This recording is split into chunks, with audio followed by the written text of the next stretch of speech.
the sidewalk ends and the road begins. We said goodbye on a cold dark night. I'm not afraid to go. You know that I'm not. We said the sidewalk, you left a lot. Some people leave and never come back. Some stay in touch, some lose track. Your mind keeps saying, come on, let's go. You started learning what you don't need to know. The sidewalk and road again. I'll wait for you in a cold dark night. You might come back. You have to go where the sidewalk is. I'll never know. Hide from the future, run from the past. I guess I'll stay here as long as I can last. Well, it's sure still blowing, but the train is gone. Ain't no wheels gonna take me from my home where the sidewalk ends and the road begins. We said goodbye on a cold dark night. I'm not afraid to go. You bet I'm not. Where the sidewalk is, you left a lot.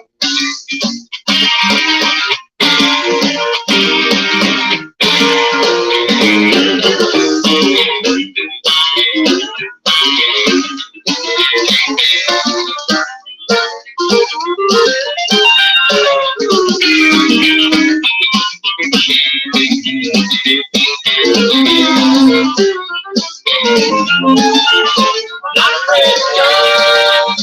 You bet I'm not. Where the sidewalk is, you left a lot. Where the sidewalk ends and the road begins. We said goodbye on a cold dark night. I'm not afraid to go. You bet I'm not. Where the sidewalk is, you left a lot. Where the sidewalk is, you left a lot. Where the sidewalk is, you left a lot.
got a public education, but it didn't come from class. It came from the long rides home on the bus in the back, where we learned how to cuss from them high school kids. Throw a punch, take a punch, still a kid.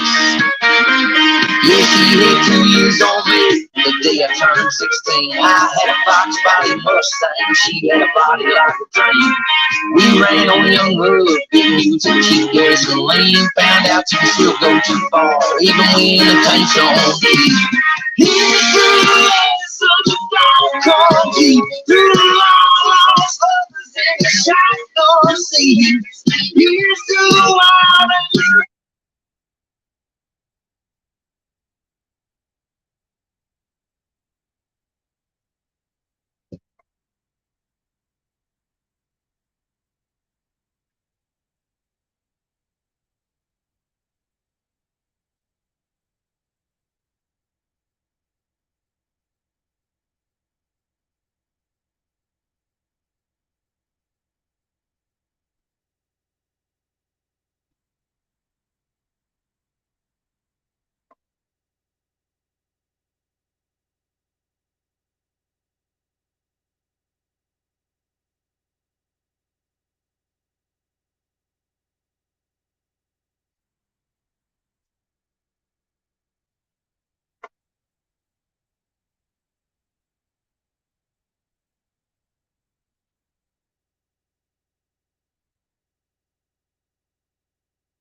Alright, so, um, Ellie Mae, I bet you won't be coming back in here with that advertising shit again.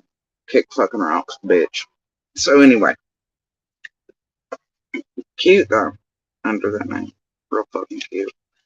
Anyway, send Bones my freaking regards. So, who got the street smart running down the county road? You and this group can go fuck yourselves, and Bones can go fuck yourselves, and the room revolvement and drama can go fuck itself. I can't help the conning and scamming. Cunt ass fucking twat waffle bitch. Ain't got nothing better to do and ain't got no goddamn content. Maybe she should Google Spirit Box her ex who told her to shut the fuck up from beyond the grave and get the fuck off YouTube for some better goddamn thoughts. Anyway, second order of business today. Um, we've been kind of baiting some owls and raincoats, and I'm gonna tell you, the next time certain folks immediately after they, I don't know, immediately after I message or call or do anything with eldest, uh, instantly pop up with some bullshit in my inbox that correlates. I just want to let you know, third time's a charm. I swear to God, I will remember all my little Liam Neeson skill sets. And I will hop some shit in the middle of the night and show up at your goddamn door. You motherfuckers in these raincoats can think you're hidden or unknown all you like, but I'm real sick of your shit, especially where it concerns my children. Keep it up, fucking sunshines.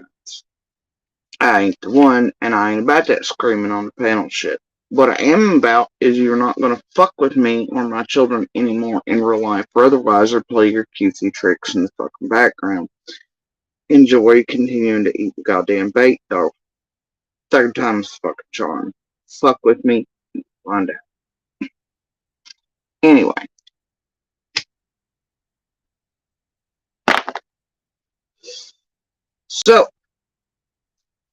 moving on.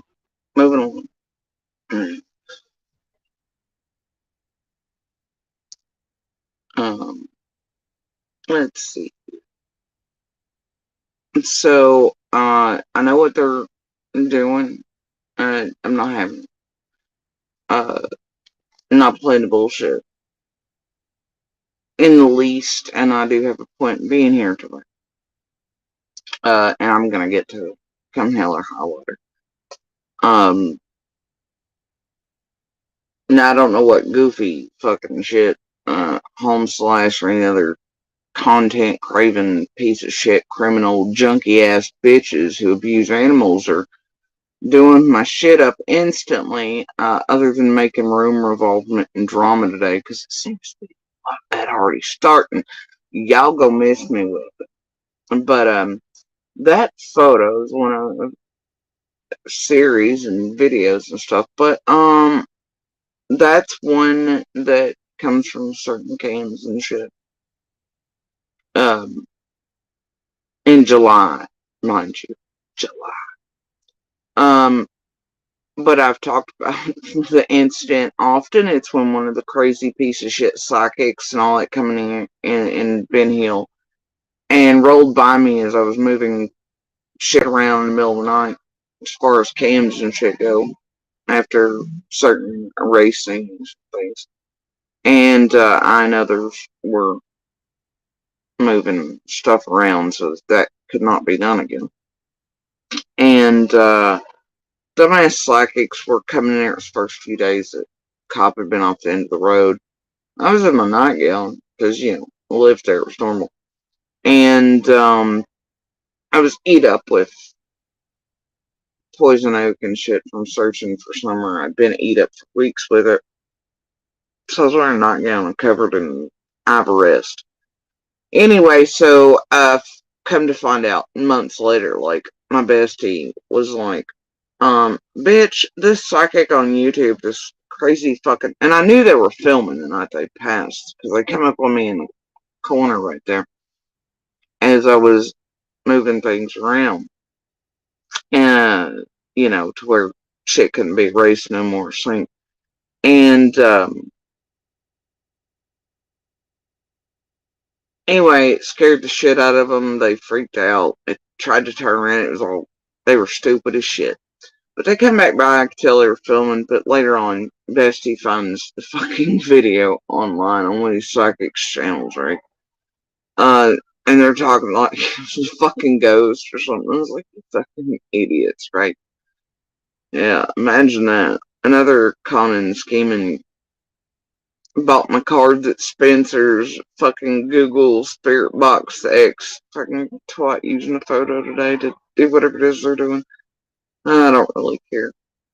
Anyway, so yeah, I had to pay the fucking date straight on it.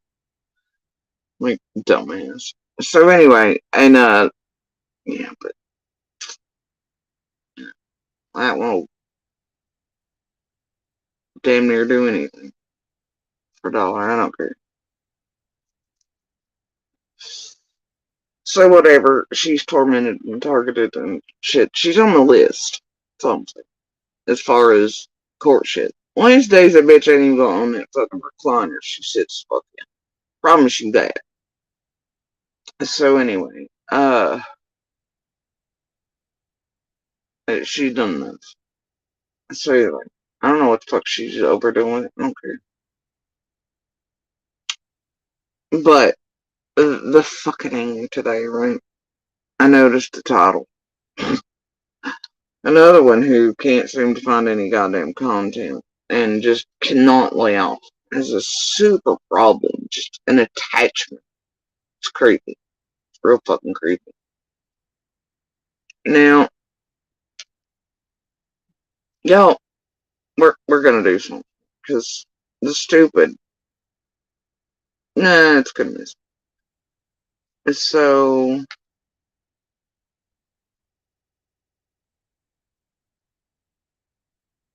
oh no! Before I get to this, what the hell is Upchurch doing? Just lying his ass off today?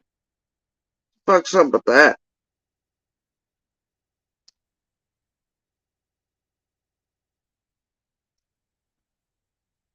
did not take much Scooby-Dooing or anything to go, what the fuck, today?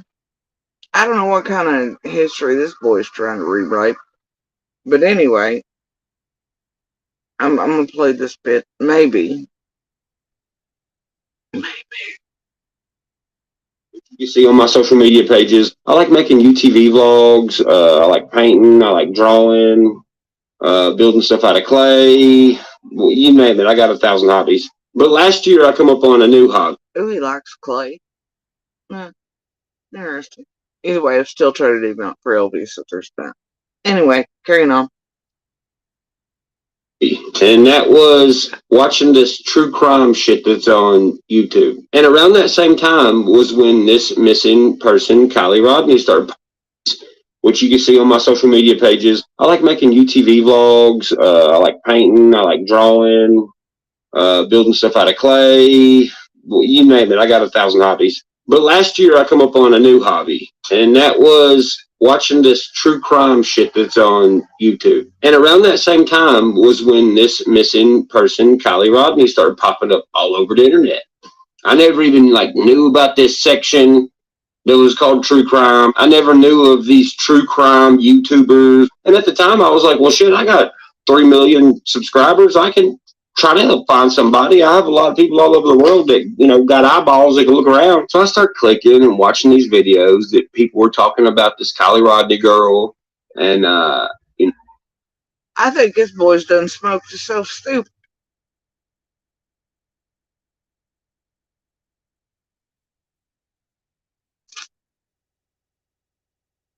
What the hell is he lying for 4 hours ago? What the hell is this? See, this is why we can't have nice things. where she was missing from and, all the logistics. And I started noticing there was some weird shit about some of these, in particular, true crime YouTubers. Now, before we go any further or get into this, let me give you some context by showing you a news clip from CBS Sacramento that's talking about this exact situation. It's been 1 year since Kylie Rodney disappeared from a party at the Prosser family campground. The disappearance of the Truckee teen got the attention of people all across the country as thousands of tips poured into Placer County's tip line.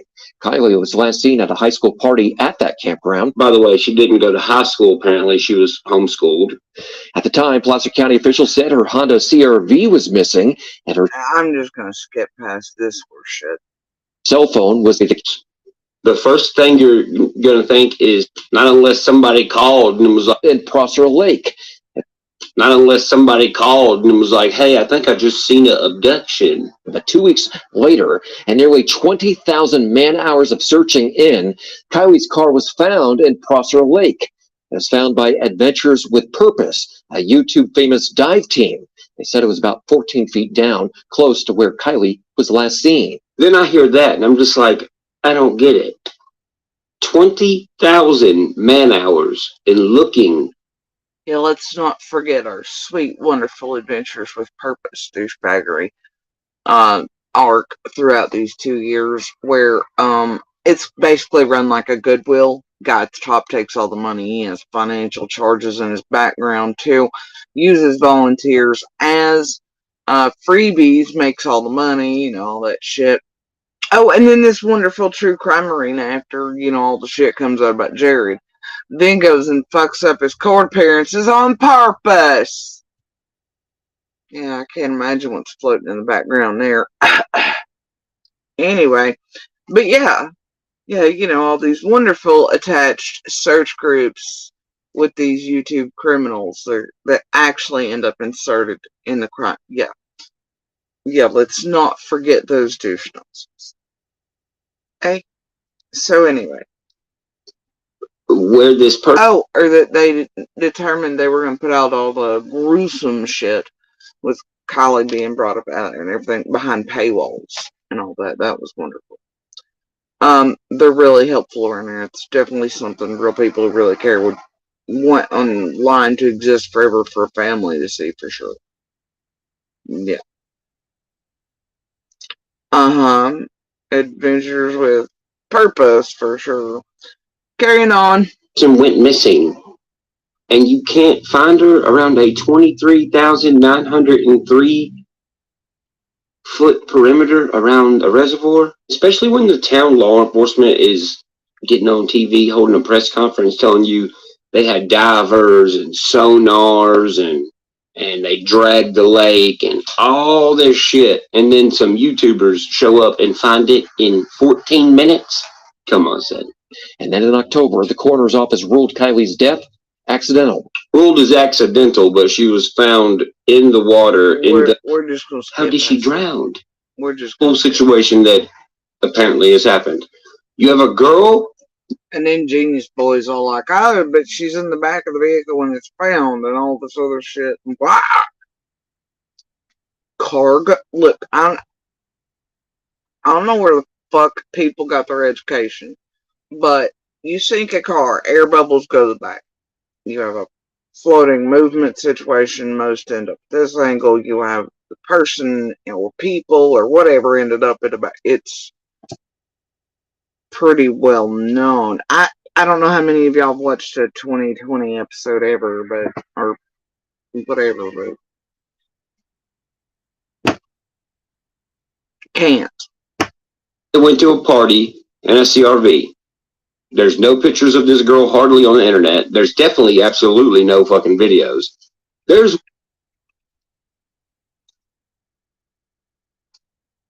this shit right here. I can't determine whether he's trying to troll us all for over a year or what. You know, I don't know. I thought that was the case when he initially began the bullshit around Kylie, but man, here he is doubling down on it. It doesn't matter. But this boy is saying that he just became aware of YouTube or true crime or whatever when and around Kylie's situation. It's a goddamn lie. A provable one. Man, he has circled the true crime community for quite a few years. He was obviously putting out stuff about Summer prior to Kylie. He had talked to myself and others around Summer before Kylie. So for him to be like, oh, well, I just burst on the scene, but then let's not forget he was throwing out thousands around here to those like Doug and shit. Him and BK have a history. And him and the Glare have a fucking history. So I don't know why Upchurch has got diabetes today. I couldn't tell you. That's about as far as I really fucking got. I was like, yeah, that's enough of that. That boy's done smoked himself fully fucking stupid. I don't know why he's lying. Okay? It's a true crime mystery now, and somebody's going to solve it. Ain't gonna be me, but whatever the hell that's about, so be it. I'm speaking more about diabetes, and these motherfucking true crime nutters. I noticed some shit today, not long ago. It's weird having to type in your own fucking name. I hate it.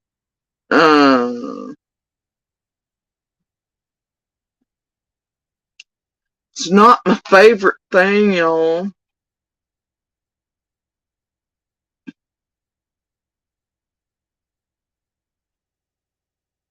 Okay, so those who have been around long enough, especially since the Scamathon days, y'all know the drill. Those who haven't been mind-fucked realize that the last video and all that shit is a marathon on the last day. There's a whole lot of that there. Realized that there was no fucking fight that shut it down. It's because John Q changed the rules on all the money and Summer's rewards suddenly, and it flipped people the fuck out, including me. And then they shut it down. It never came back. But they do have it, just like I have the ones here that are longer than at first. They're still in the background. Public just can't see them because they over do things. So they have complete access with them. At any point, they could have brought those fuck back out. That was the plan. They even admitted to still having them. They were going to do it as like a commemorative set of whatever the fuck marathon is and include the last little bit. But that was after changing that too. You know what? It's fine. Okay. Either way, they had to banish that fucking live stream. Okay, but on it was something they really wanted, which was the interview with Chris McDonough. And I wouldn't call it necessarily an interview. This is after they had shut Chris McDonough's fucking shit down with the nomadic trek and all that and set up him. I don't know. Tiffany Marie circling Chris McDonough. Everybody's trying to sell his gospel music. Everybody over here, these little fucking criminals and shit, are all holding wrenches in Chris's room. Then eventually puts a stop to that once shit's mentioned a few weeks later and his channel comes back. Anyway, you have all that shit in there, but they really wanted their hands on this. So the only way they could present it and put it back out in public, was by saying somebody recorded the fucking audio, right? And leave it at that. But they really wanted it, and, yeah. So it came back out as the quote lost interview, and then several creators had a fight over who it belonged to and all this shit. Like whatever, it's my goddamn voice and Chris's. So it's just how it is. And either way, hear tell, it's super fucking rare. It is not rare. And I believe Justin was in it, Fight TM, a few others over this crap, so like goddamn dog. I just, it's whatever the fuck. But, anyway, yeah, earlier screenshots show that, and the title's being changed throughout the day on this dumb shit. But, either way, this thing's been out there since right after, I don't know, somewhere near the, I don't know. It's whatever. It was just like a month after everything that they come back out with it suddenly. It was the lost interview. I'm fucking lost. Yeah. Anyway, ain't nothing really to it. You gotta think when I did this with Chris, it was on obviously the last day of the marathon vids, right? That was taken down. And so just a few days into everything, I still was not saying a whole hell of a lot publicly as far as details or giving this. I was being extremely cautious about what I was saying, trying to be anyway. And so yeah, you gotta think I hadn't really talked too much at this point. But I had questions for him, and it was not really questions because I thought he was super skilled or anything. It was just me trying to verify what I already kind of fucking thought about shit. It was mostly rhetorical. I don't know. Place, it is what it is, okay? Either way, it's not rare. It's not new. People need to go find some motherfucking content. So, anyway, here we go. We're just gonna listen to it because I can.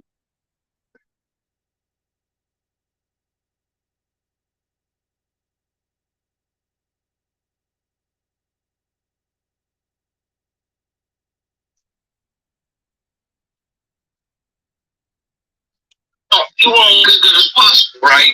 So you say, well, 5 minutes. You say 10 minutes. That's not true, and it's the country, and most people would accept, well, they were outside playing, and I had to see them for an hour. But you want to sound as good as possible, and maybe you say things that aren't true to try to keep your other children safe, or from being taken the next day, and maybe you also tell law enforcement that's the only child there because you have hope they're going to find your kid in 10 or 15 minutes, and everything's going to be over, but it's not over, and your child's still missing, and oh shit, now you're bumped into a timer. Like, I can see where that could be at play here. But and that was definitely one of my thoughts about when certain shit was happening around everything in the first day or two from other people and their jello and mud and why certain lies were being told by them. So anyway. So the other side of that coin is, at some point you come out of that timeline and you do say, look, hey, I blew it. My daughter's missing. Here's what happened. You think that, but I keep seeing the opposite of that, Chris. I keep seeing people. I mean, that's pretty common sense. It's what I've said. It's what you think. It's what, by that point, I had already told Candace in the fucking roadway, like, stop with the bullshit, man. Stop with it. It doesn't matter. But, like, who cares? It's really about summer. It's not too late to just stop. Right? With however y'all think people might see or whatever, just, oh well, you know. But Chris over here with his hot detective take on the same exact thoughts I had already voiced to Candace and Dawn. It's like, just stop shit, bro. Anyway, carrying on. Once they say, you know what, not live the best life, not live the best anyway, maybe one. Actually, he's not caged on the inside. That was just proven the other day. At least by him. But True Crime says it did, but then they had screenshots included on the paperwork and no signatures and shit like that. So, highly likely they're manufactured receipts. It's possible up here, it always is. Upchurch came on the other day and was like, no bitches, they ain't shit been served. So no. Looks like True Crime's just doing whatever and Upchurch is playing it right now. I don't know. That boy ain't heard from you, so I don't get it. I just don't care. The boy's done smoked himself stupid and into diabetes today. And if somebody's suing him, they ought to sue every one of these goddamn creators over here. Every goddamn one of them. Till they're standing on the fucking street corner. And hell, I couldn't blame Kelly's. I just couldn't. Or any of the rest of the cases they worked.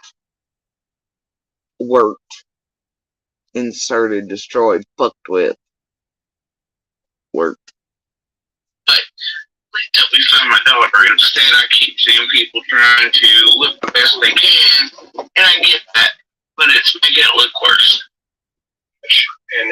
And this is why this conversation is really important, not only for me but for others to listen and to say, okay, you know, so we're now down to that day. When did you first see the boys, Jimmy? When did you first see the boys? Well, I heard them, and I heard things from them, like, as I was getting into the creek, you know, I heard Candace come back and I was not trying to give this place to the public the exact everything at that point, and I'm still not, and there's still a whole hell of a lot I do not say, do not give, and do not, and will not out here on these streets.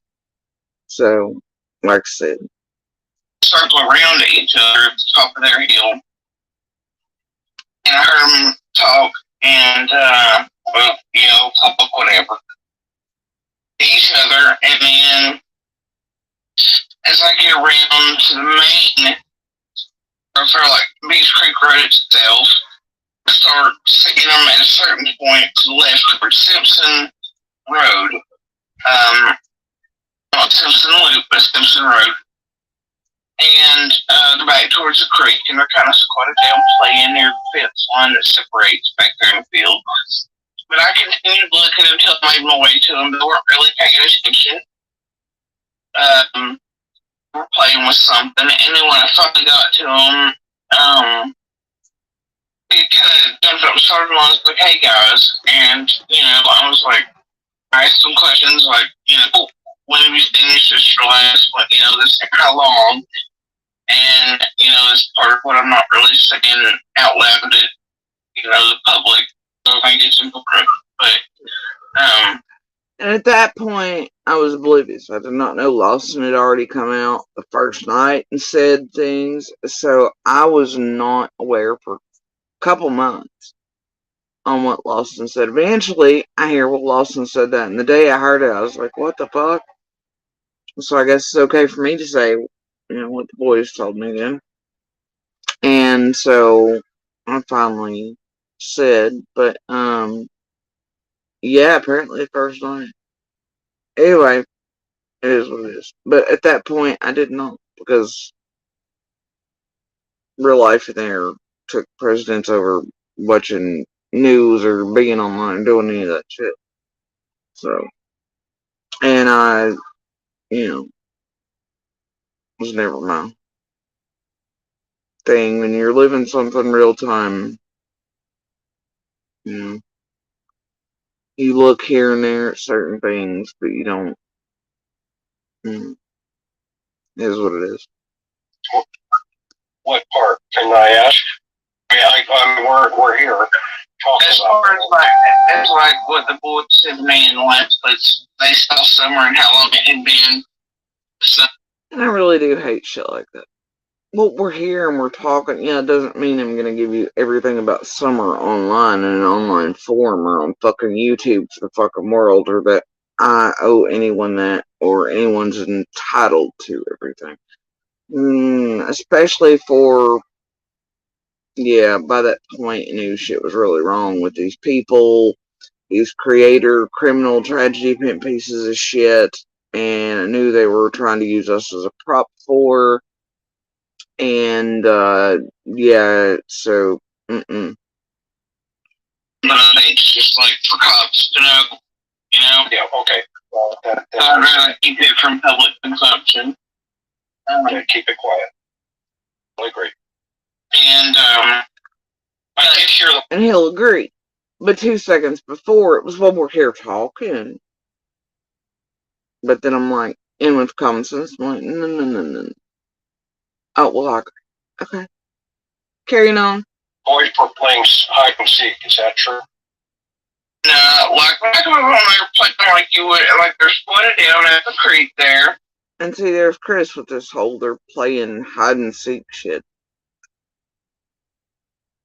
And, they were just playing like in the water, like they were looking at something having a name or, and it's pretty shallow. I mean, at that point where it'd been dammed up, it was just like a little trickle, It's not deep at that spot. And, so they were just kind of squatting down. I don't know that they were taking it seriously. They're a bunch of kids. They think, it'll be alright type of thing. That's the way I took it, and their mannerisms and stuff. Being kids, but when I come there, like, adults, we were supposed to be looking, and, and the oldest looks at me, me and the oldest know each other a bit, like 3 years. And I was like, I asked him, he was the spokesman for the little group, and they had that look like, oh man, we've got to march back to the house, we're going to get told on, probably going to be in trouble type of.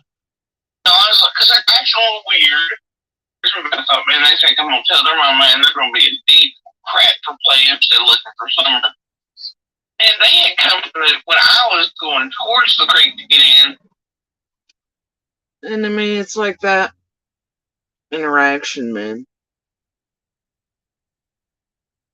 Immediately it's like not right, but you try to attribute it to different things. You go, it's like they knew that I wouldn't say shit to Candace and get them in trouble, or so it was like, but they were squatted down, just all silent heads kind of together. The place where they were at, I mean, it was literally like, maybe like that much water in it. I thought at first that they were maybe looking at something in it, but then the manner, I mean, it was all weird and wrong.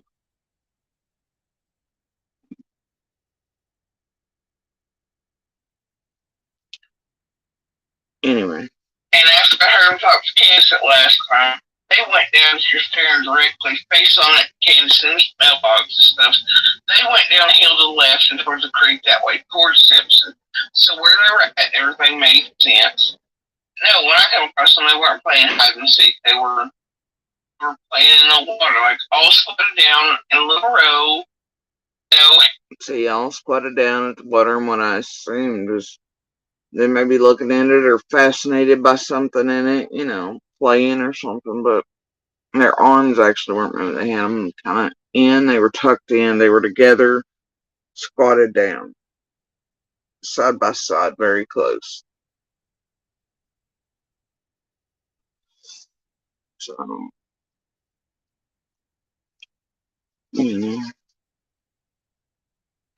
And so I almost touched his knees, really enamored looking at something, and I interrupted. But they went right back to the motel and back towards the house where they were going the last time. Him that day, and then I think I talked to him the next day, and over the course of the following weeks, until So, what happened then? So at that point, what takes place? After the boys that day, Yes, well, before I reached the boys, Dawn and Baltimore had come in almost at the same time. Candace was out towards the end of the road. She had told Baltimore and cars don't drive. red Subaru. Okay, so the red car that you would have thought earlier that you mentioned, that is definitely not the car. See, that's what confused me when I was seeing it. But initially, when Candace came down the hill, I was expecting a Subaru. And it wasn't. It was her mom's Tahoe. And I was like, well, whatever. I probably parked first in line, so she took it, right? And then when later on, after the first two cops come in, and then Dawn shows up after Baltimore, just like right behind each other. Dawn shows up, and I see him physically, because at that point I was still close enough, even though I was right at the main road of Beach Creek, I could see the end of Ben Hill. So he shows up in the red Subaru. And I'm like, what? And I'm like, oh, so what the hell was that red flag? It was definitely not them earlier. But see, that's what was wrong in my head earlier. The reason I think I knew something was off with that color because the red that went up the driveway before that wasn't shiny. It wasn't candy apple red. It was off red. It was not right. And that's why I asked my son even bothered going, who was that? Because if I didn't see, that's what cued my brain in. It was like, took steps to realize, Uh-huh. So that kind of confused you too at that moment. Okay. But the color, I knew it wasn't right coming up the driveway earlier, that the red wasn't right, that the clear coat wasn't there. And that's why I even bothered to ask who was that. Because my brain went, that ain't right, that ain't the neighbors, because I just, when my son said, oh, it's the neighbors, I dismissed that too. Rick Van Don? I don't think so, because the traction was wrong on it, and it didn't complete the circle. Between 1 to 10, 10 being the highest, where would you put it? That it is him and is I'd rather not say that publicly. 50-50? Yes. No, I don't know, but it's something that, I'd rather not publicly say it just because my opinion holds weight. And they're already doing things, and that's been my mission from the get-go was never about guilt or innocence or speaking on my opinion. Other than to say that I don't think Candace did it, because of seeing her face that day and her voice and knowing the risk for her and calling 911 even. Feel like she didn't have anything to do with it, but I can't speak on it or what, I may have missed that day. There's all kinds of, I could have missed all kinds of things. What we heard, and I'm willing to. And this was prior to the vid chat that seeing it and then all the hoaxes and games and all the bullshit that I'm playing me, and it showed me in retrospect what I was actually seeing, and the more I thought on it. And even still, I kind of know what the look on C's face it was that day. And it wasn't what I initially took it as. Not even in the least. Yeah, I mean, and that's the thing. I've always been open to the possibility that, take away extreme, right? Take it away entirely. The same possibilities still exist, but there's a bigger picture there than just John Candace and poof. You know? And that was but talk privately, I have no issue with that, but there are certain things, that's was my mission coming on right. It was not to speak of guilt or innocent. It was just to let people know there was a bigger picture there. See, even then, my mission here was not to speak on guilt or innocent or any of that shit. It's just that there was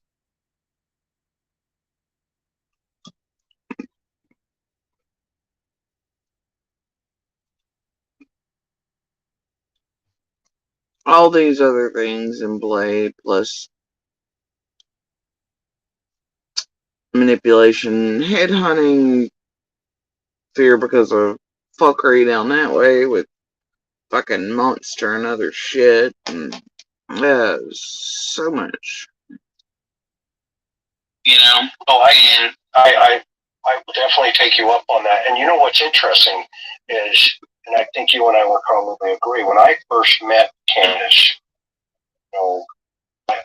she is abused, and I think she's continuing to be abused, especially by some people and some of the people being surrounded by her. And I think the public's looking at it in a different way, but as somebody that comes from domestic violence and comes from that heel on that property, they keep saying we all besties there, no.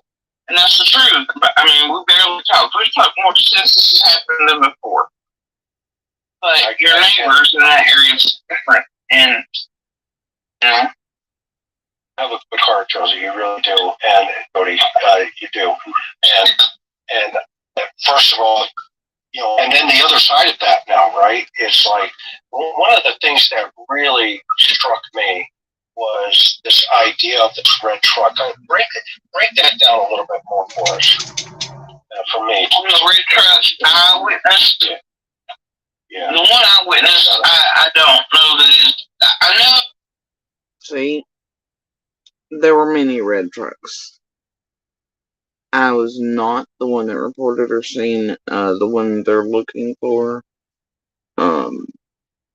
They're all different trucks. All different.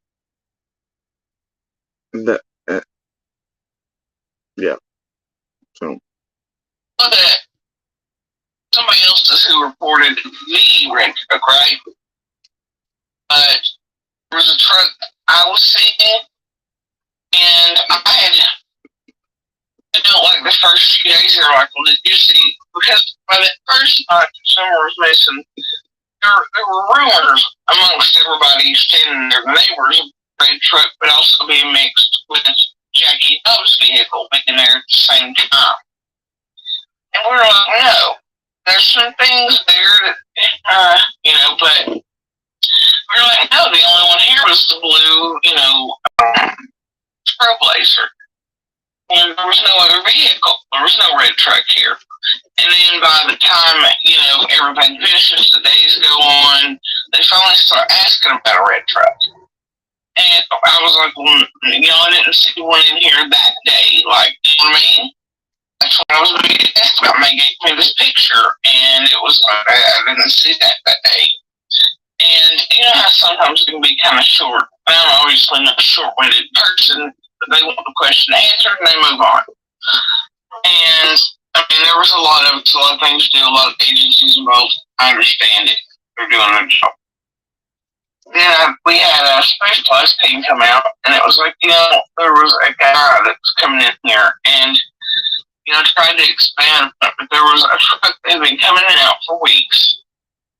And the reason I would see it is because I was down there trying to run the survey lines and things for weeks and pull all the property stuff and measure and do this across mine and Candace's and through other properties to make sure ours lined up. And so seeing this guy coming in Because I have to sit at the bottom of the hill buffer because my body doesn't take stuff that well anymore, so I rest. But then around the same time, a lot of days I've been waiting on Baltimore to get into work. And I'll be waiting up. This guy kept coming in and out in a truck just like they're looking for. To me, it was a little older, a little earlier, but not by much. More seen this truck too, and the guy, he thought he knew who it was and where they lived, but we can't find the truck. And couldn't at that time either. It was no longer placed and living where it was, and which is just a few houses down from where I'm at now. But I don't know who's going. This guy would come by every day at the same time. I thought, well, drug traffic, something like that on me. And we were almost eye to eye every day, and just, like maybe. Problem is, he looks far too healthy for that. It still strikes me as odd. Still see the dude's face. 2 feet apart. Because usually it's flowers doing something at that point. He always kind of looked at me a little odd, but I don't know. But he didn't look like he was on drugs. That's what got me. And he just was, for some reason, his face stuck with me. And that's something strange these days because faces usually don't anymore. It's something that's taken by medicines, like beta blockers a couple years ago. Yeah, that Voldemort monster was forcing me to take, so he'd go fuck 60-year-old bitches on boats, spread diseases about prostitutes as he's sweeping and shit too at that job. Whatever, but to get away with that, plus his starting to use shit again is the other end to do it behind my back. He knew these medicines were killing me. I was having reactions. He literally ended up having me at, like, worse than Alzheimer's state, where I couldn't feed myself. I didn't recognize our own children. It was fucking bad, and he didn't care. It was very much medical abuse, and yeah. And it had some dire-ass goddamn consequences, and it took me quite a bit to end up with friends helping me, like, trade out those things for placebos, basically, to where he would think I was still taking it, and then all these efforts to try to come back from it and come back to myself, and I did, for the most part, but I still have issues with some directions and faces, things like that. But, now, once again, Monster is cheating those proclamations of I've only ever been with 2 people. No, the diseases, they all came from out of nowhere. Type shit. Yeah, it's part of the abuse. That was more important. Me dying or not being able to, him, his dick, his dope, whatever, it's always more important. Right? And abusing me was always funsies. But anyway, so, yeah. Like I've said since the beginning. But yeah, not consistent around here at all.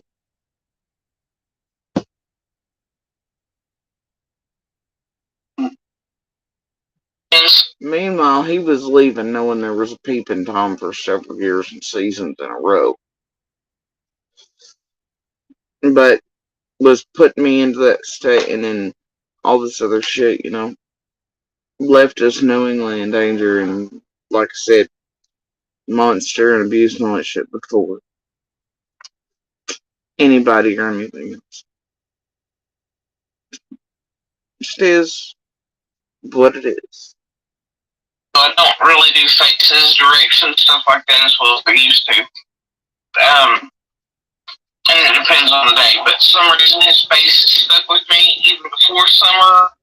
You know, missing, but I can see his face and his hair still, and I know that if he'd stepped out of the truck, he's shorter than I am, darker skin, tattoos, like almost feel like, but better quality than that on the left arm.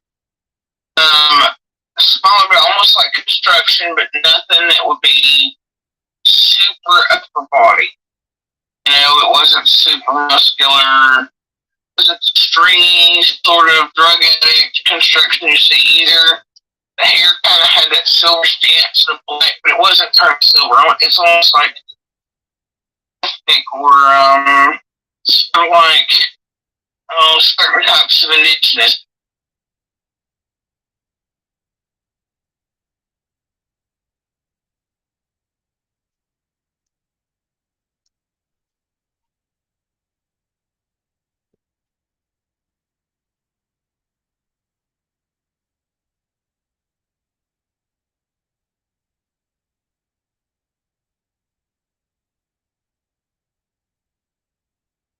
And I wasn't the only one seeing, I guess, the same truck in person in hollows that didn't belong.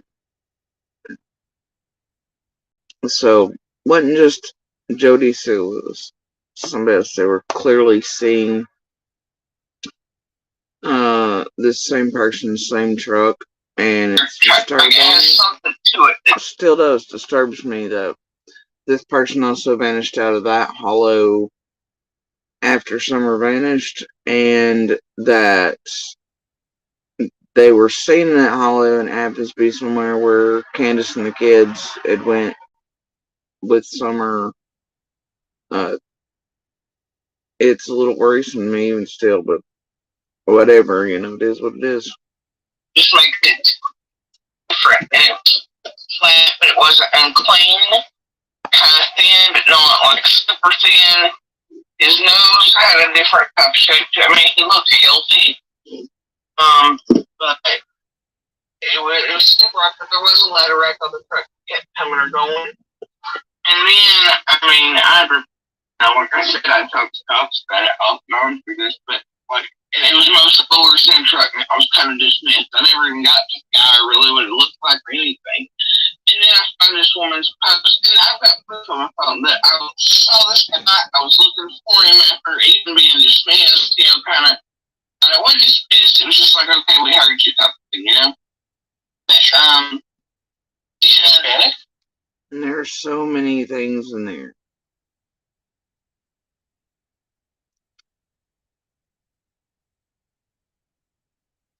That I'm just gonna put a pin on.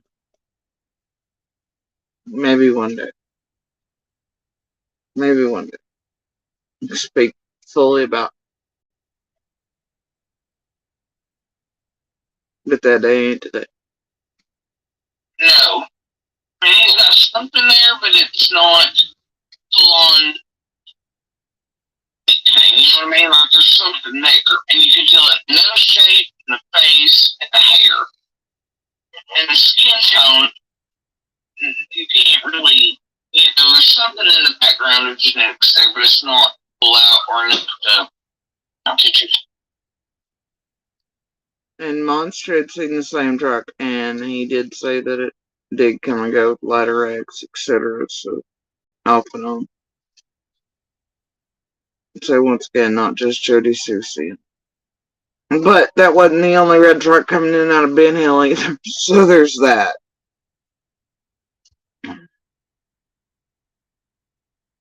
Absolutely the same thing.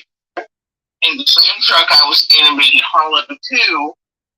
And near the time that Candace is down there shopping at her garage sale with the boys in summer, he's also lived out for days as well. That it doesn't belong in there. And then after summer vanishes, so does that truck and the man, and he's going to see it against hollow either. But still places the same truck and guy are spotted coming in and out that doesn't belong, and he's just gone after summer's gone. But in all fairness, lots of traffic disappeared, and we couldn't tell because after we had the guard on the road for weeks, breaking in and out the ID except for wood cutters and white garbage, thousands of searches, you know how it goes. But, and, after the guard was taken off. When you say hill property, what do you mean by that? Ed?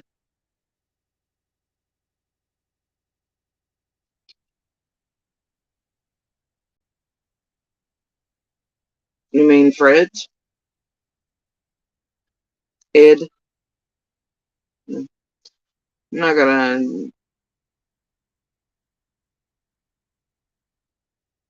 Well, it's all technically the Hill property, so I was just wondering. Ed.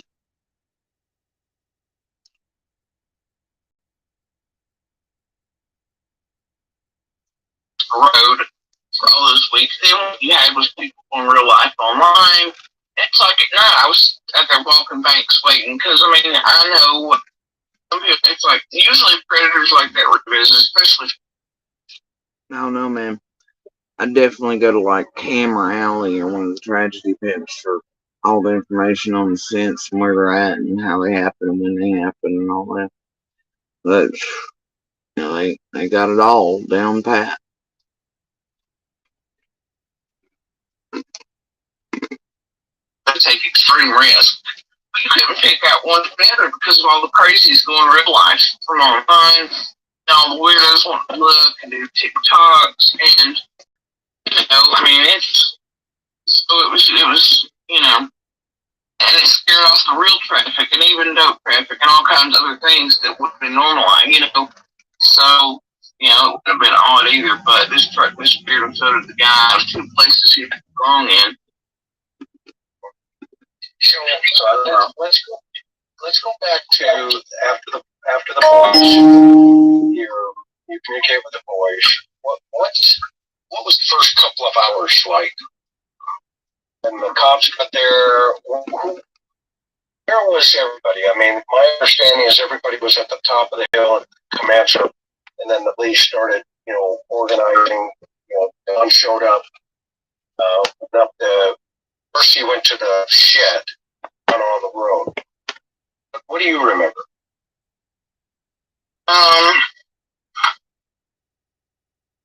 The first few hours were just kind of chaos at that point.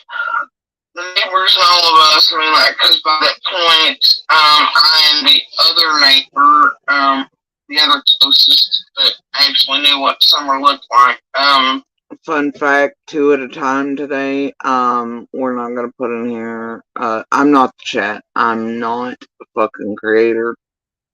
I do not enjoy seeing or hearing people's extreme details of what the fuck they think or their hot take or has been done to Summer or was. I'm gonna save that for the tragedy chats. They didn't know Summer. She's just an object to them. She is not to me. She is very real. And I don't want to hear from anyone about their speculations on what may not have been done to Summer in any extreme detail. I don't want to hear that. Don't. We knew she wasn't in there, but I don't even like Don and him saying shit. I ain't since night one Summer vanished. It bothers me like it should bother everyone. Nobody should be just casually going around being like any of that. That's just, I can't. So we go back out to the main. The neighbors started trying to join the search.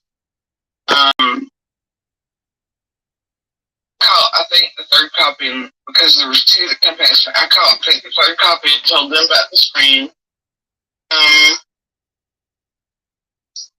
Walking up to the driveway, we just wait. At this point, it starts being cop after cop. There was, for the most part, for the first couple hours, I'm trying to figure out what I can say, shouldn't say publicly about, because I don't want, the investigation to talk about. We can talk. Yeah, it might bother you, Roxy, but I don't know. I don't go around saying things like that about whatever. I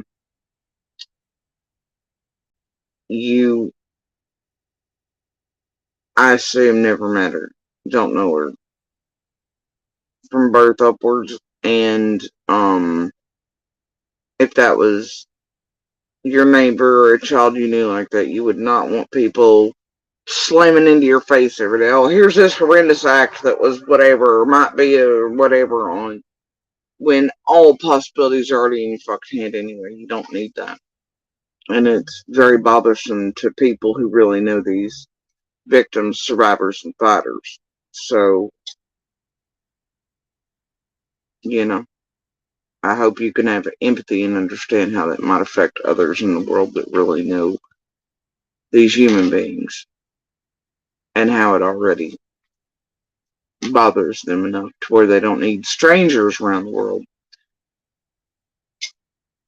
Going on, well, here are my thoughts, and here's this, and here's that, and this has probably happened to this child, you know, and held as a baby, or helped to keep alive, or helped with wounds, or things for years. Yeah, see, that's all I'm asking.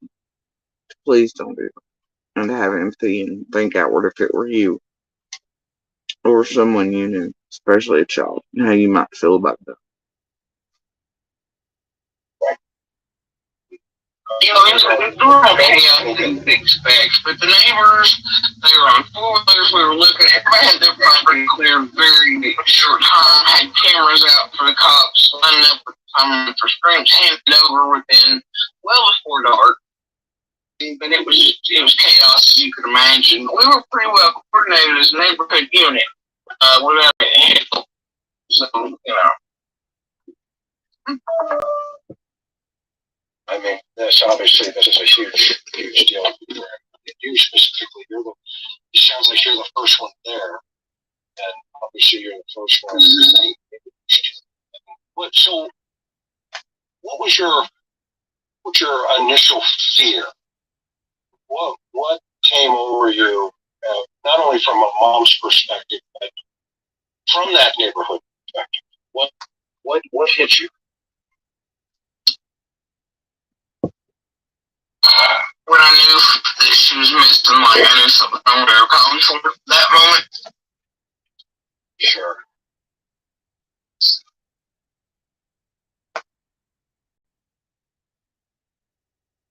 Fear was like I knew how long it had been between that noise and her not being found, and I was already like, and I knew there hadn't been any other noises after that, which told me that. Right, Roxy. You gonna just go trespassing on neighbors' properties and shit? Right. Maybe you need to go talk to C&D about it, because the rest of us were out looking. So save that shit for Candace and Dawn. The rest of us have not stopped burning fires, thinking, trying to figure it out. But even C&D can't access other people's properties that were searched and things. Either way, that's for them. That's a comment for them. Not me. She's unconscious or dead.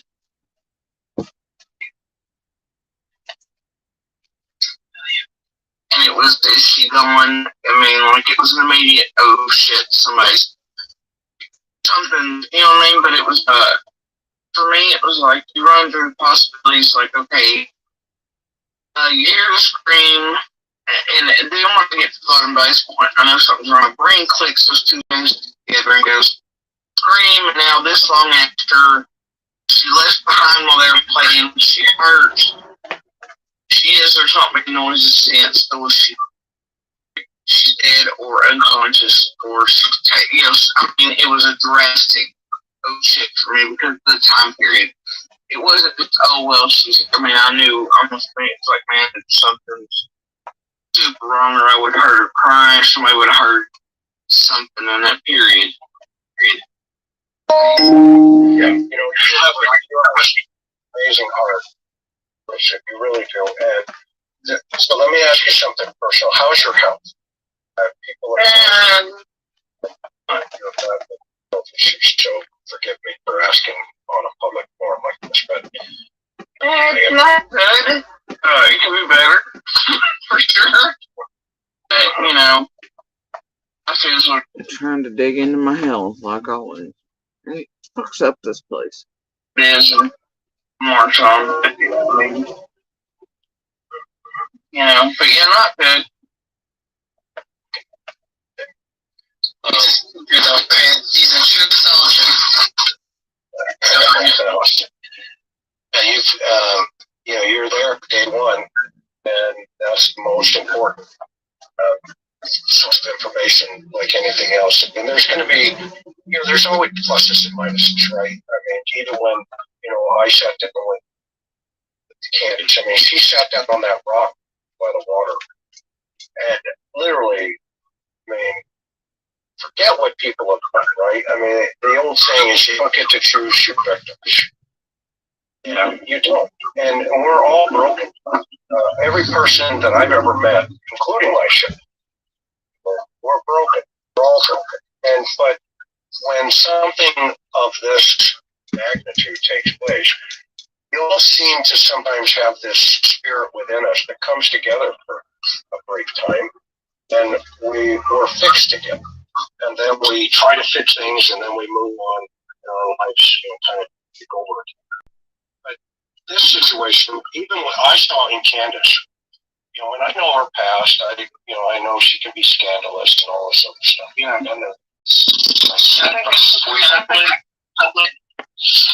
I think that for me, things can exist simultaneously. You can look like this and be this type of whatever, but also you could maybe not be responsible for.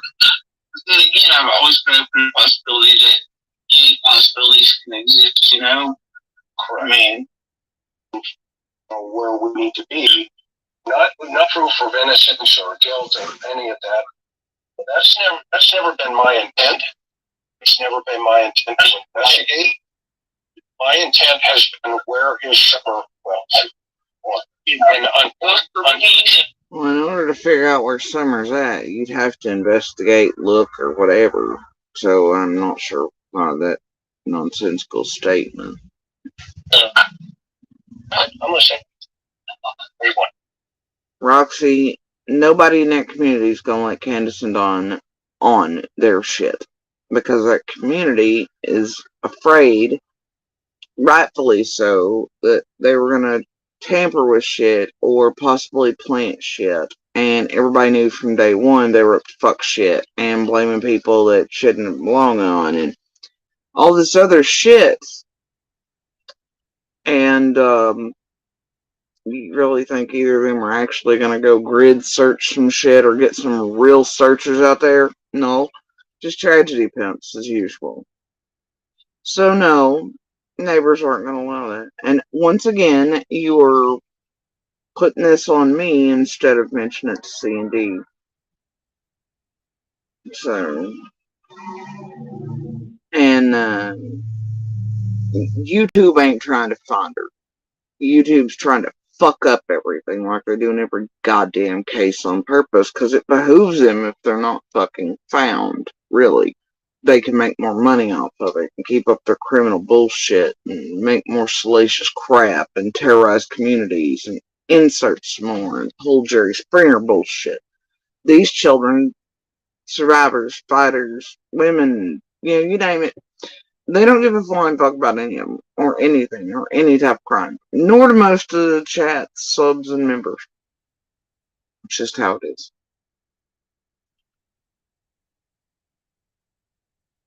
I came into this, and I know what that's going to be. I'm sure Candace didn't listen to this, and I'm sorry in advance. But, and I didn't want to speak it, but it's like, I've watched people manipulate, and I've watched her for weeks. I'm like, these people are.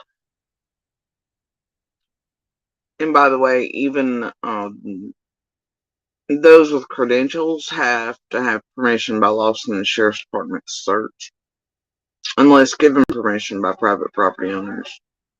And then EquuSearch kind of on their second visit sort of fucked that up for everybody anyway. But yeah, so, and I don't think any YouTubers or anybody connected with YouTube should be allowed to, in any way, or true crime junkies be allowed in any way to access, search, or do anything on anyone's properties.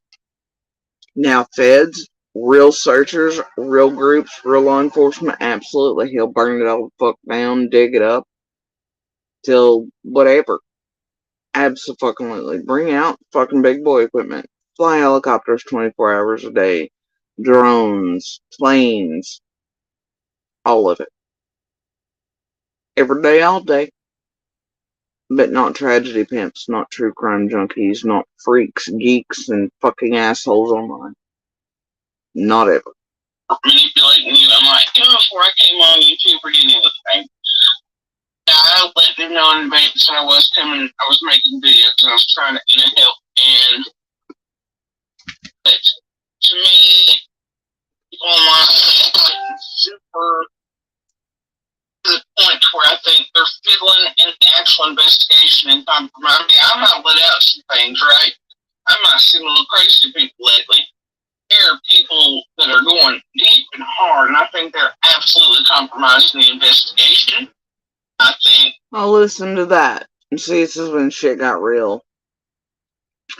Because I was done feeling some type of way, and I was trying, I'd already sort of set some of these motherfuckers off, and they're, she's kind of on to us, so I was just like, fuck it.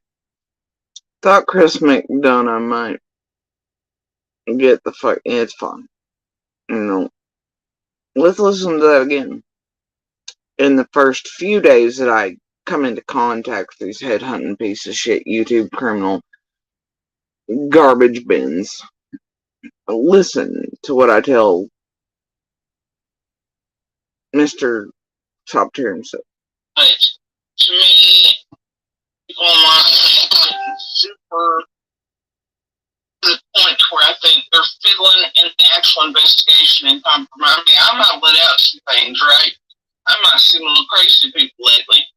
There are people that are going deep and hard, and I think they're absolutely compromising the investigation. I think that there's super crazy things going on online. I know that when you play a game of truth or guilt, a lot of these people are only out here for monetization, they're out here for clicks, they're out here for everything except summer, and they're about getting a hold and getting their claws into Candace and Donnie, because that's where the money lies. And I think that it's also helping tell abuse against Candace and isolate her further, or maybe she doesn't need to be the point where if pushing her closer to things, public's not look that way, but I think that a lot of people around them are leaking things to make it look like the only people they do have it can trust. See, there were still certain things I hadn't figured out yet, come across, didn't know yet, didn't even realize that C&D connected back to the marathon and all this shit, in a way. Even though all the pieces were ready, I was starting to get the movement and everything. Yeah. Mm-hmm. Like one's leaking, it's not. I think there's games being played around, and these people aren't just here for clicks. What people have to understand is what's happening with people surrounding them. All of this circus is distracting from summer.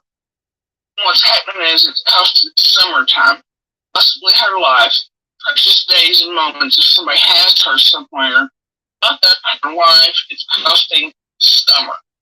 And some of these people are so selfish they don't see that. So if I went into that circus by saying much of anything other than here's how that day went, and there they've got more thought, and there they've got more drama. It leads to a circus that can distract and take away for moments of summer's life, if not help, her never be found. And I don't want that. I want it to be about summer, bigger possibilities, but also open to just whoever's guilty. I don't care who it is. And then what did this place and all these creators, because man, those rooms were packed. What did they do? They then took every fucking word I said, made it into these astronomical things, ate me and the children and everybody else alive, targeted us, tormented us for, still are, fuck it, but all this time, and made it a fucking even more unreal circus and inundation and to fuck up summer shit. Right? The opposite of what I'd already said. I mean, it was just like, they took it and played with it like, well, fuck it. Right? And by this point, I didn't realize, because I hadn't watched the others out here. The Alley had already said the same things they had. All these others coming online well before us. I didn't even know they'd been here. Like in that regard, or that whatever her name was, its friends that has died. Forget her name. They they had already said the same things. The internet didn't need them life for it. But then this place mindfuck people. We're like, oh gosh, Jody Sue said. But then later I'm like, wait. Dawn had already talked about the pot and shit with the kids, and Allie and all the rest already talked about the showers and shit. What the? And even Dawn had addressed it, and Candace played stupid about Ernie at one point and acted like she didn't know, which is obviously a lie, but, Leslie, that's it, Stacey. But look what they chose to do to us over it. And then Candace somehow thinking it was a bigger deal when I said it than the others, enough to, you know, do fake shit and to target and to torment and whatever and call hoaxes and twist shit. And I don't know why in the fuck any of what was done, but this place it did the opposite of what was helpful to Summer. They then took it like, yeah, and it was to hide all their bullshit, basically, but also because it's made them money, man. They've made fortunes off of Summer's name, off of the real life torment and destruction of those in the community, including myself and the children. I mean, I'm talking, they've made fucking fortunes, y'all. And it behooved them to do that. Whereas, it benefited them greatly to do that, literally, and still does, and for several reasons, obviously. And also, they wanted everybody silenced and shut up after that scamathon, number one, not including number two, all the billboard shit, all the fuckery, and all these other things, and they had managed to silence everybody else in all the other cases they'd been through. But I wasn't it, right?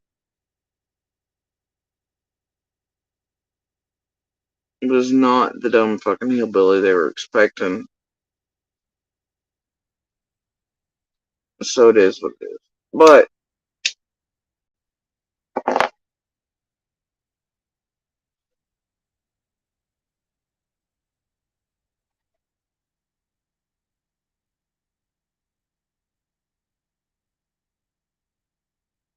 the efforts taken, man, and the destruction and all that shit on purpose by these creators and those lining all the way back up to here in real life. For some fucked up reason that touches far too much over here online, it's got a flavor to it, and I still don't like it. Family prosecute. This never happened to another person, child, or community or another summer, because I promise you, if they don't find the right person with this is going to happen. And a predator like this doesn't stop, they get worse. So I have a question for you. Talk about what's your impression of that shed down at the bottom there? Fucking shit. I mean, throughout the years that I've been in, like, it was used at first for, like, guests would stay in it off and on, I think. Friends would stay here and there. I mean, it was never really used a whole lot. At one point, there was somebody living in it for, I don't know, months. Here and there. Jody, I'm going to interrupt you just for a second. Okay, it's been explained several times. Okay, if you don't have a positive opinion, if it's your opinion or not, if it's not positive, get it out of here. Period. Sorry, Jody, please go on. I've never seen anything really weird down there. There's not a whole lot of activity there, especially in the past 2 years or anything. They rarely go down there like it's not someplace anybody hangs about. Even they don't, like, it's just there, and you don't say, I mean, we would, but like, all Beach Creek would know that somebody was paying, you know what I mean? Like, it's, it's there. But it is a good place. The kids, it's like, everything's just weird. He would have went and checked it out. Yeah. Yeah. So basically, that's a place where family members may stay. And now, how long been living there? Did you know the other family members before DNC? I knew Miss Code. I had met her a couple times, but she was very strange, and I could tell you that we didn't know she had a son. Thank you, mother. And we had lived there for several years before I met Candace and Warren. We knew they were over there, but I hadn't met them and didn't know that that was Miss Code's son. And Baltimore had lived there basically his whole life on 125. I'd been acquainted with 125 property for 26 years. My son was there almost every day with Baltimore's grandmother babysitting while I'd be at work, things like that, and I go pick them up and stuff, whatever. And I rarely see Miss Code off that hill. I don't remember cars ever coming and going from there. I know that other neighbors inside of our road are the ones that took care of her. I think they buried her, and I think she had cancer, and then she got MRSA or something and passed. But either way, I mean, she was kind of like a little legend around the street, like, because it was a little strange. She was a little strange, you know. I never really seen coming and going, but I know that some people felt all kinds of ways. But I never really talked to her personally. You know, it wasn't like, yeah, like from passing up things, you know, maybe 3 times max and for like 4 seconds. When you're in a little holler like that, it's a very tight ears, eyes, everything. I mean, folks no one see everything. Am I accurate on that, or am I? It depends. I mean, you kind of see and know everything. It might be through like a fourth-hand instinct. It's like, well, the one neighbors connected to Kansas County as well. Like, they had never spotted Summer visually. They'd heard her, but they had seen the voice, and they don't really deal directly with Kansas County, but we're technically direct, so we dealt with them. And so did the other neighbor, you know, sort of just because of our placement. But then you have the other ones in the back of the hollow, and they deal with each other in a different type of way because they're technically direct. So what you do is you kind of deal with your direct neighbor, but you stay the hell out of everybody else's problem unless it's an emergency. Sure. But you do know everything kind of happens, but it'll be through a particular neighborhood way or because you. It's like that property in particular is 125. I care everybody's everything. So it just depends, really. And what was your interaction before Summer went missing? What were those dynamics? So help me understand that. Was Candace and Donnie? Yeah. The family, just the boys, the Summer, just the whole dynamic, the family dynamic. Well, I think a lot of it, yeah. Because I think our dynamic would be, so it is, I've seen the public been like, oh, well, why would you call somebody to take pictures of your views if you're not besties? Well, just because that's how it works, and when you know somebody else is going through the same thing, you know, right? So, she would call me and say, like, one of the kids is sick, or I need, like, medicine, or want an injury, or something, and I would you know, walking through stuff, or... Roxy, that's not new news. They've been doing it since they got here. Just like they blamed everybody else. That's not new news. She would holler at me if she needed toilet paper, I mean... They've literally blamed every creator. Josh, Cher, you name it. It's not new news. I know people might think it is the past few days since the blaming of Smiley, where I don't give a shit. It's stupid. Makes no fucking difference on where Summer is or what's happened. It's just garbage. And I don't care about it. And toilet paper, keep 45-minute drives can happen. For the most part, like, I mean, we learned, for most of the years I've known, I mean, like, learning friends on Facebook type things, off and on would be, you know. Like right now, I mean, her thing's in my inbox, but I just, like I said, because at first they said they want people to be able to find me or locate me through her Facebook. So, but, um, so dynamic was kind of like, well, Jody Sue, what snake is this today? Can you come get it? Here's the copperhead. I'll trap it till you get here. You're the snake lady. Yeah, I'm the snake lady, and I will. I mean, I relocate most of the copperheads and things like that because they are, you know, good. But you just have to know Stay on your good side, young lady. Yeah. Snake. I have one here actually. My son's got a red tail.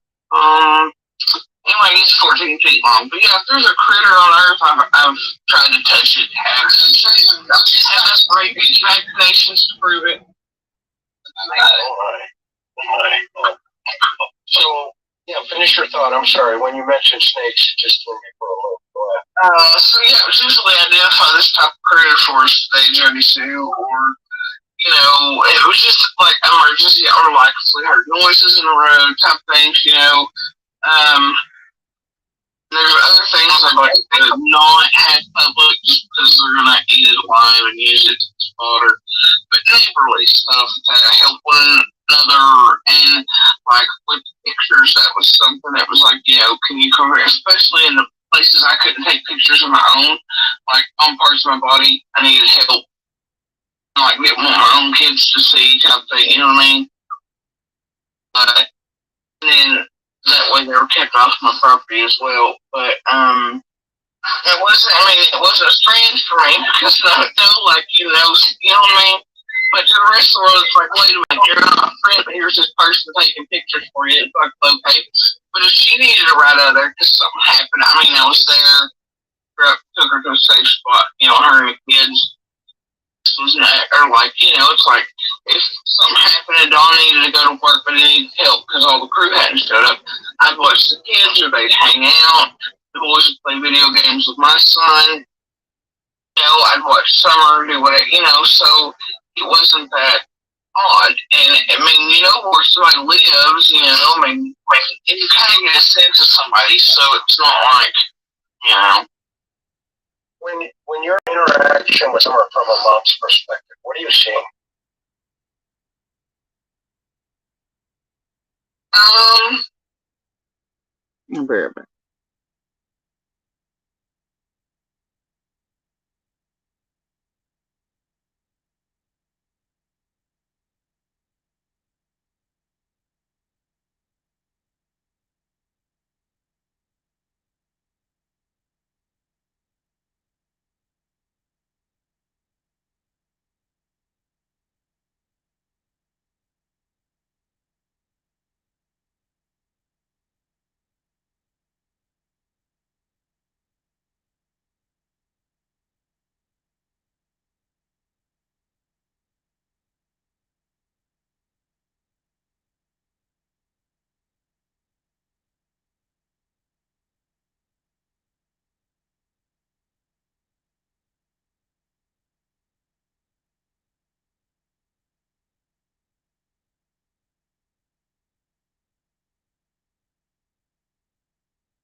Alright, so I'm back.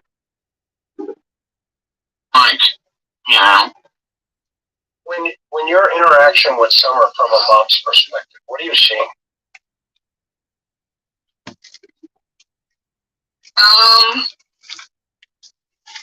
and she was kind of a tomboy, but also, well, girl, she could definitely keep up them boys. I'm telling you, boys can be rough. And she had so many times I heard her yell at them like they could pick, because especially how kids have a tendency to like group up the wrong numbers. There's 400 people, and there's, a number system. There were children when playing, and like one would be out because they were tired, so less than odd number, and they'd leave her behind. They would pick at her stuff, and boy, she'd let them have it. And she was not. She was definitely fiery, and it was the last time I remember seeing her. She was hollering at Candace at the glass door, and she wasn't taking no friends from me, but she was When was that? I saw her visually 2 nights before. I was scared when I before. She had this. Where was that? Help me understand the direction. At the house. I was up there with the phone for, I think, 2 nights before. And that's the thing, there's 2 moments that clash. There was a moment down bottom of the driveway, I swear it was the 14th during the day-ish. Then there's that moment at the glass door. The Voldemort was there the night before, I believe. And, he had one interaction up there with him, as a whole. He talked to him more frequently, because, I'm in the box anyway. But, more interaction over years with Candace and Ronnie than I did away, sort of. Now Candace, so it was just sort of, but not at the same level, so like the Candace and I did, And it's like right now, I know things are happening, and there's some tips coming from places, and I don't have a problem with it. There's definitely a separate situation here with Voldemort and I. I can read behind the lines between them, and no pastor. There's just all kinds of weird distinctions right now, so I know there's still an interaction there, but Baltimore is for Voldemort. And there was definitely interaction with Voldemort and C&D still at that point. Yep. And then, obviously, Voldemort and Stalin them had already been in contact with YouTubers by this point, and we're starting their fucking bullshit games and such up as well. And we're definitely still around C&D. Yeah, that's the abusive. Now, I don't want to put you in any situation there, but help me understand what your observations were, a day or so before Summer went missing. Write that down for me. Everything seemed normal, for them. What's the baseline for that? Where do you measure that? Normality for them over there.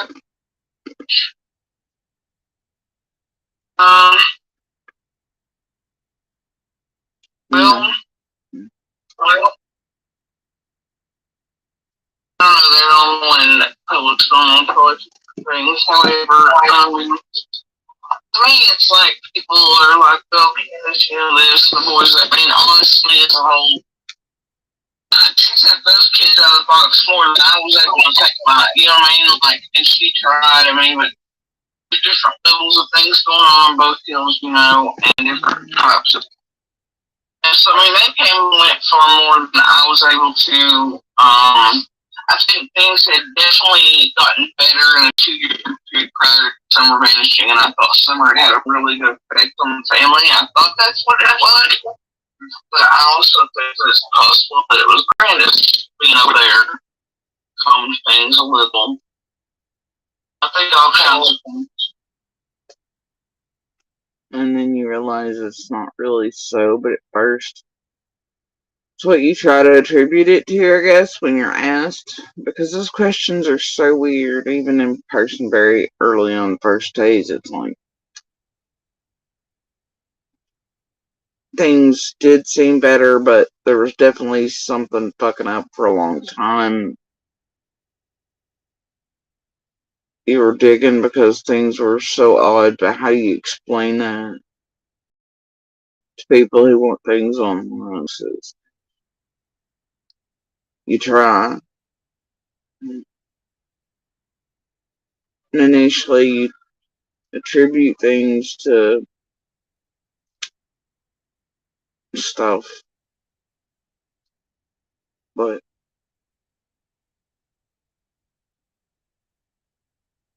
So some of the, correct me if I'm wrong, if I hear what you're saying, there are some dynamics that, are they domestic and violent relation?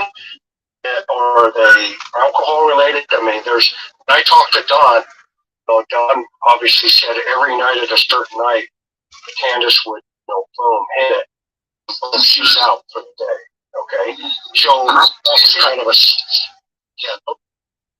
and by this point I already said the same thing. Everybody knew the same thing, but then that had changed in the months prior to Summer vanishing, as well. It was very...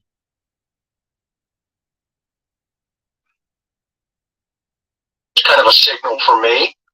Was it weird how I don't talk to you in private, but it just seems weird. It seems like Don's directed to say, because maybe that's not his fault either, but I feel like Don seems being directed by all kinds of folks. It seems to me like maybe some days Candace been on but under a bus. And I'd already known enough by living in there and this place and Dawn and Candace's to know that Sharon and all them were no good, nor was Benny Keys. And the way in which they were interacting with them, yeah, I just, and then Candace's conversation and what I was hearing going on in the background with Dawn and Cher and Keys and the rest of the tragedy pimps that I didn't quite understand yet. I thought Facebook, I thought social media. I didn't think about someplace like this. Still didn't really have a concept of who the fuck they were while in there until coming in here and colliding with this shit and being headhunted and all the other horseshit. So you put it together rather quickly, though. Everybody else be right over there too, and that's why I think people keep getting this idea that I'm defending her, or that I'm whatever, or I'm here to protect Candace, or I was directed to do something I'm not. But as a fellow female, seeing what's happening, and being smart enough to kind of see the dynamics here, and that some things are really wrong with people that are currently surrounding them. It seems like it's hurting somebody that's already maybe a victim. Further victim, I'm having so many issues with what's going on right now. No, I understand. I understand where you're coming from because John keeps calling me and leaving me nasty. You are not the biggest. I was warned about talking to you weeks and weeks ago, and you're always looking for faded rather quickly. I'm aware. So but I don't. Unfortunately, I had nothing. I'm not Jeannie and I'm not Barry. Okay, that's his problem. See, this is like, I never discount it. I think the public doesn't say, I'm not going to discount another victim, but honestly, I'm going to let you know she wasn't lying in that first statement. They they've interviewed her extensively, and that case is moving forward. So, Yeah, well, I mean, the first two did tells you the same thing, Yeah, well, and that's for the courts to sort through, right? Yeah, and that's, well, I mean, not even that. I mean, I've heard him say to me, and he admitted it. So it's like, do you agree? I knew enough. I knew enough about I knew her first statement wasn't a lie. Not going to discount their victim anyway. So that's some say. But for me, two things can still coexist simultaneously. Like there can only be two things in play. He can have done that, but also not have. But I mean, I understand how that generally works, and obviously there's pedophile backgrounds everywhere in the film, which means that travels there somehow, right? And it's usually smooth. You have one, you have the other, you have the other. I mean, I understand that. I knew it. I get it. I know you do. And I think for her, though, as a survivor, 5 years old was the trigger. Right? But she called because she was fine. She was fine. So that was kind of.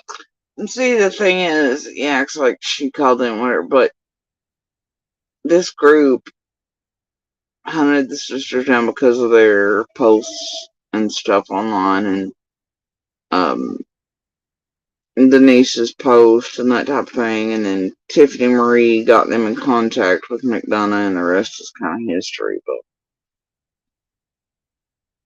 that kind of is what set it, in motion for her, and God bless her for having the courage to do that, and hopefully breaking another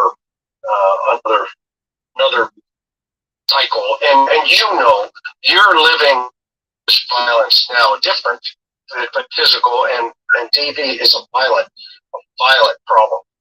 Well, I'm having a problem actually trying to find specialized stuff for this, especially when I hear people think, oh, well, Budweiser and Black Dry, but I've literally got a person, and I know this was thrown around wildly online, the narcopathic, right? But I've had somebody that touched me emotionally, mentally, and to the point where it makes you feel like you're crazy. And right now I'm in a situation where if I'm wrong once, I'm seeing a car. The second surreal to where if I'm wrong once, I call the law on the wrong car. If I do something, like they make you feel crazy because it's. and then this group played into that as part of the blackmailers and the hotel shit and all the other goddamn garbage. They were really doing that, and then to where it kind of made it to where I couldn't pick up the phone to do anything.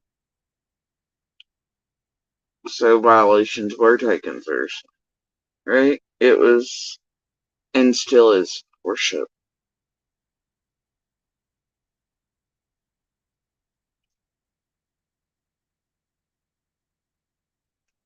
Especially considering where it was directed from and who was doing it. It's been done for so long, and it's this process. It's a type of abuse. It's not just because it was literally day and night. It's like nobody believes me that he's gotten to the point where he's threatening the public with weapons he's not supposed to have. That I have proof that he has. Absolute proof. And he's going to kill somebody. And I think I'm crazy. And then I hear something on last night, which if you listen to the chat that was for Ziggy last night, which I happened to catch,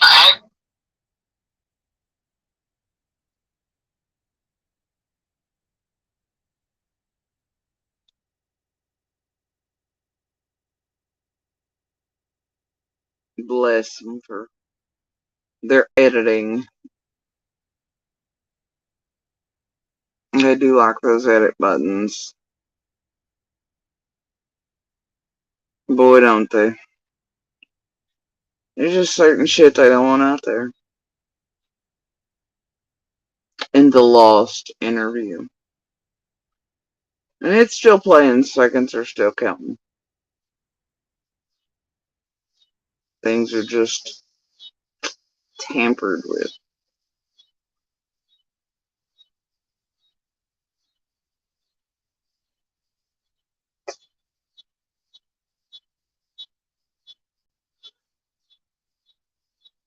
If you go find it. I hear something on last night, which I could, if you listen to the chat that was presented last night, which I happened to catch by accident in a small chat thing happening, as we're doing the summer marathon rip, and I can read between lines, even though I know that whole conversation that you was having with this person is bullshit, and I know that the leaker is because of it for fact. What I do know is they're cobbling together 3 or 4 things together where they're getting online, part of the leaker from the hill right now around Kansas City. I do know Baltimore is around Kansas City right now, and I know I've been lying about some of that, which is fine. I know how it works. It's fine. Okay, but it tells me what Baltimore. This was a Squall, Diltary, etc., and all these other things coming into play. Monster, etc., C&D collision on O-Bones. Are saying, just like you sent pointed messages through them for the past few weeks, you know, nobody's listening. It's like everybody thinks, oh, well, he's not doing this, he's not, but he is. He's still doing things, and it's insane. But either way, it's like, that's his point, is to make me look like I'm crazy right now. And other things are afoot. I think that what we heard is also playing into other things. And there's things that I can't say openly, but are parts of the panel up here that know the full backstory with me. And I mean, you might if you talk long forth, but I don't know. But either way, Yeah, there's a definite drywall fuckery thing happening there, and a definite like inheritance thing happening there. And C&D and Monster Night from the beginning, playing to get covering one another's asses for all kinds of other reasons, and all of which I hope by this point are known by all evil. It is what it is. like, what's happening to me is even more super strange than public even knows, and there's a reason I feel so strongly about what I do right now with system involvement and things Baltimore's capable of is doing. And I just, you know, To be strong here for a second. Okay? Continue to be strong. Number one, I believe you're a survivor. I can hear it in your voice. I hear it in your statements, and you're real. And I want you, to believe, continue to empower yourself, and to not just ignore some of the other things that are taking place. I know how hard it's easy for me to say that because I'm not living your life. But you have a safe place. If you need to throw rocks or somebody to listen, trust me, I will listen to you. I will believe you, and until something or the evidence shows otherwise, you have an advocate here. And by the way, I'm going to have a guest on, not this weekend, but next weekend. Her name is Dr. Hamill, and she is a domestic violence trauma specialist. And she and I have been friends for almost 25 years. She's an amazing human being. Would you promise me that, after we are done here today, that you get my email? I want you to send me some information. I want to put you two together.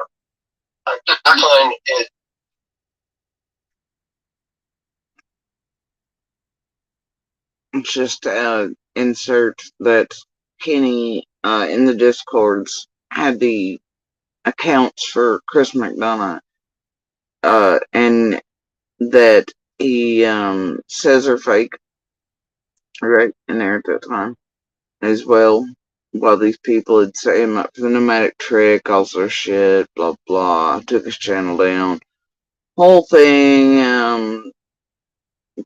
TM also has 423 Chase Brad believing that he's following us and working for McDonough at the same time and stalking us and it's traffic and all sort of shit and watching us and whatever. It's a whole big thing right there.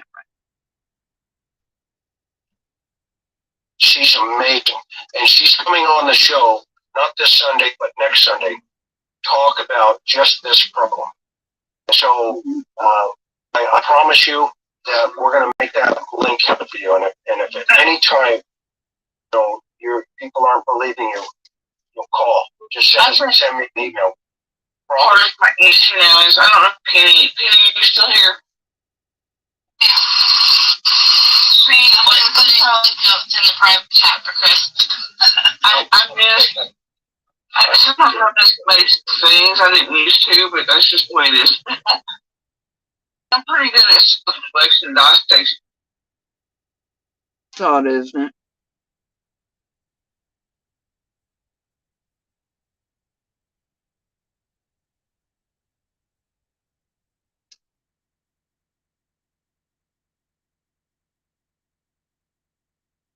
You know, and I've always been just send me an email. Part of my issue now is I don't know, Penny, you still here? See, what is the notes in the private chat for Chris? I sometimes have this basic things I didn't used to, but that's just the way it is. I'm pretty good at selection dot station, you know, and I'm about just this problem. So I promise you that we're going to make that link happen for you. And if at any time, your people aren't believing you, you'll call. Just send me an email. Part of my issue now is I don't know, Penny, you still here? See, what is the notes in the private chat for Chris? I sometimes have this basic things I didn't used to, but that's just the way it is. I'm pretty good at selection dot station, you know, and I've always been pretty good at that. The other times, all the discard cycles, all these other things, when you think, even after a year or two apart from ball.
Mark, we're still at time. See, what is the notes in the private chat for Chris? I sometimes have this basic things I didn't used to, but that's just the way it is. I'm pretty good at selection dot station, you know, and I've always been pretty good at that. The other times, all the discard cycles, all these other things, when you think, even after a year or two apart from Baltimore, we're still at time. This time I found a way, I think, to take that, because I don't feel it. There's no pull there, there's no, there's none of that. However, the other times I didn't have a problem like Baltimore, it wasn't an issue, This time, it's I thought all these years I was not damaged. Kept him from damaging me so far it didn't break me. I thought, well, okay, I'll be fine this time.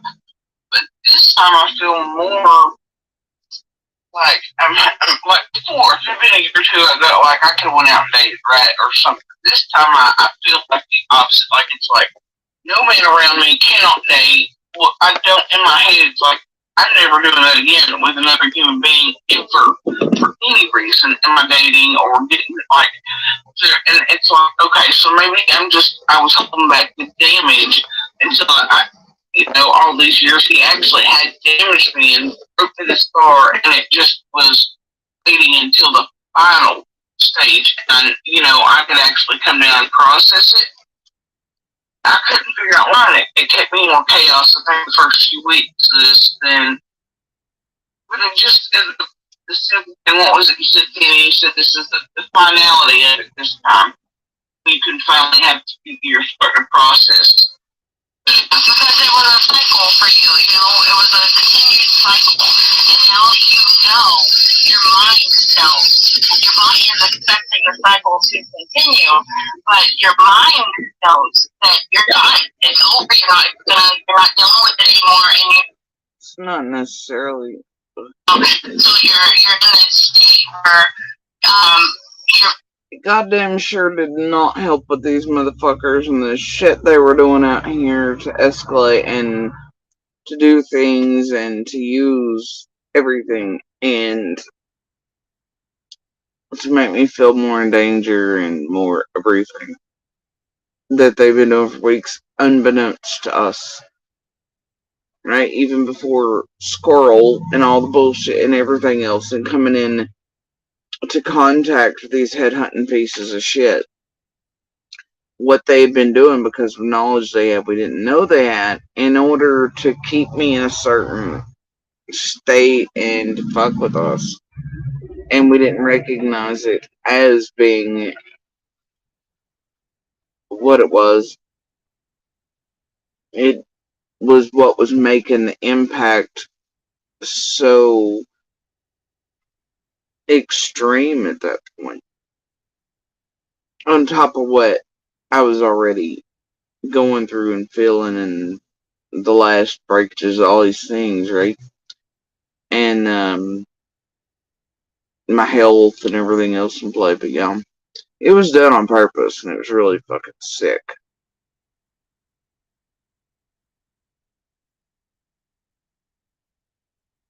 So that's why in those moments it was so extreme on I and the children. It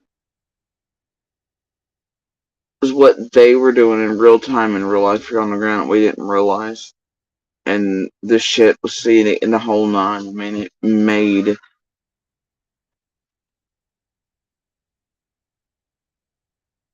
yeah. Processing it, your body is wanting to get ready to prepare for the cycle again, but your mind is saying no. Yeah. I mean, I think Penny's right. I really don't want to hear that bitch's voice, so I'm just gonna fast forward a little bit. It makes me fucking sick. But also still like being like I'm finally done, but the damage is showing this time like never shown before, and I thought I'd save myself from by continuing to try to have a spine, continuing to try not to be like a doormat and speak and try to hold my own against ways to keep my personality intact. And but now here he is still in ways using me right to us, and also dealing with damage from 26 years ago. Oh yeah, and still yet this long after him installing their bullshit and this group working together for every fucking day that have been on that goddamn road to terrorize and torment and further abuse and inset in our lives and all this shit and continue the fucking abuse and the shirts and the this and the setups and the goddamn garbage with my child and everything else. Yeah, the abuse ain't stopped yet.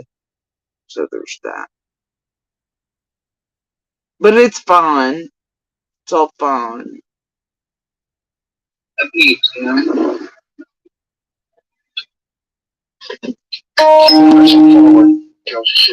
You're doing great. The fact that you have the courage to get to this. And knowing all these same motherfuckers that were always like, oh yeah, Jody Sue's Trump, whatever.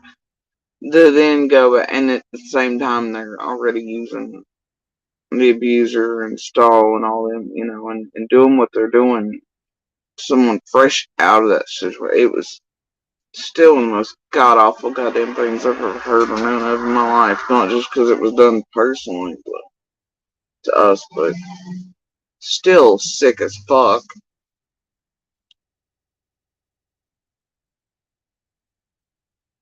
Point says a tremendous amount about what's ahead of you in a positive way. And I'm really proud of you personally, just listening, to, and I when speaking with Jeannie and Mary, when they were first, the courage to decide whether or not, they keep going, because they were getting constantly beat up with this new dynamic we call the internet.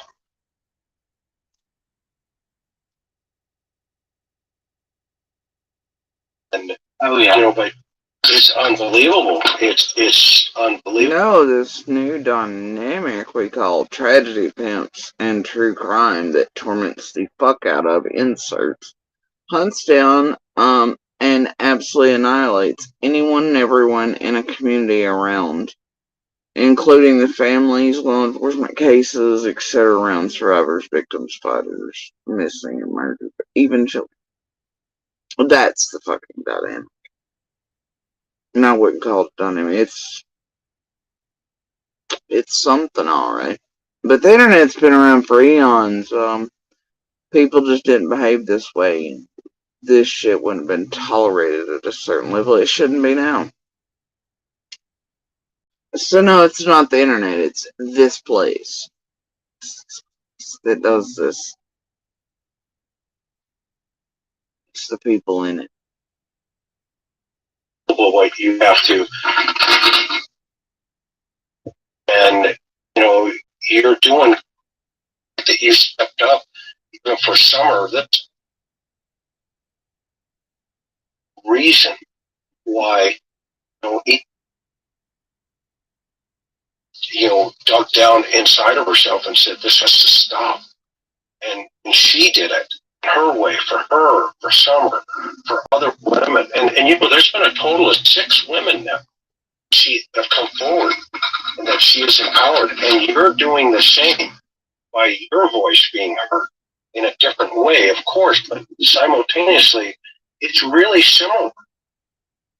Because violence is violence, whether it's SA, whether it's abuse or physical, mental, spiritual, emotion. It's violent. It's about control. And unfortunately, it needs to stop. People need to get to that place where they need to look in the mirror and say, what am I doing? And you know what? The only way you do that is you stand up right in front of them and you put your hand out and said, it's over. Yeah. Yeah. And you're doing it. You're doing it. And you're dealing with your health. So, yeah. Now I know why you handle snakes. You're a tough girl. A tough woman. And, remind me. Like all critters. Well, I can't wait to meet you.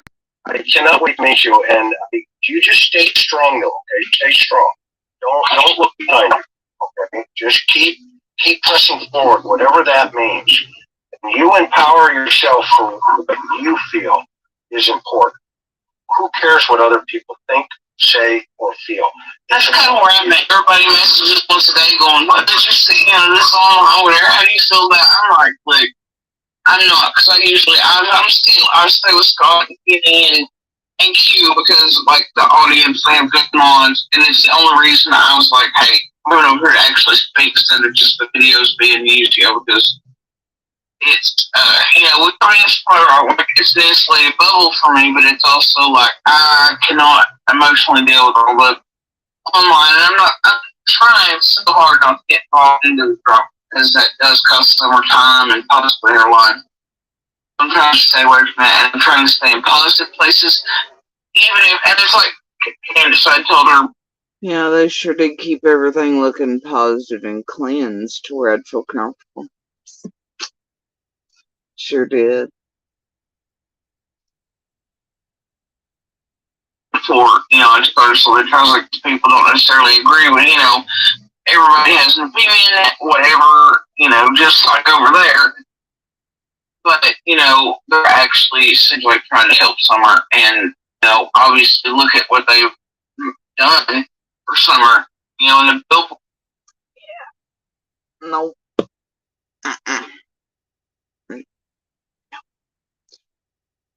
Man. To then figure out so quickly. And even during this period, it was trying to figure out who was involved, what levels, tiers, the web.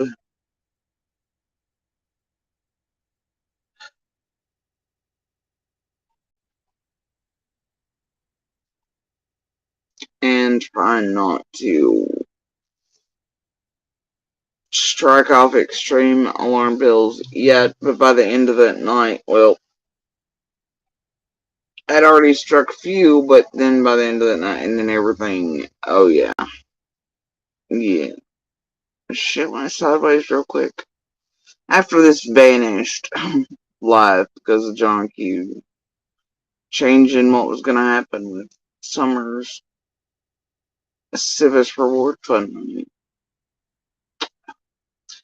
And then rest is history, and you have the lost interview. And the fun, it's an amazing thing to see. I'm trying to do the positivity thing, stay in a little bubble where I feel okay, and not venture out into YouTube world, honestly. Yeah. No, remember, you're asked to push the rock, you're not asked to move it. And, yeah.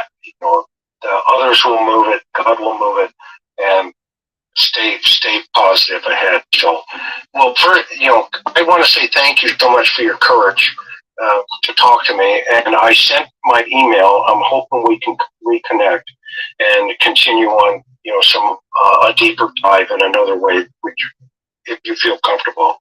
And then, is there anything I haven't asked you or you think is important that you would like to share?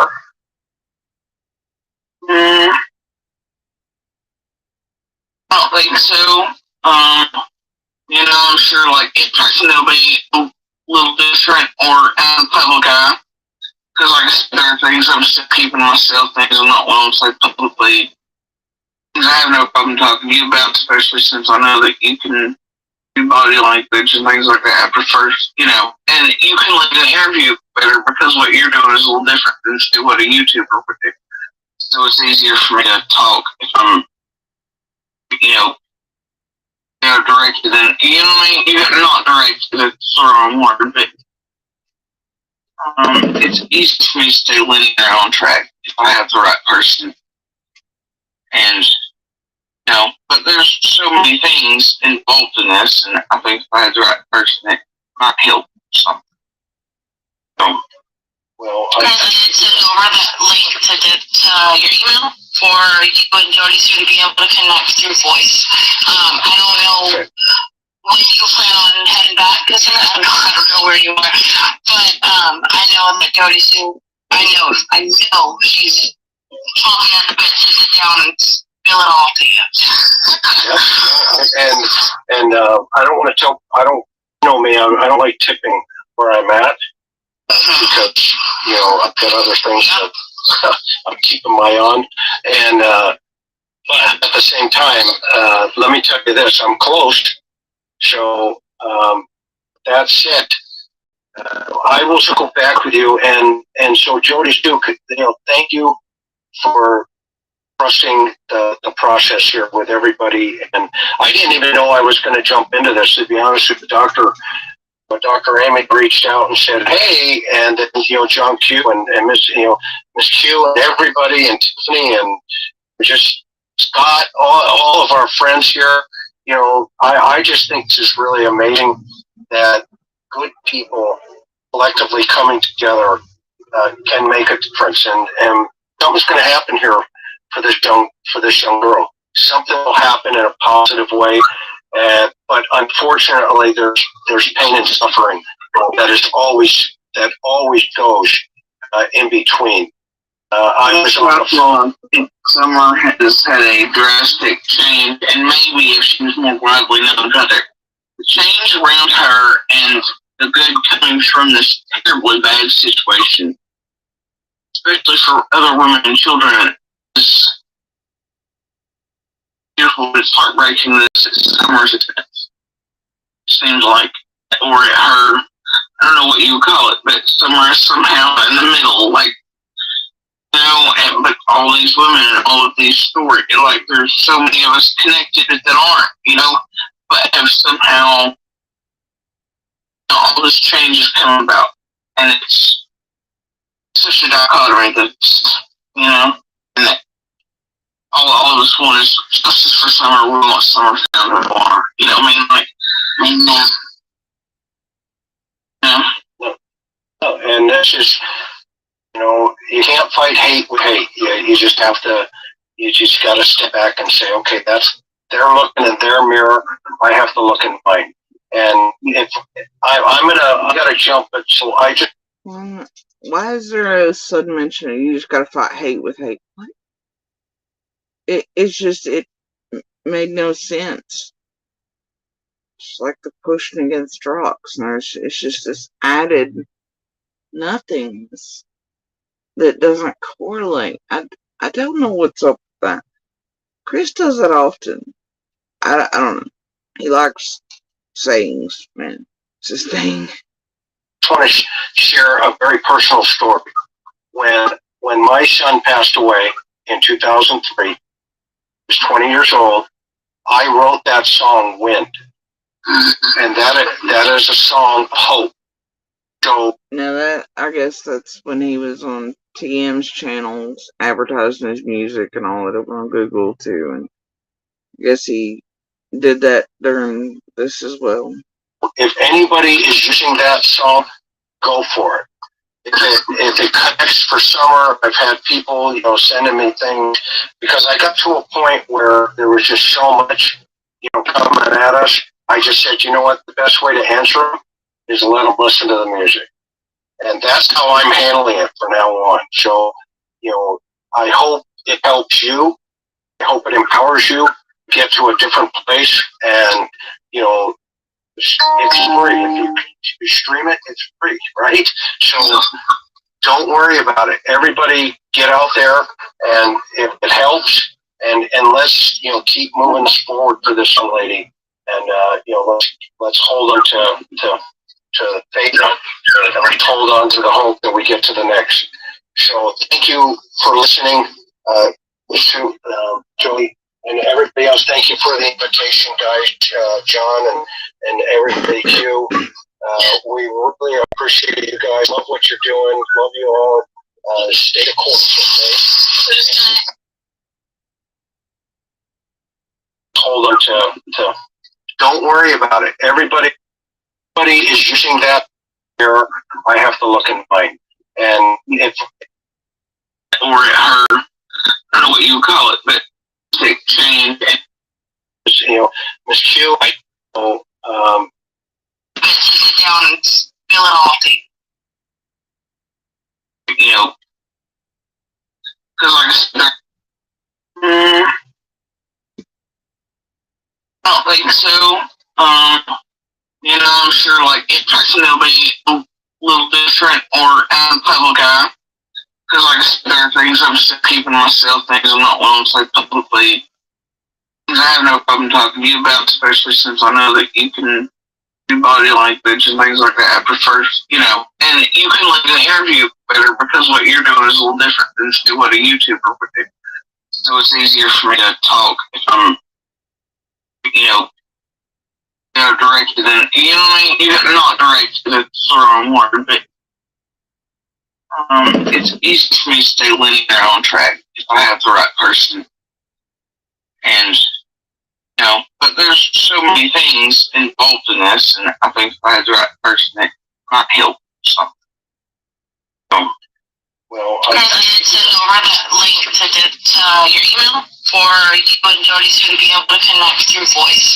I don't know when you plan on heading back, because I don't know where you are, but I know that Jody soon.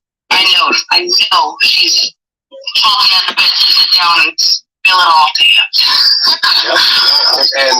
And I don't want to tell. I don't know me. I don't like tipping where I'm at because I've got other things that I'm keeping my eye on.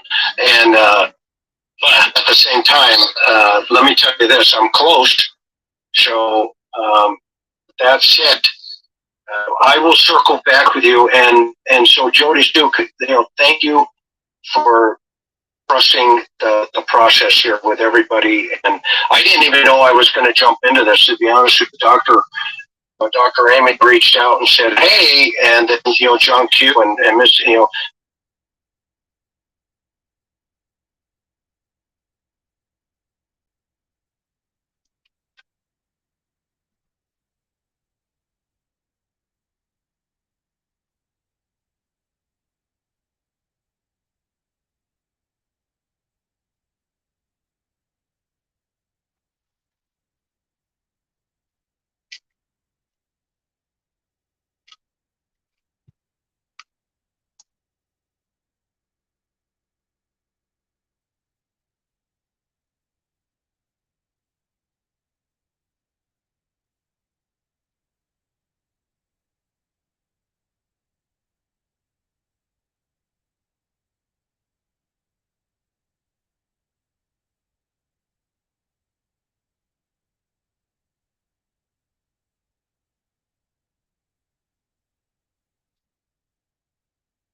Anyway. Miss Q and everybody and Tiffany and just Scott, all you know, I'm keeping my feeling all to you. You know, directed in, you know what I mean? Not directed, it's the wrong word, but it's easy for me to stay linear on track if I have the right person. And, you know, but there's so many things involved in this, and I think if I had the right person, it might help something. So, well, I did send over that link to your email for you and Jody to be able to connect through voice. I don't know when you plan on heading back, because I don't know where you are, but I know that Jody Sue, I know she's chomping at the bit to sit down and spill it all to you. and I don't want to tell. I don't know me. I don't like tipping where I'm at because I've got other things that I'm keeping my eye on, and but at the same time, let me tell you this: I'm close. So that's it. I will circle back with you, and so Jody Duke, thank you for trusting the process here with everybody. And I didn't even know I was going to jump into this, to be honest with you. Dr. Amy reached out and said, "Hey," and then John Q and Miss Q and everybody and Tiffany and just Scott, all of our friends here.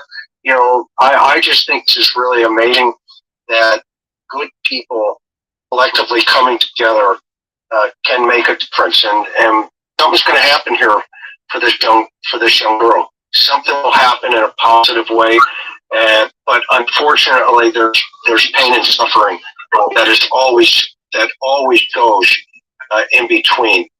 I was on the phone. Summer has had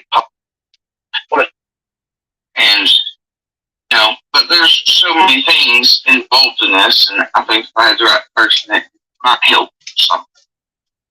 So, well, I did send over that link to your email for you and Jody to be able to connect through voice. I don't know when you plan on heading back, because I don't know where you are, but I know that Jody Sue, I know she's chomping at the bit to sit down and spill it all to you. And I don't want to tell. I don't know me. I don't like tipping where I'm at because I've got other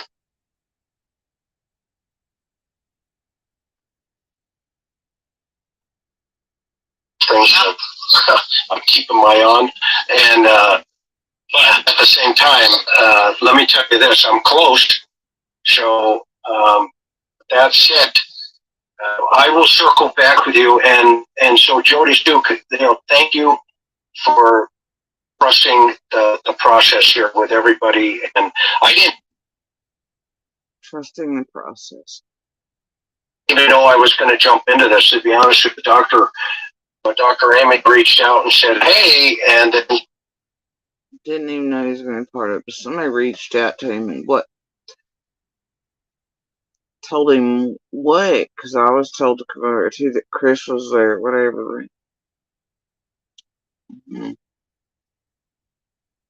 Etc.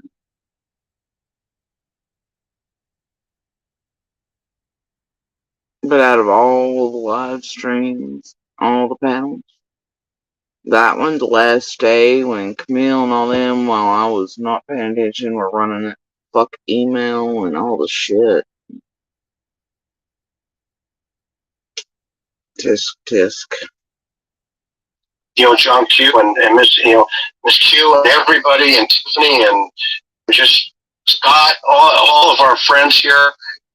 I just think this is really amazing that good people collectively coming together can make a difference, and something's going to happen here. Took me like 3 days to recognize these people as goddamn criminals and con artists and shit. And start piecing shit together and trying to piece it together further, but apparently for this young girl, something will happen in a positive way, But unfortunately, there's pain and suffering that always goes in between. I was on the phone. I think Summer has had a drastic change, and maybe if she was more widely known to her, the change around her and the good coming from this terribly bad situation, especially for other women and children, is beautiful. It's heartbreaking that it's at Summer's expense.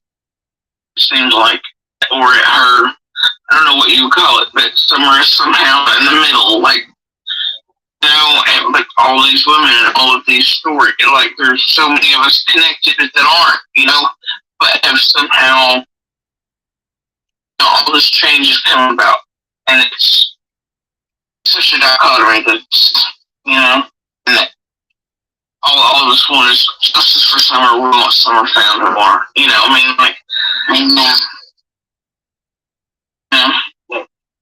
And that's just, you can't fight hate with hate. You just have to, you just got to step back and say, okay, they're looking in their mirror. I have to look in mine. And if I gotta jump, but so I just want to. And y'all correct me if I'm wrong, but isn't the whole peeping Tom thing missing on this? Because you remember, like,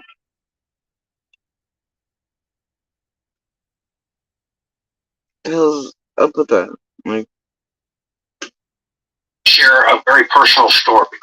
When my son passed away in 2003, he was 20 years old.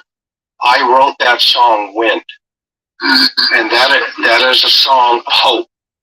So if anybody is using that song, go for it. If it connects for Summer, I've had people, sending me things because I got to a point where there was just so much, coming at us. I just said, you know what, the best way to answer them is let them listen to the music. And that's how I'm handling it from now on. So, I hope it helps you. I hope it empowers you to get to a different place. And, it's free. If you stream it, it's free, right?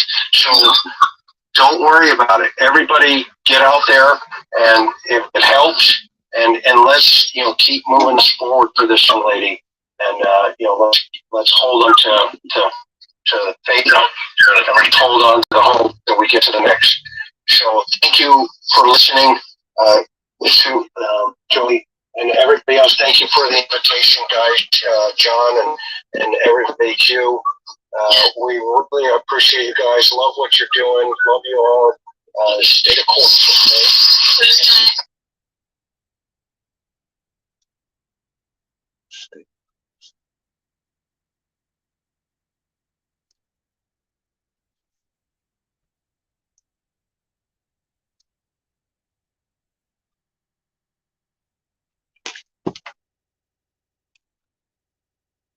hmm.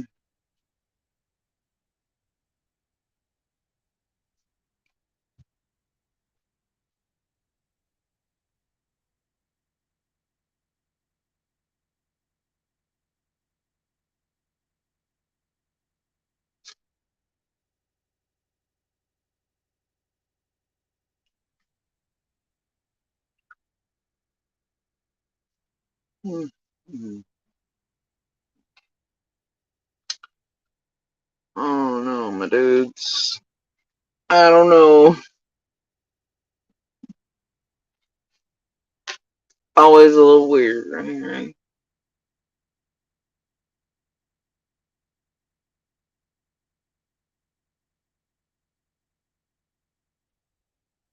Now, came here with a purpose today.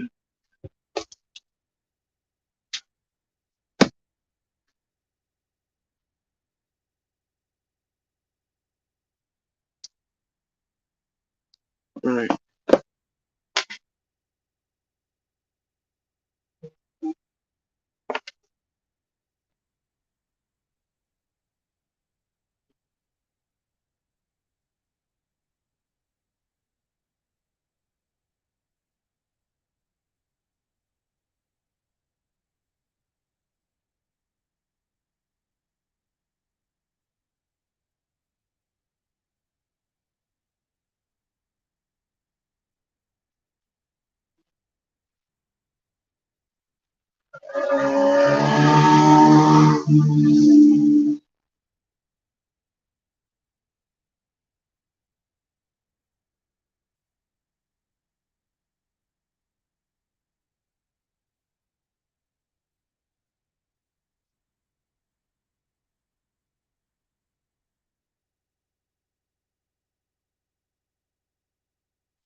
Well,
I'm sorry, guys. I'm trying to figure out something around here.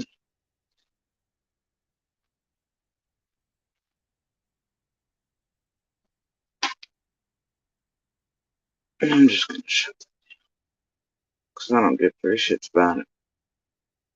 Doctora Latina.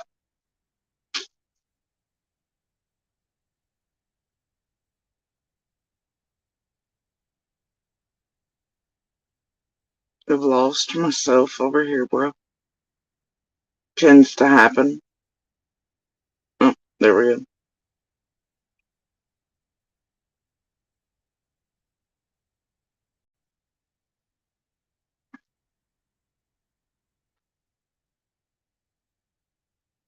I also had to take a minute because face is all trying to go numb on one side and, well, not trying, but is, and eyesight's going in and out, and blah, blah, you know. So, it's kind of one of those days. A little rough. Though people are like, oh, you look great today. Yeah, it's the lighting. This fucking yellow wax melt thing. It's not very, flattering most days and nights. I don't care. But yeah, I do often look better in natural light. The light you will see me better. But hey, I look fine in my space. So anyway, I don't know what kind of fuck shit they're up to. I don't like any of it. I don't like, that it looks like people are trying to pull and bait and bullshit around either today. I'm not gonna play in that shithole. And I'm not gonna be used for tragedy venting. And their barrel scraping and their attempted setups of fucking folks that's been occurring for several weeks and leading up to. I'm not gonna do it. Y'all hear me? You hear me loud and fucking clear. You're gonna fucking miss me with this bullshit. Y'all fuck around and find out all in your little goddamn mouth. Not today, motherfuckers. Save your attempted, repeated tragedy pimps, setups, and tampering with shit in real people's lives and set that community for somebody else who's not seen you do the same shit for 2 fucking years.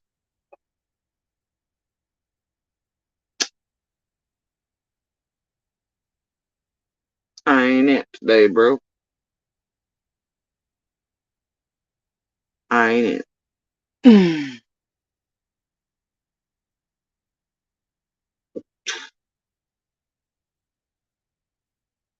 I ain't it.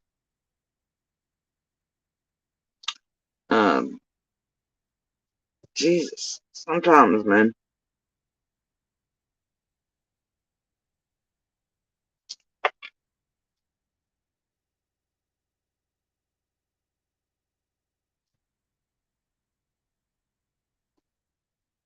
Uh,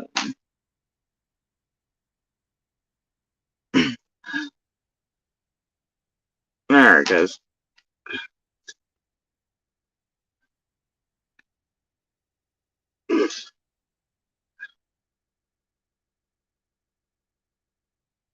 Give me just a second.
Alright, guys, so I am here.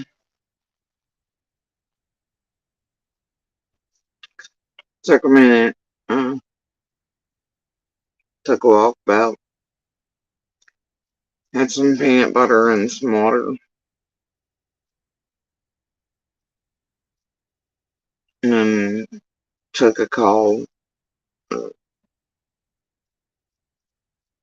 Trying to figure out what the hell these tragedy pieces of shit are up to today. Has everybody on the ground a little concerned? Everybody's like for real fed up with their bullshit. I'm pretty well over it, as are most. So, anyway, I'm definitely having a health moment, but I'm alive.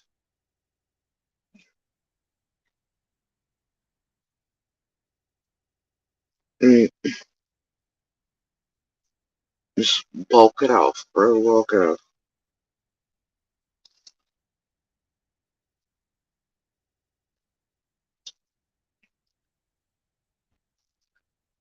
Um, shit happens, right?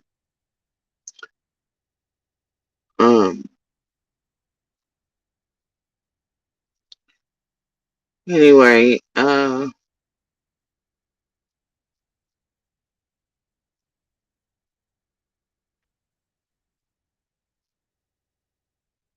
don't like the feel of things currently and what these tragedy pimps are doing and what it looks like they're trying to set up, which is about 3 or 4 different things on the ground and otherwise around here. And some of the shit coming in from background and too convenient of things is bait's been released the past few days and convenient back-to-back messages as things are being said and done. Especially work. I just, yeah.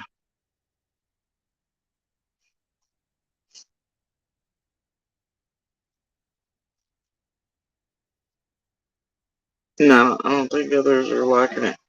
Alright. So, and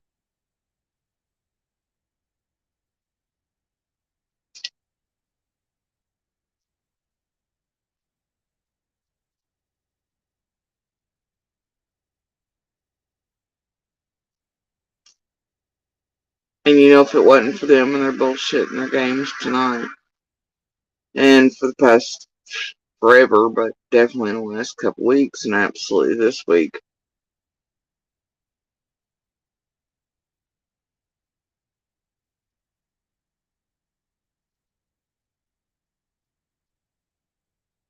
maybe certain things could be done to help someone. But because of them, once again, and their horseshit,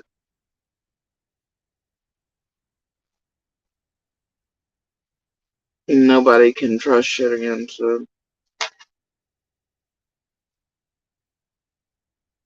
do a goddamn thing.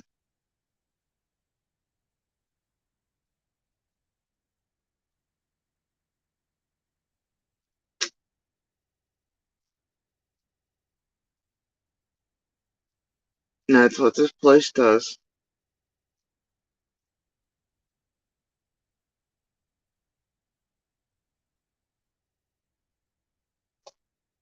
That's what this goddamn place and these fucking pieces of shit do.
Speaking of which, I came across some things the other day.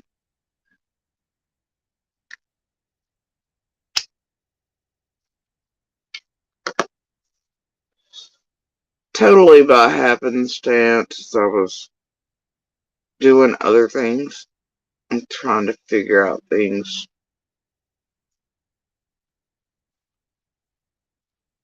Tangible things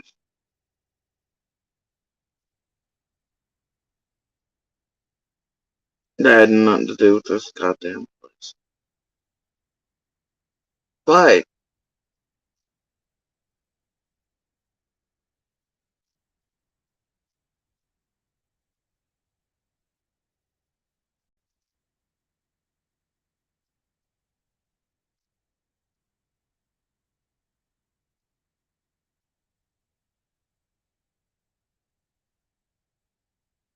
is that supposed to be funny, Di?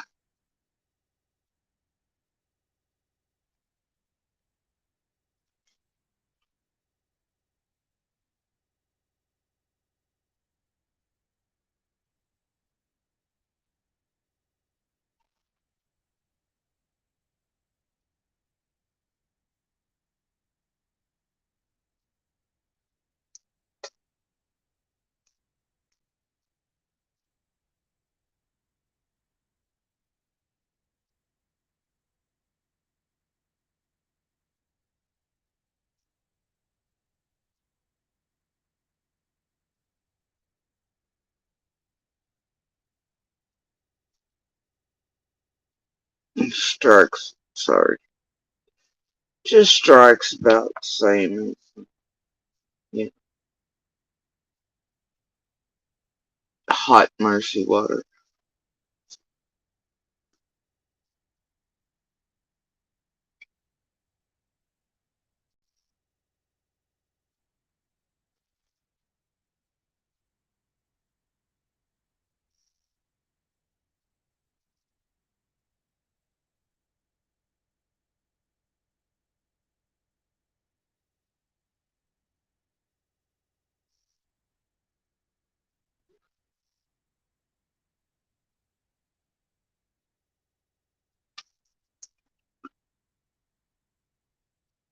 Um,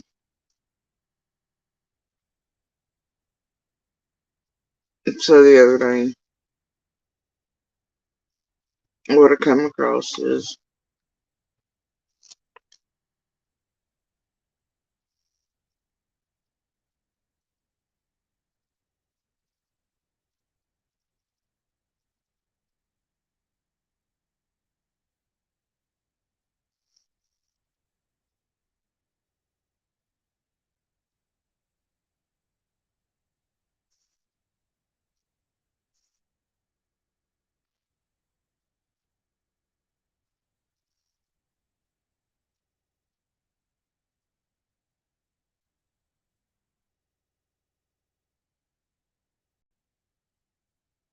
include,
Now, y'all,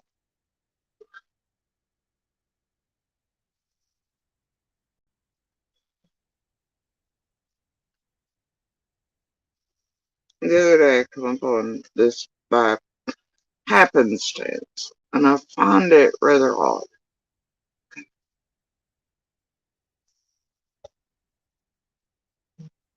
I find this person that posts the video right before their first one, seemingly really ever, except 10 years prior to that. At that point, looks like. I think I have that right.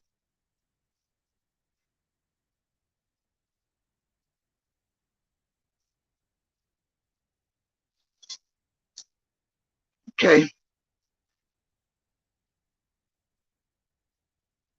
And they start posting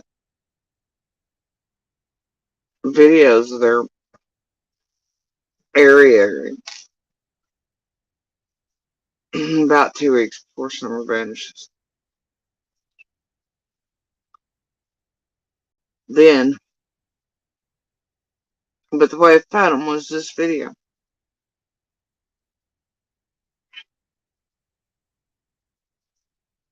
But it not the way I found them, but this is the video that was like, what the fuck?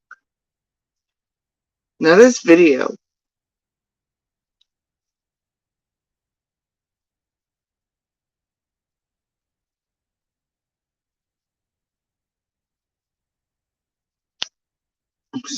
starts out with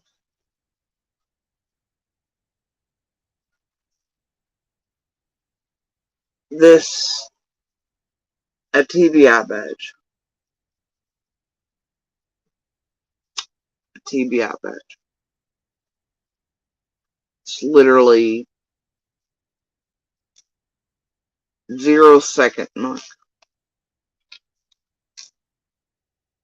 This person also has undercover in their name. And I'm going to play you the video, just to put it here for reasons.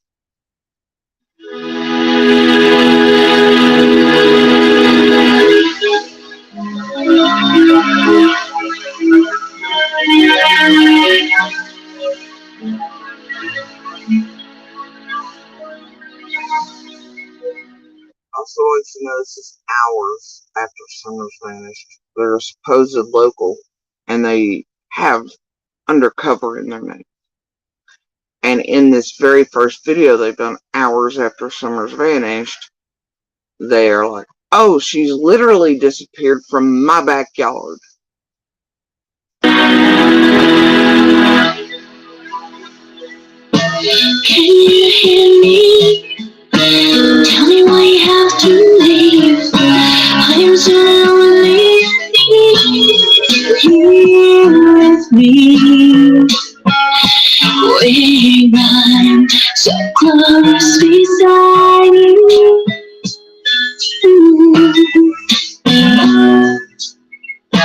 Out here staring up to the sky, wishing I could fly like birds so far, so high, to reach you to the near.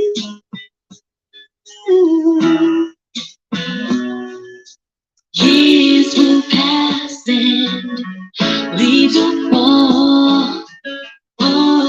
Years will pass and leaves will fall. What the fuck? Right? Trees will dry. You know the snow will slowly melt, but my love will never die. Never die. It's been too long. Right. Second video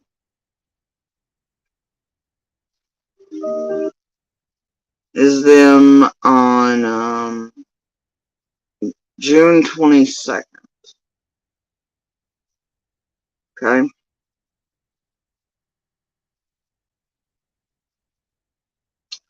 once again, starts with a TBI badge.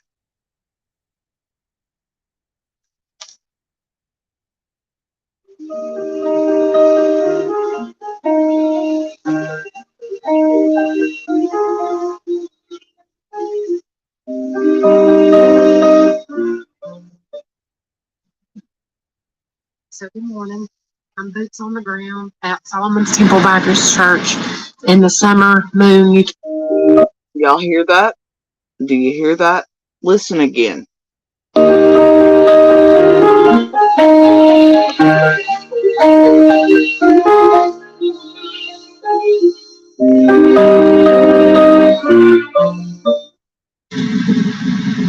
So good morning. I'm boots on the ground at Solomon's Temple Baptist Church in the Summer Moon Utah Wells case. This is the media center where all the media is located and the prayer garden. And I come to pray and put some things out for summer. Still hopeful and praying. And we know that the Lord promises that in darkness He will reveal the light. There's a clear separation in darkness and in light. And everything in darkness will be made known. And we're praying and claiming that promise. And again, they're over here reporting. It's the media center where they're located. Summer Moon Utah Wells. If you've seen her, please call 1-800-TBI-FIND.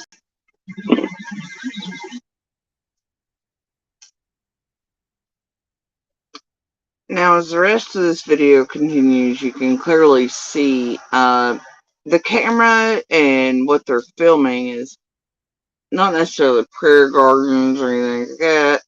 They're working for someone, I don't know, boots on the ground. And just like then, they pan over at the media and all that shit. And then they're trying to get a really good look later on the video at the TBI command center, etc. Oh, the thing is that this one features numbers like Linda, right? Linda, Post-it Note 3, Coleslaw 333, you know, the account that Post-it Note had trolling me with not only straw pump bullshit, but rapist bullshit that she helpfully admitted to. This person, though they say that she literally disappeared out of her backyard, is full of shit because some of the details in it ain't right to being inside a beach creek. Does take pictures though of the surrounding area trying to pack. I don't. All kinds of weird shit in here. Okay, that's all I'm saying. It's better.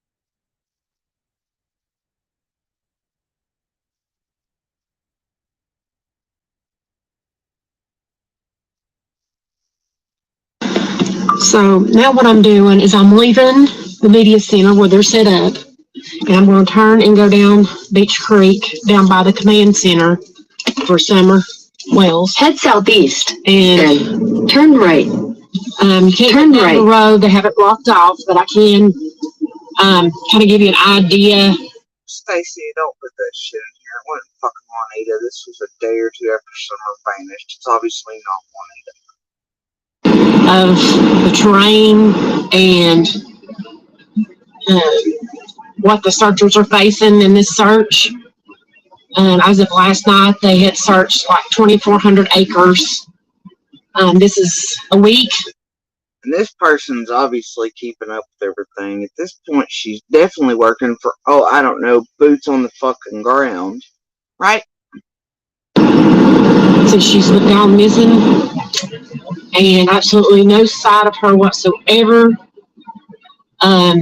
when I was at the media center just then, they were doing updates. So I'm not sure what the updates are. I am going to try today to find some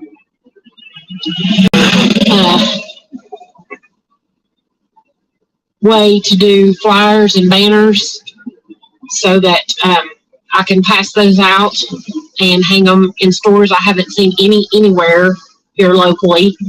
And so I want to be able to get those flyers out as soon as possible. So I'm going to pause the video and then start again when I get closer. Okay, so I'm passing some homes here. Here is, the road is blocked off there. But they're In a quarter mile, you will arrive at your destination. I just seen that they are canvassing. Right. See, she's not interested in she's interested in what they're canvassing, where they're searching. She's interested in getting close to the media by parking at the prayer garden. She's interested not in Candace and Dawn's really, anything like that, but in seeing what the command post is up to. Oh yeah. Head west. I seen them in a front yard, so they're going door to door now, it seems, checking homes in the area. But as you can see, this area, while a lot of it's flat, there's mountains on both sides, if you can see over there, and I'm trying not to, because there's... If you're local, the fuck do you need GPS to go to Beach Creek for? Or if it's your backyard, right? Makes that shit make sense. But, wait for it. Cops out here everywhere walking, so I'm trying not to break the hands-free law. Okay, I see them, the searchers here on the side, the guardrail. I'm having to hide my phone.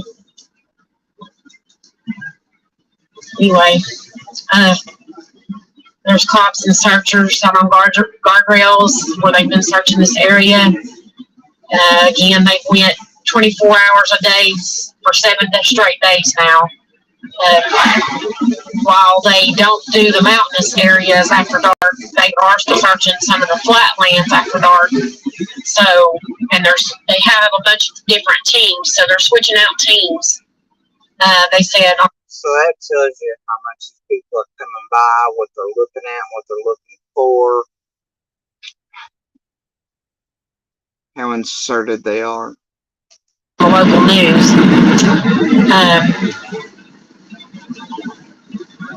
Anyway, as you can see, it's very mountainous, but it's also lots of farms. There's not a lot of homes out here. They're very sparse, few and far between. You know, I don't know. It's so frustrating. I'm just trusting the Lord and His plan, whatever that may be. I will start again in a quarter mile. Closer. Turn right, then. Turn right. Here's the church where this is the command post. I'm trying not to get caught. But this is the command post where they're all located. It's hard to see with me having my phone in my hand, but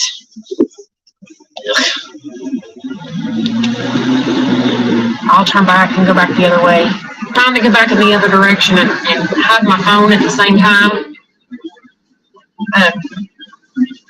Anyway,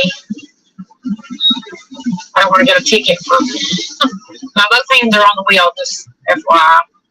But anyway, this is stressful. I mean, it is a very stressful situation. The community is stressed. I'm sure the family is stressed. The searchers are stressed. The cops are stressed. I mean, it is a stressful situation. And, okay, hide my phone again.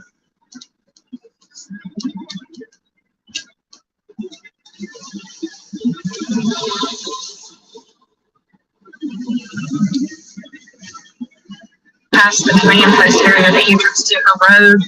But as you can see, there's mountains all around here. I mean, it's on all sides. I mean, it's one home, all sides.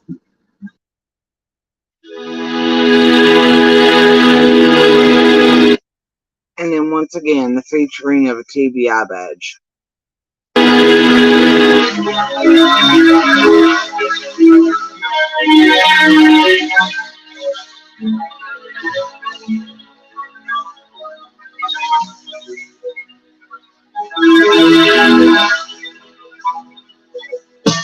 Can you hear me? Tell me why you have to leave. I'm too lonely, I need you with me. Where I'm so close beside you.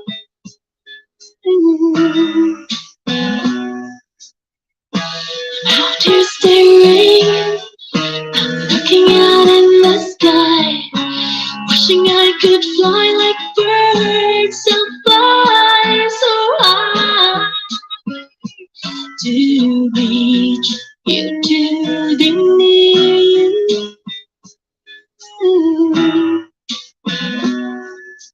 Years will pass and leaves will fall.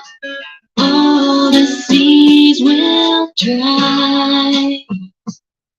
You know the snow will slowly melt, but my love will never die, never die. It's been too long.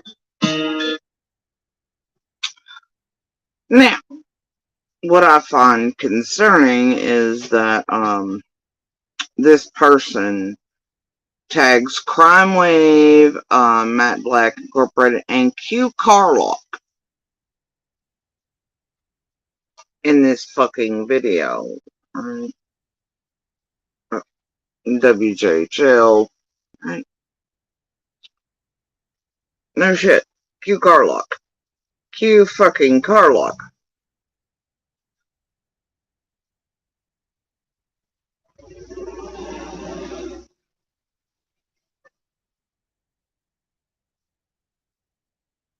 The first video I showed you where they TBI badge, the first one, and the, you know, whatever.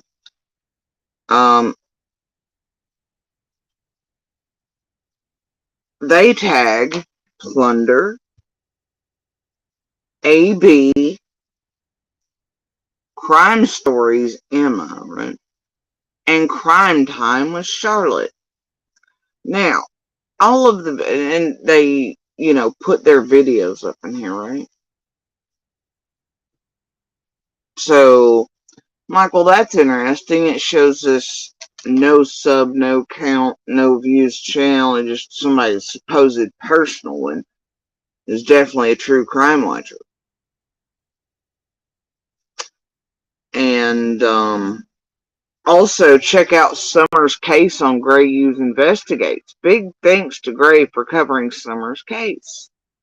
Now, if you try to go to that fucking video, I guess Gray Hughes has privated it.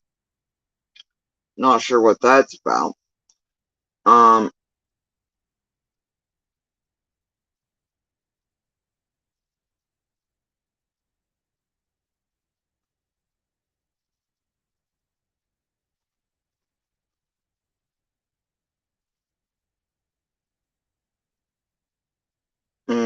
You try to go to, I think, the Plunder video. That one's also private. Or gone now. Who knows, really.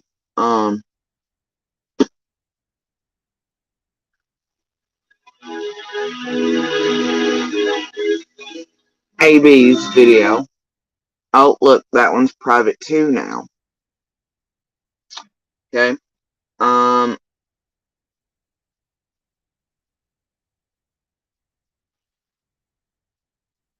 And then, well, Crime Stories. Let's try that one. Crime Stories Obsessed Emma, right? Of course. Now, this one is dated June 16th. Right? So, whatever. It's still there. Who the fuck knows? Nobody cares. Fuck Emma in particular. Then, now, she could add these in later, whatever, sure. But then you go to the crime time with this Charlotte person, right? It's low views and shit. I don't know how many subs it had then, but now it has like 1,000. But then you figure out in the about section that this person actually has a far larger channel that absolutely has to do with MGL and the group and the whole tragic, all the big ones. It's got almost 20,000 subs. And they joined February 19th of 2021. For that channel, for the big boy channel they have, while apparently whatever, But as you can see, this one, I find it weird just that they have their name as Undercover Angel and 3-3, but whatever. And they are, they don't have any subscribers really, and not enough, I don't know. But they have the ability to go live. It looks like now all of a sudden they're gonna do it. I don't know, but whatever. Okay. I feel a type of way about it. I don't like the, and I know Brain Dot's right, but the 3-3 and the undercover and the TBI badge and her making sure to show, and then links, you can tell she's, let's see. Oh, and the description is, true crime lover, right? So she was obviously hopping it down from the, get-go, trying to be part of everything, and definitely was boots on the ground for this place instantly. I don't like the flashing of the TBI badge, considering all things, right? Doctora Latina? Hey, thank you very No.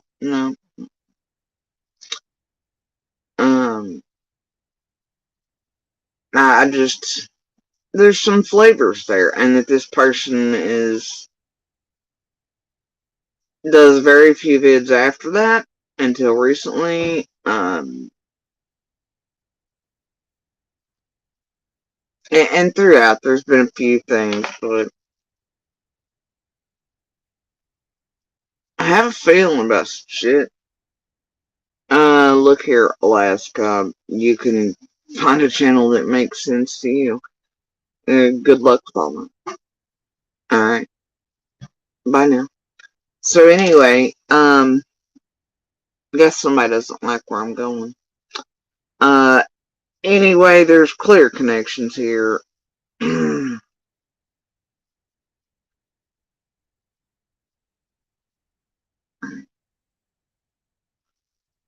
Between this group and that this one already, now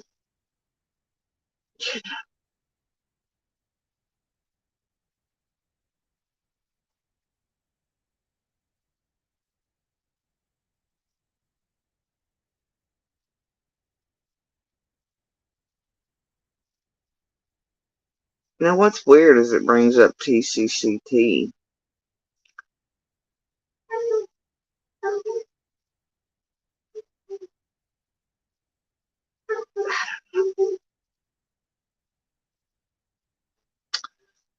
Anyway, and then you have them, a couple more videos, a little whatever, but I don't like it, man. So, I don't like it. and it shows clearly how inserted these people and locals and their bullshit are. Instantly and watched all of us and trying to get as close as they could under false pretenses to law enforcement, news media, and to hear journalists and watching the searchers and houses and people inside the community. Right, and feeding it back into. But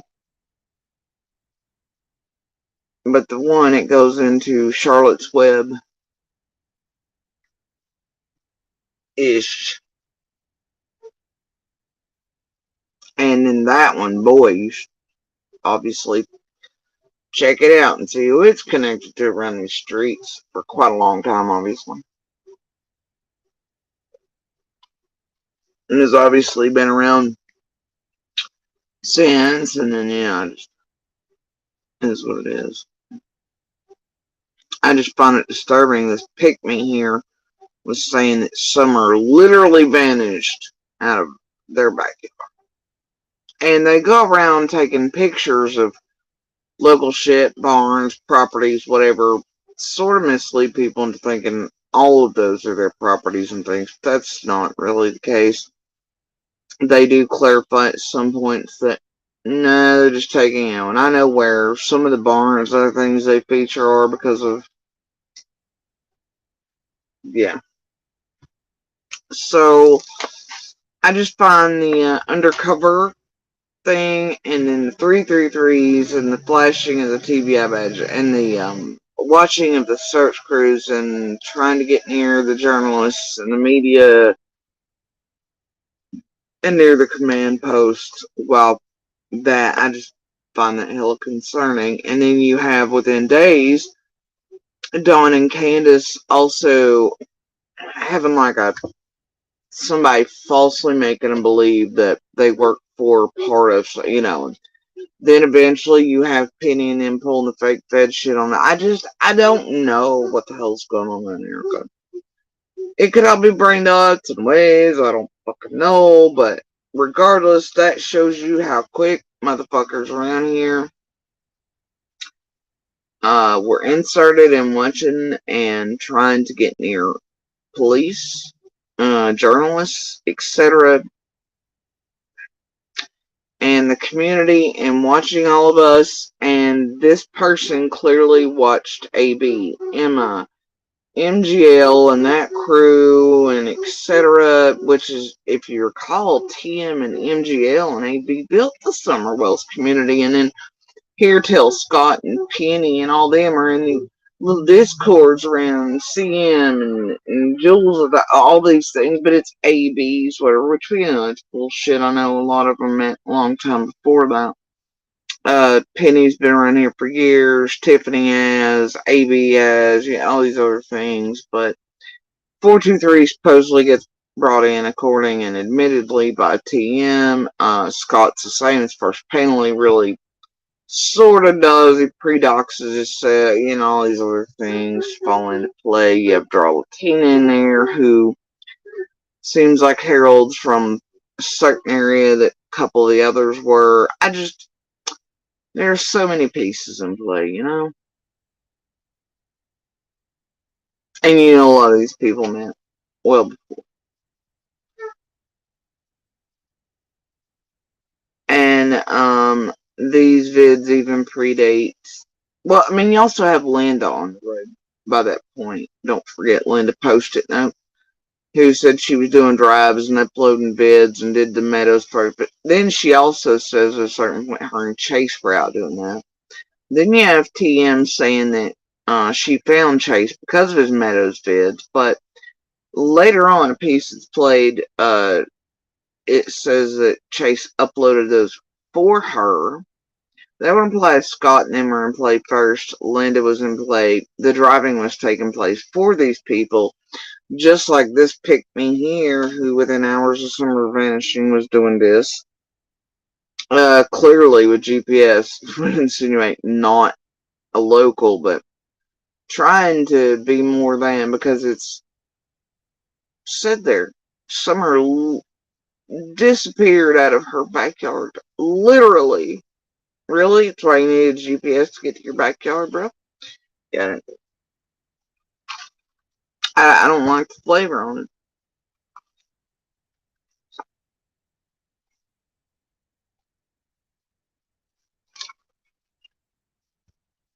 Now, is that one of the ones that was in there taking pictures and stuff and sending it back to Penny, maybe? Or pretending to be part of, or, whatever they were doing, unbeknownst to them, was being used by this group to play certain fake shit with and everything else, like a couple others, like Lady Justice and such, and people they had searching other properties shit, but keeping an eye on Candace and Dawn, or the airport shit, or this thing. I don't know.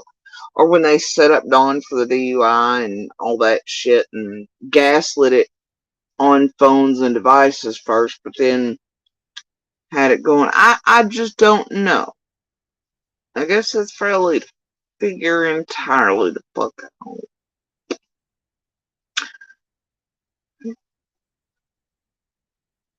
I'm like,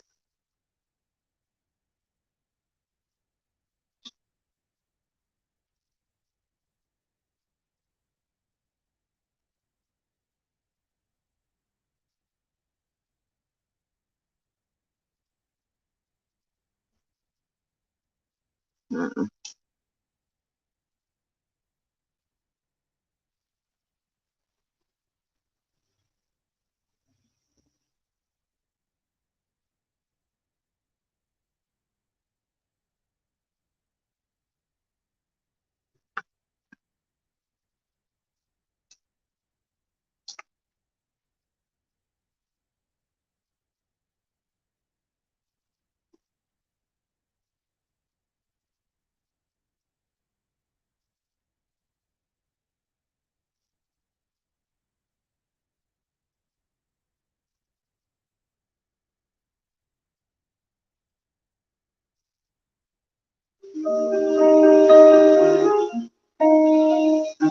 In stores I haven't seen anywhere here locally.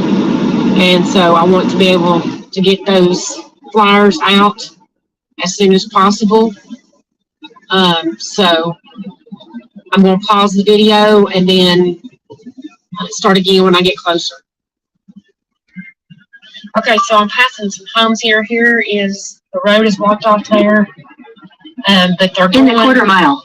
You will arrive at your destination. I just seen that they are Camdenson right. homes. Head west. I seen them in a front yard, so they're going door to door now. It seems, checking homes in the area. But as you can see, this area, while a lot of it's flat, there's mountains on both sides. If you can see over there, and I'm trying not to, because there's. Anyway, yeah, I just.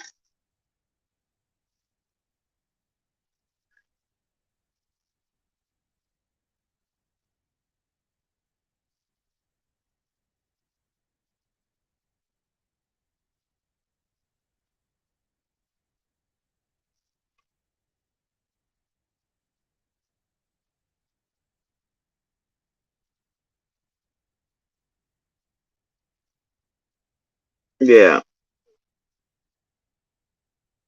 Enhanced. So, agree.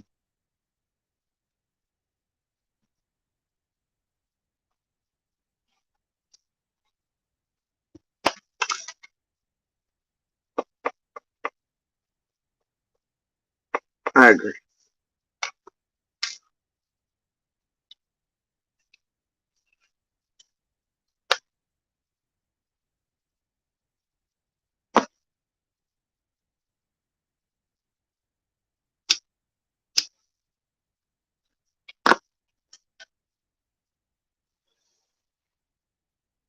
Now,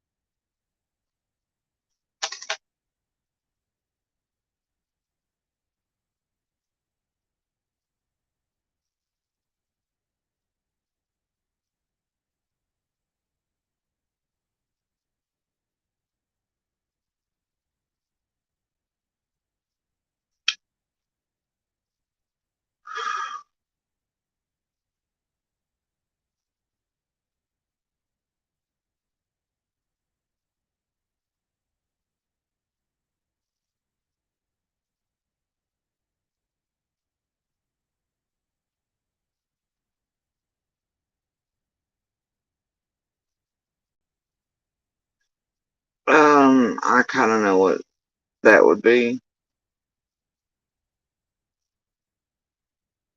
from where they were at.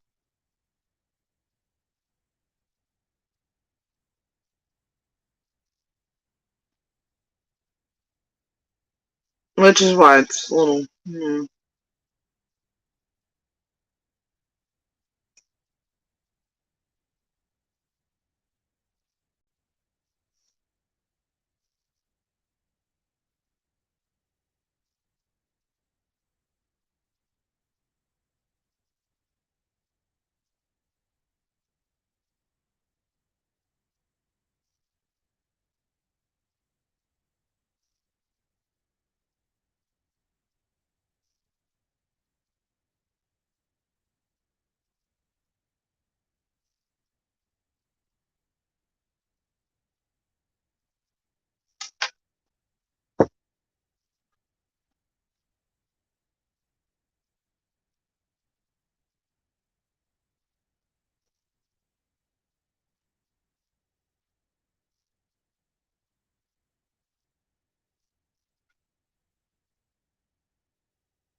know,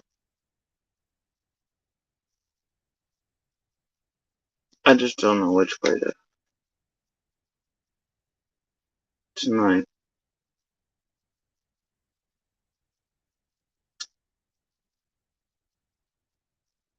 I really don't.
I wish I had answered.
Who's that?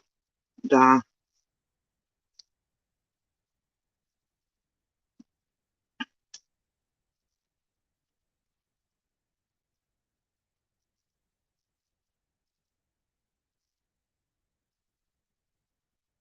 Oh, Mr. Comic Book. I'm so fucking torn tonight. I've been asleep. But tonight, the past months, honestly,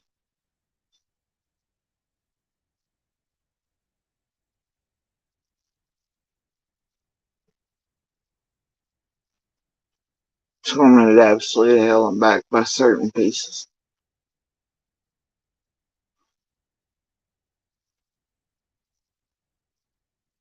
Especially these last few days.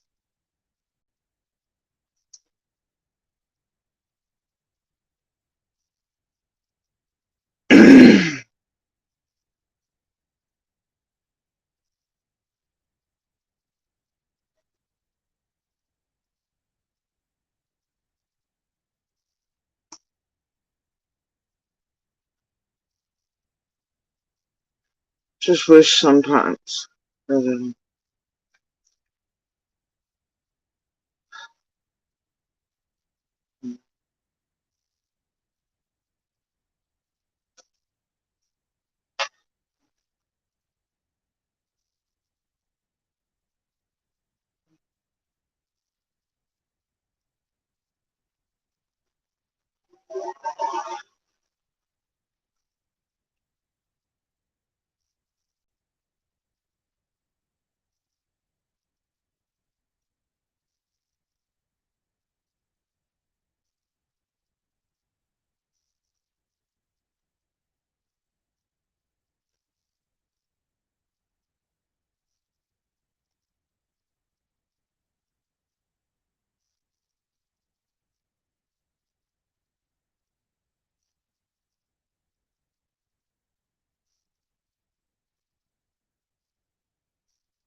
One of the disc.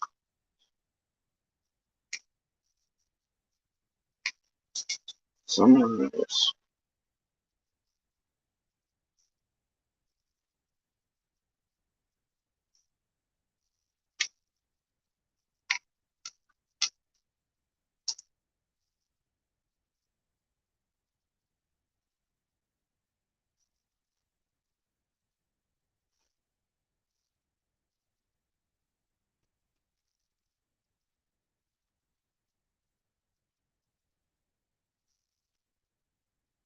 It doesn't matter.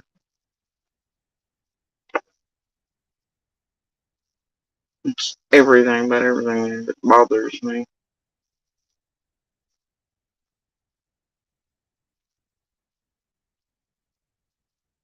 But,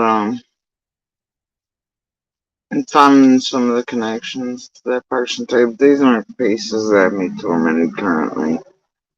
Or for the last few months. And all these things. Right? In the last few days.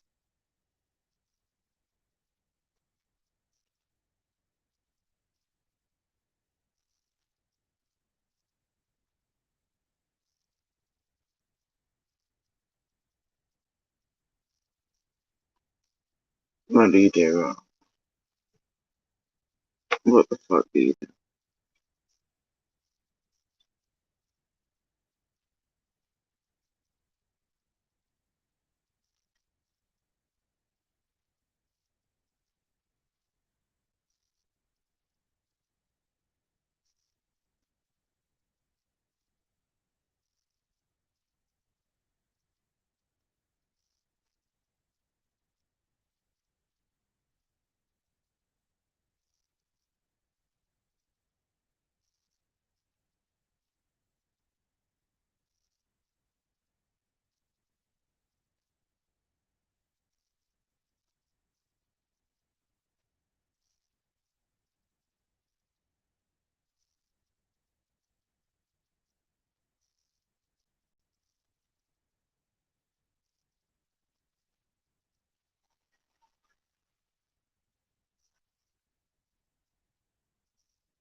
I don't know what to do. I am sad.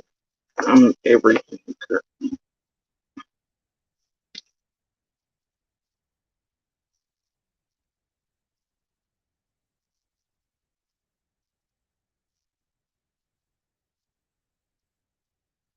All the things.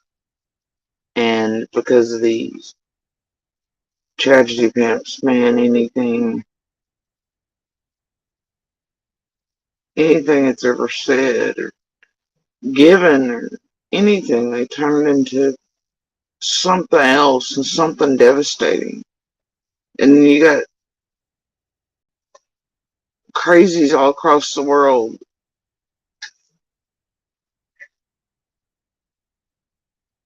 doing stupid shit because of lack of comprehension skills or inability to keep up, or they're new to and they think everything is something, or that all of us are sus or whatever the fuck, and then they inundate the fuck out of law enforcement with anything we say, and they take time off somewhere. It's just, man, some things could maybe make keys or whispers or something happen if we could just say them outright, but we can't.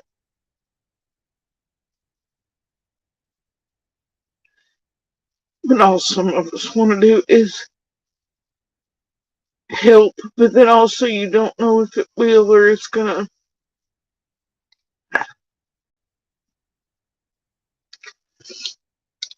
And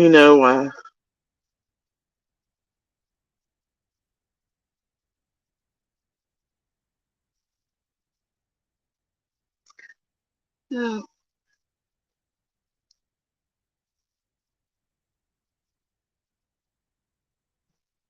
I send everything I think I can, or every whisper, every key, or anything I can think of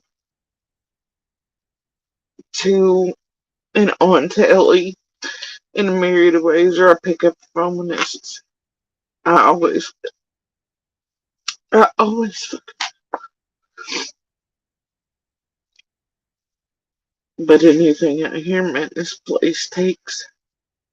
But being able, if any of us could ever speak fully, maybe it could shake something. But it can also do great harm, especially with what these people do. And nutbags and schizos and Bermuda Triangle motherfuckers and the ABs and the TMs and the MGLs and the jail hearts and the sages and the fucking CZs and the fucking shays and the useless pieces of shit like Smiley and Rex. You don't do anything but fuck shit. Women be double-edged swords, but by God, they're the fucking great devastators of everything.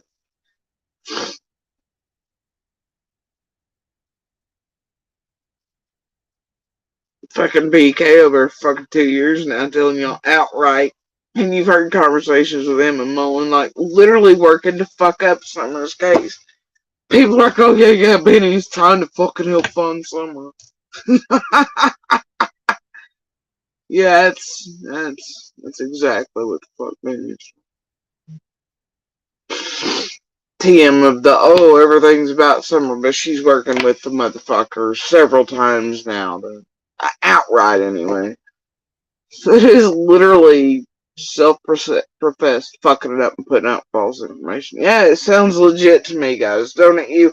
Or AB, who TM works with, that still has fake Gmail accounts and our names and shit, going around pretending to be us, mimicking, typing, and putting false shit out. Online acting like all of us and shit. It's extraordinarily dangerous. Yeah, it sounds fucking legit. They're really it. God, I hate these people. I hate them. You know?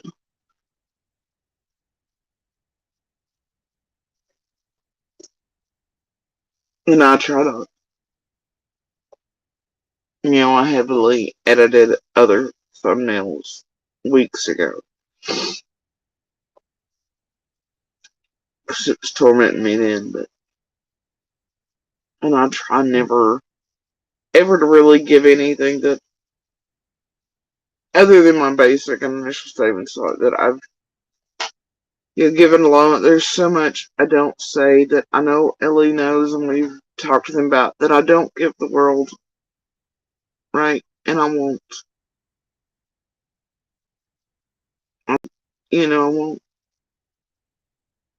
But then there are other pieces, man, you think, you've given them to Ellie and things, right? But man, you think they could. But you've always tried to keep your promise. I don't come out here and say everything or even half of the fucking thing, or even 9/10 of the things I've actually either moved on towards Ellie and feds or picked up the phone about. I don't do that. You see smiling on that call fucking feds, she sees it and they record it, they put it out here. Oh, the red barrel, the chicken this, whatever fucking that. I don't do that. It's not fucking entertainment. And I don't want to warn predators, weavers, spiders, jello, mud, monsters. I don't want to help anyone get away with June 15th.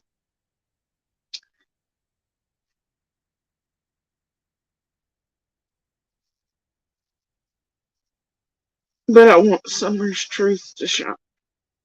And that's always a hell of a place.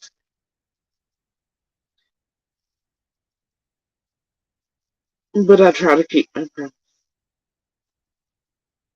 I'm not releasing anything unless I feel like it's sort of safe ground. And okay to do so, won't fuck up anything.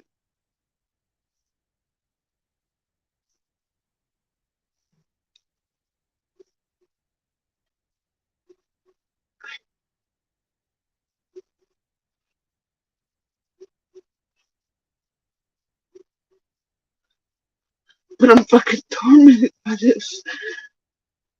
And I can't help it. And if it wasn't for Monster and the medical abuse and all bullshit this time,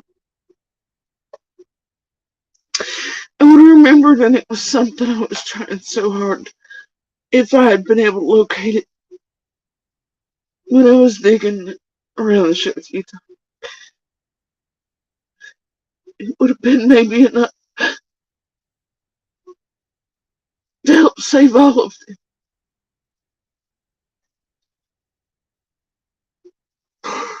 them. Before June 15th could ever happen. And it has eaten me every day since I found it. And I don't know why it just popped up after me digging, even before Summer vanished. But I did turn it in. I was there alive and I turned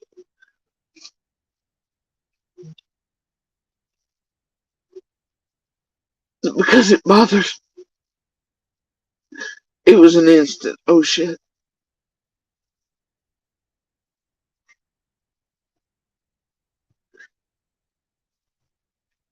Sometimes the pieces fall when you least. No matter how hard you tug.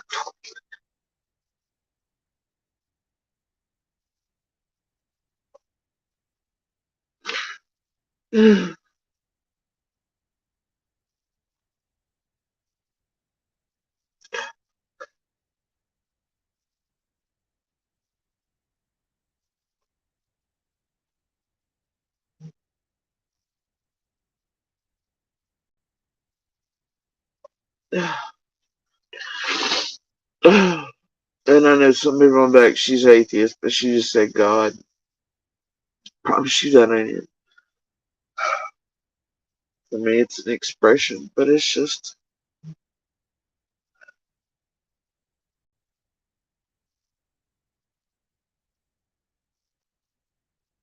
in the past couple days, seeing Candace's face. But also knowing the first few days the neighbors weren't seeing the same, but I know her and I both, it sometimes takes days to develop, and I just,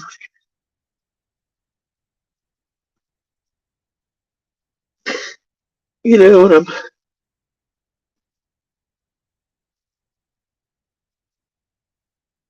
because of worry, and I'm worried since Candace pulled off for me that fucking day. Said she would call the police because of like the fourth thought in my fucking head. Because of all the shit here. Because of things heard.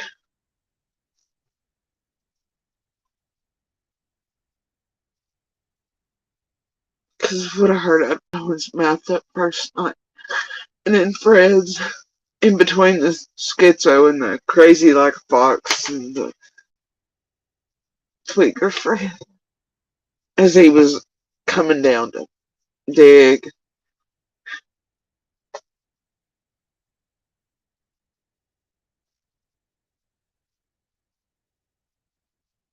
And no, I don't mean that.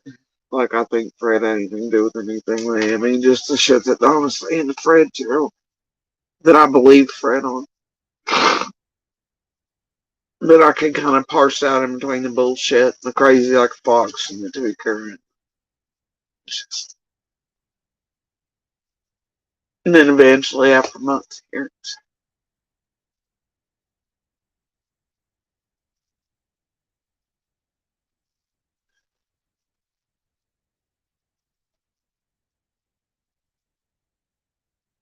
my gut says there's something fucking wrong.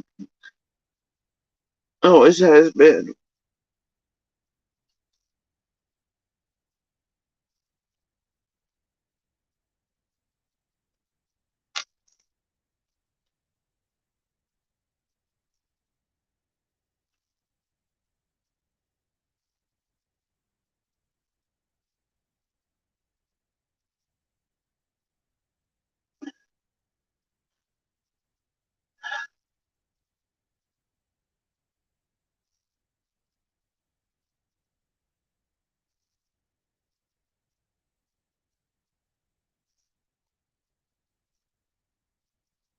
Helen, no. I know for a fact that Fred was fucking with Ziggy. Him and I talked about it several times. He's taking her for money, adding in shit for extra money. Also shit, plus fucking around with her about the same way Sandy fucking around with everybody else. And so no, most of what he said to Ziggy's absolute bullshit. I know this to be fact. I heard Fred and Laura and everybody else. And I know for a fact what he says. I mean, I know. And I knew before she came here what she was going to do. And it's like, she's going to be taken for a ride. I wonder. You either have to be long term anybody around Fred, and I've known him since we were kids, to just learn Fred. One of the older LEs, something, the community itself, to Parson. Or his family. Yeah. Which, for a very long time, technically, sort of semi was, and my kids definitely aren't. They are related, so do keep that in mind. Not that it's gonna hurt their feelings in any way. After Fred went a little too whole hog with that bullshit of his, I don't know.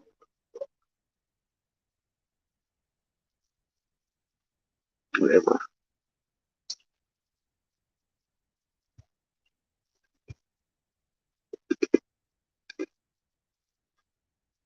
What do you do?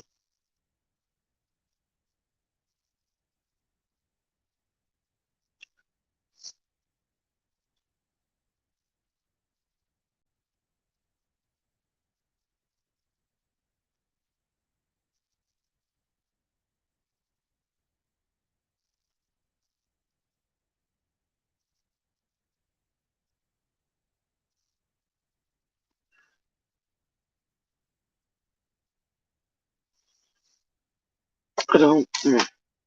It's such a toss. I mean, it doesn't matter what I do.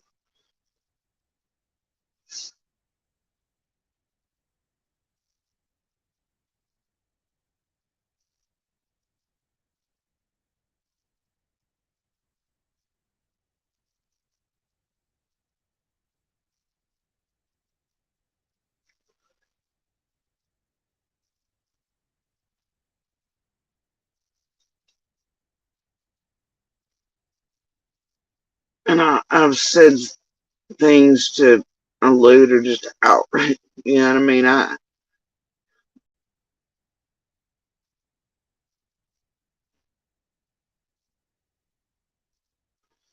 Even before I found these pieces, it was known to me and others, that, and I'm not the only one to say it, that Dawn was clearly taking these children back and forth to dope houses and shit. It's no secret. But sometimes it'd be for days. And the weird part is that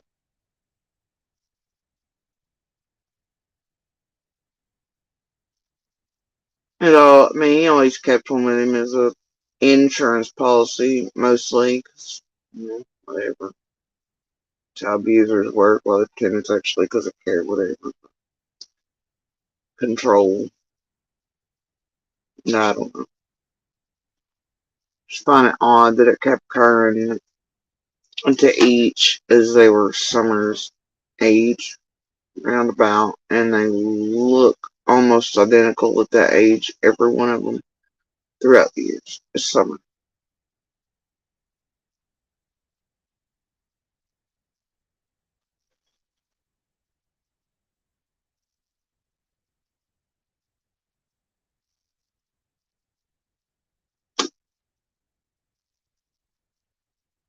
And that some were being toted around, same age as Summer, to dope houses and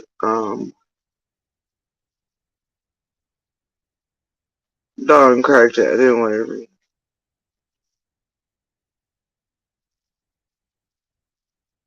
Holding them hostage basically from Candace at times. But they'd come back with their faces beat, head injuries. For me, that correlates with all the times. And Dawn is just super concentrated throughout everything. From the very first days that Summer's been beaten in the head with a hammer, or something's happened to her face or her head. Just don't understand why. And then I find these pieces way down the road, and I'm like,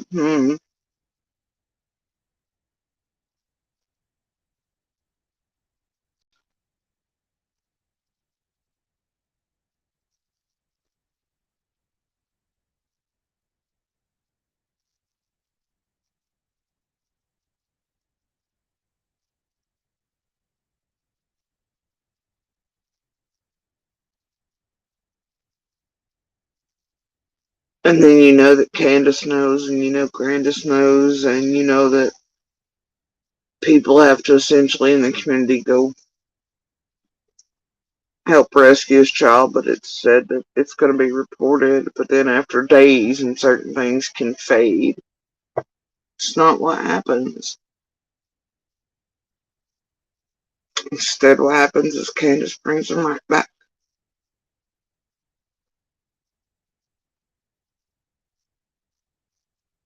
Even though they're clearly young enough, even though they're male children, to still have shelter and shelters unlike mine from our monastery.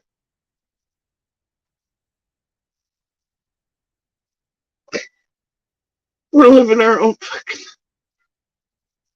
no safety, no support, nowhere to run, nowhere to hide.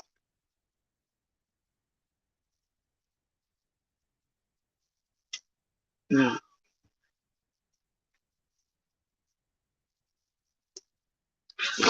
But knowing that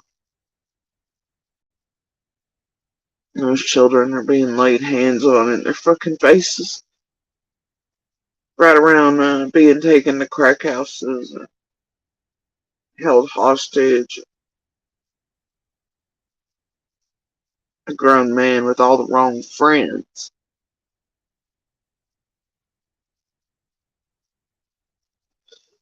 dope fiends of their own, motels, Knoxvilles, whatever.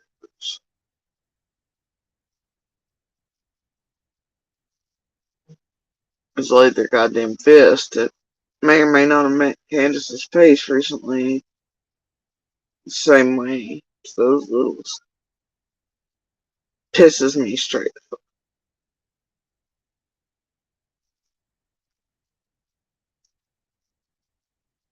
It's never really said, but implied that shit was supposed to be reported.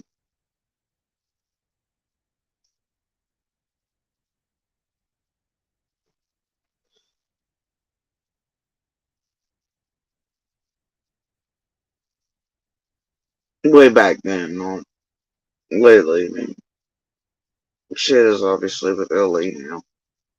But, yeah, the thing is, it's like,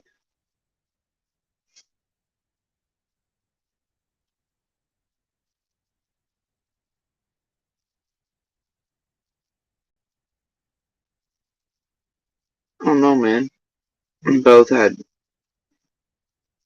bad friends and dope houses, whatnot, right?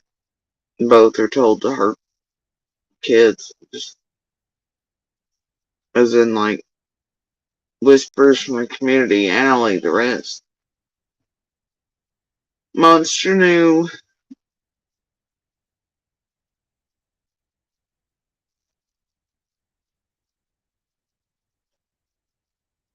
So which one is which? About all them bad friends around both. Coke heads, meth heads, does it really matter? Cocaine just sounds fancier than methamphetamine. I don't know. So therefore Candace is the only one with bad friends. I don't think so. Yeah.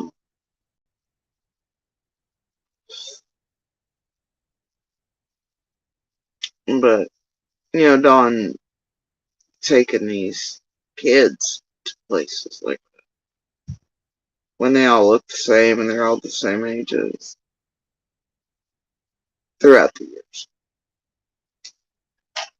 What bad thing could have followed that back or been enamored? Or, I don't know.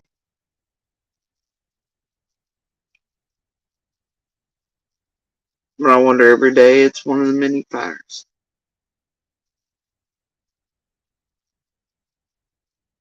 Especially since he had such a penchant for always keeping one child. Always one, especially the prized one. I mean, for several years that was definitely Summer. As he said himself. Outright. That Josie was no longer his favorite, but Summer was. He was definitely closer to Summer.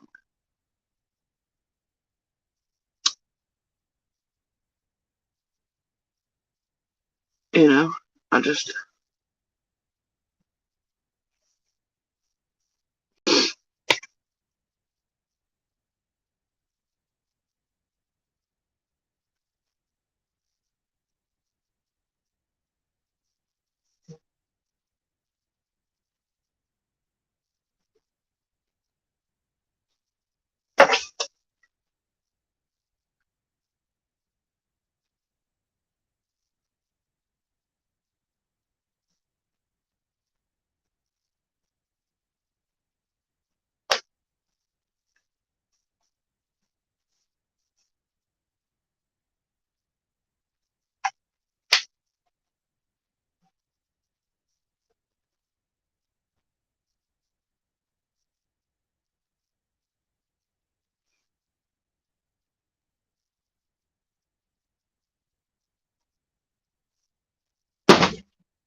the cat decided that had to go. Bye bye.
Alright, guys. I just needed a break for 5 minutes and more peanut butter. So, one of those days.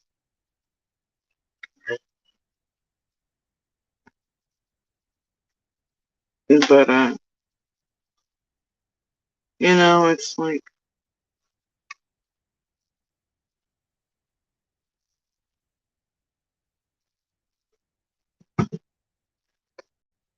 you hear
But it's like you hear all of these things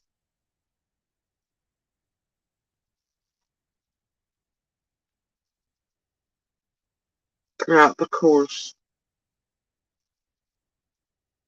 of everything. In person, in real time.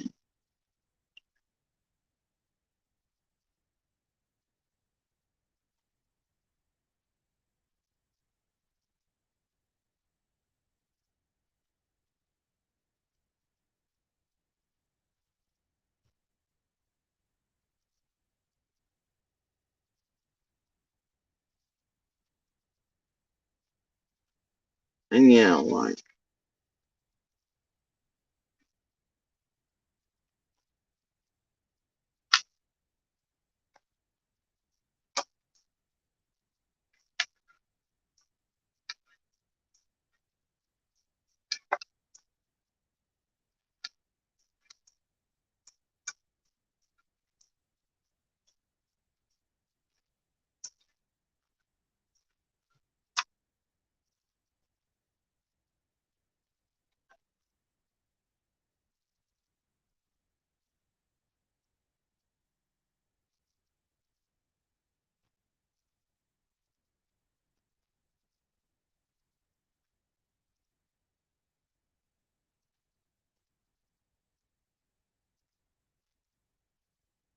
her home in the Beech Creek community of Hawkins County, prompting a statewide Amber Alert and multi-agency search and investigation.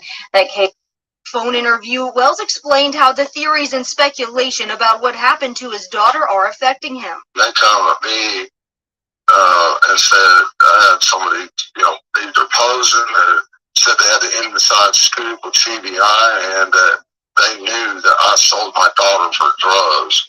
And I flipped out. I believed that stuff. I believed it. And I flipped out.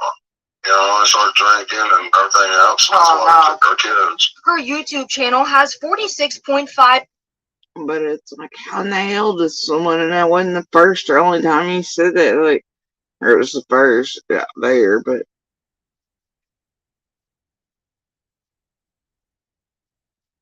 he wouldn't with Bobo, but he would with a YouTuber, and then he says that.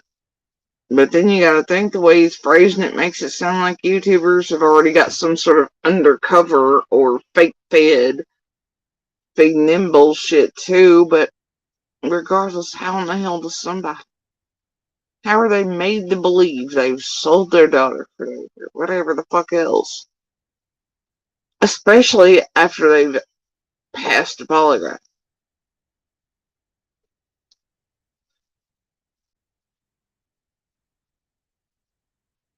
Is it all just because of the guilt they feel or the thoughts they have that their own bad friends, their own dope dealings, their own taking the children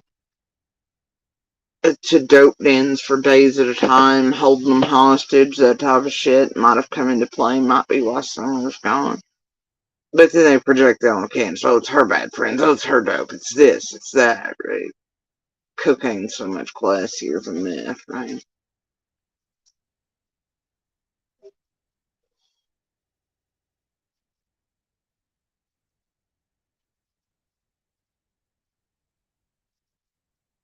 But then I'm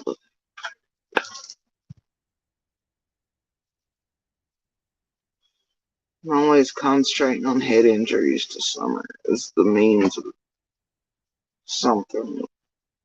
And knowing that the others around other instances at the same age as Summer and years prior were suffering head injuries,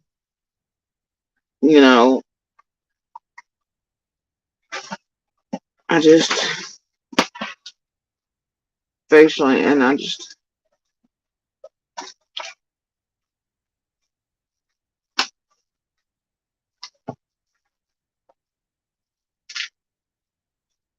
but then also you have community whispers saying that Candace is backhanding them, Summer at least through his fucking face and head, and I mean, so it puts possibly both of them hitting them in the head and face areas, and then that's what Dawn's concentrating on this time, and then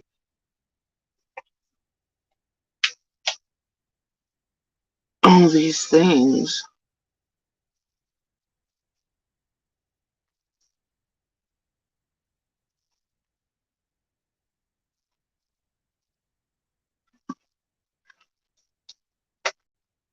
All these things. And still knowing that you chicken or the egg. Is it something? Is it? Oh, it is. Is it?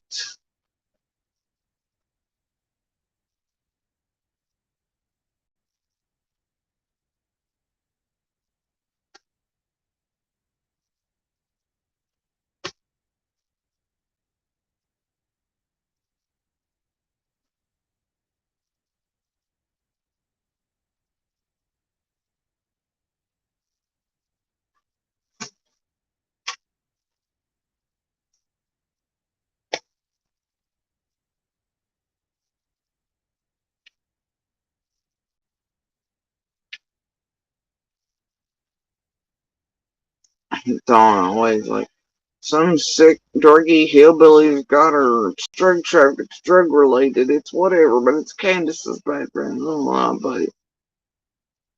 Why so? Why did it have to be that? I mean, you have all these circling Dawn too, and him taking the kids to fucking dope houses at the same age when all the kids look exactly the same throughout the year. At those ages, you have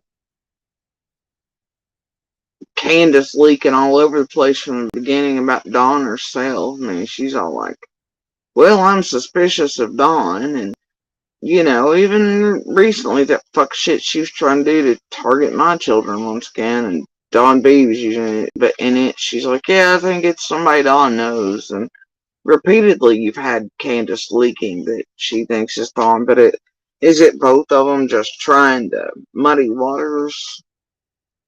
You know? Is it bullshit? It's really the only thing Candace has stayed consistent with. Every now and then there's a leak about Dawn.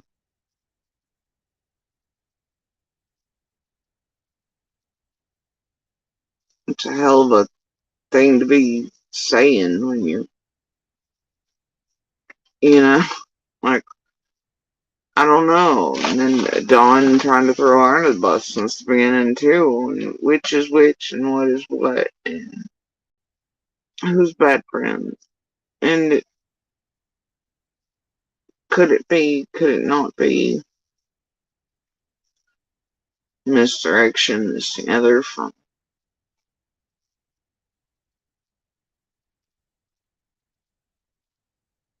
something more controlled?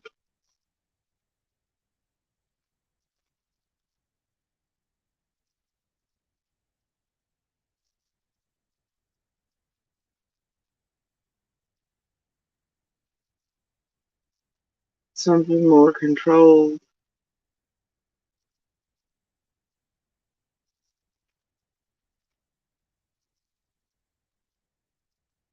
Something planned in advance. Maybe keep one like always, especially a favorite. Throw somebody else under the fucking bus for it.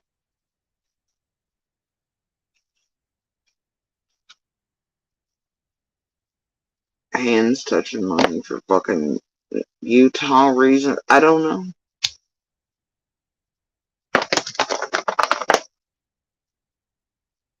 So many fucking fires and pieces and mud and jello and bullshit and games and YouTube involvement and fuck sticks like earlier with the 3-3 from the very first hours and days and circling right around and watching and in with the same groups that clearly brought in place back to hunting us from the get-go. Fake phone calls and shit, and the doubling of real life groups and things, the copying of them and calling and all that, then hours of summer vanishing and pretending to be.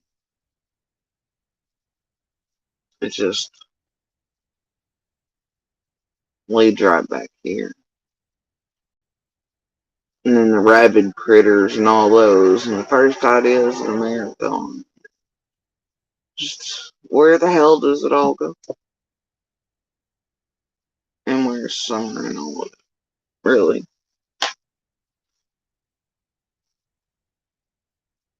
Is it any of it? Is it chicken or the egg? Is it egg, chicken? Is it all shit after the facts? And as always, just because pieces of shit are pieces of shit don't mean they did this piece of shit thing, but definitely did all the other piece of shit things, including after. So, all things can be said. And still, yeah, and there are other pieces of shit that catch one's attention, that burn in other fires and puzzles, and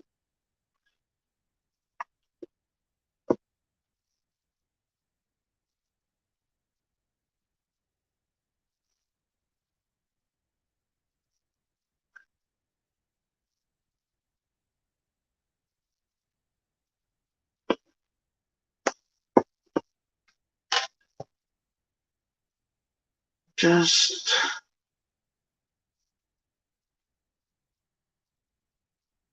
how in the hell does someone make you believe that But there's that falling in the same timeline.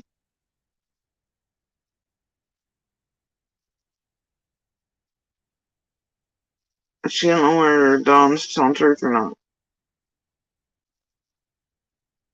Fake fed or somebody making them believe whatever. But how in the hell would anybody make you believe you done something you hadn't done? That's out here on the streets anyway. Now, I mean, I know cops and interviews and shit, false confessions, I get that, but that's not what this is. Something else making them believe something, and then how do you, like, there's just not, you know what I mean? And if you truly pass polygraph, whatever, you know, then how in the fuck would anybody on earth make you believe such fuckery?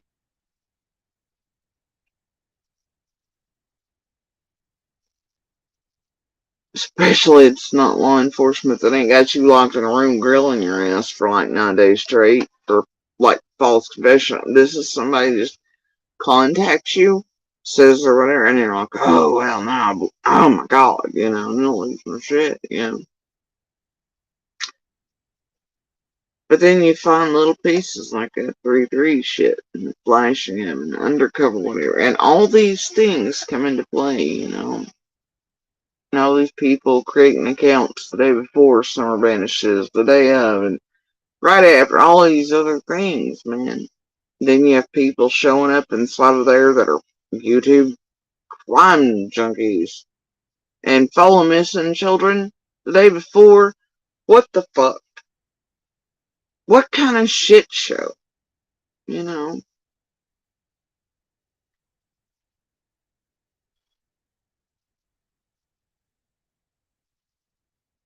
Odds, chances. What are the fucking odds, man? And she got lost in the chaos because that's what C&D had intended. And because it's what these tragedy pimps want, just like they want every other case, victim, survivor, fighter, surrounded by goddamn Jerry Springer and chaos, and finger fucking everything inside of a goddamn open and active investigation till children, women, etc. aren't found. It benefits them more.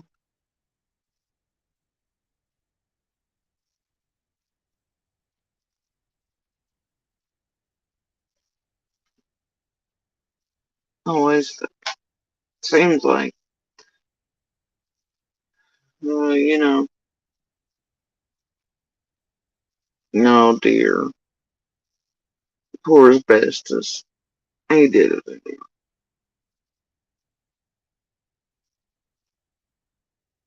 And you know, there are pieces of that fucking interview, by the way, that are missing, like, I hear and see in shapes horse shit, right? It's just that I assume my mind's way of protecting itself against that noise, but not unheard of, dipshit. I didn't hear it as a shape. I don't, you know, came way after as my brain can protect itself.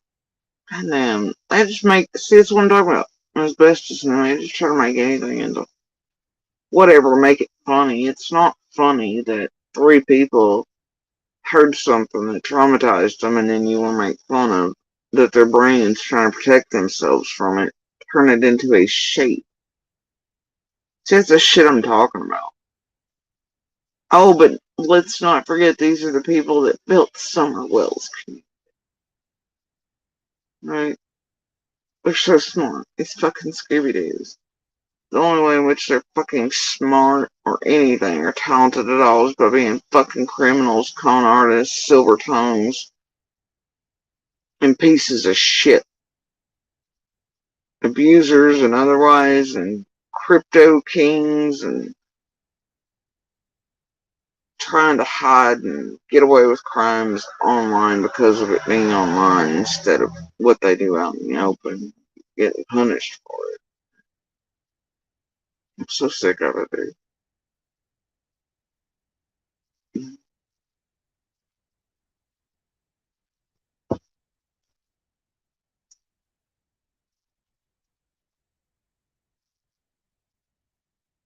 Just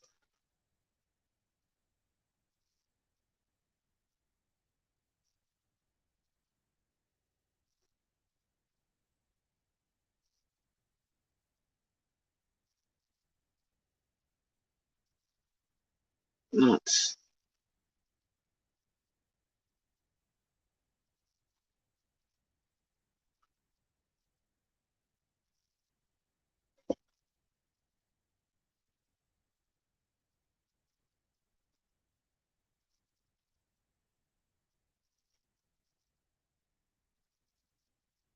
Mm,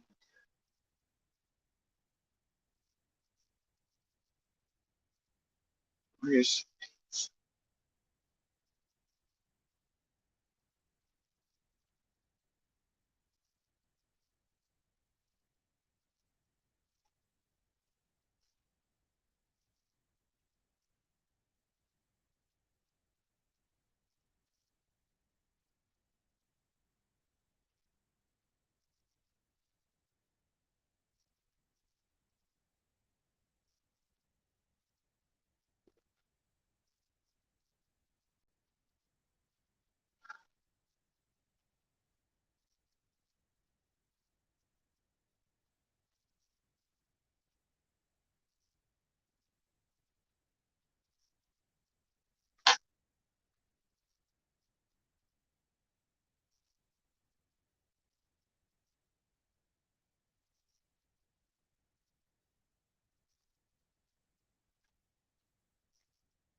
this?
Um, Well, I want to know.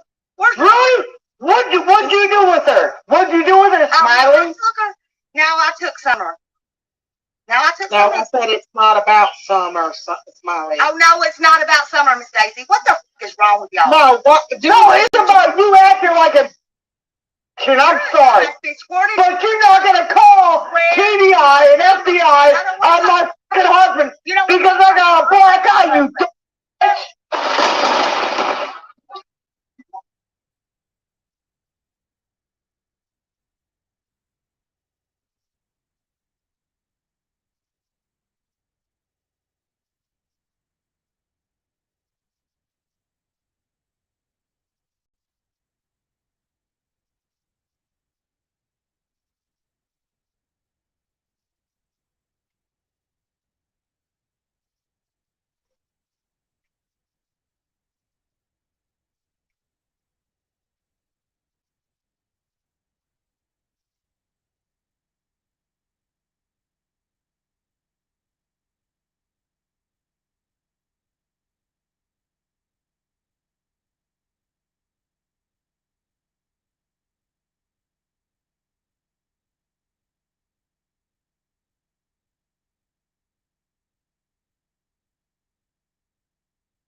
Man, you just you want to scream to the fucking rooftops.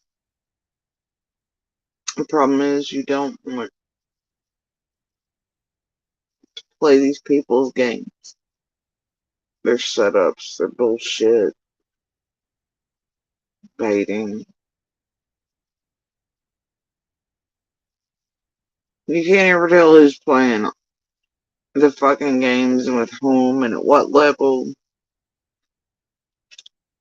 And if they're doing it for more chaos, to where it fucks with shit further. I mean, let's be real, they're always trying that, but who and at what level and with whom, and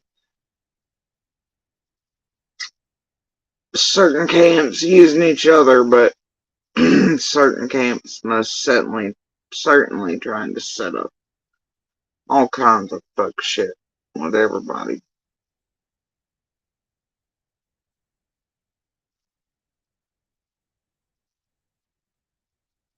And you don't want to be part of it.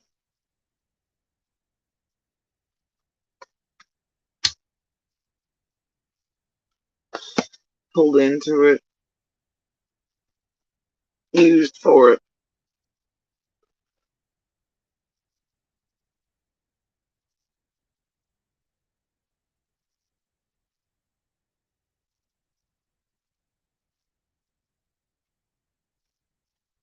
Because of all the fucking games.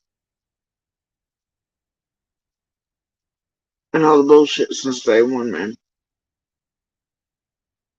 Especially after this place within hours.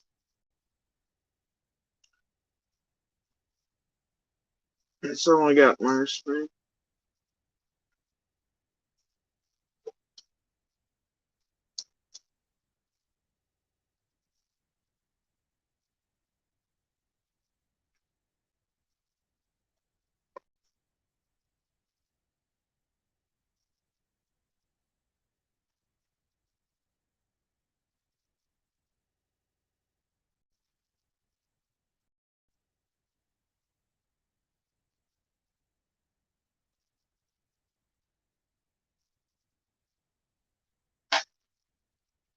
It's only gotten worse.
So I don't know. Tonight, like always, I wonder certain things he said or leaks or if they're gut feelings after games, mud, jello, work concerns gone. His bad friends, that type of shit.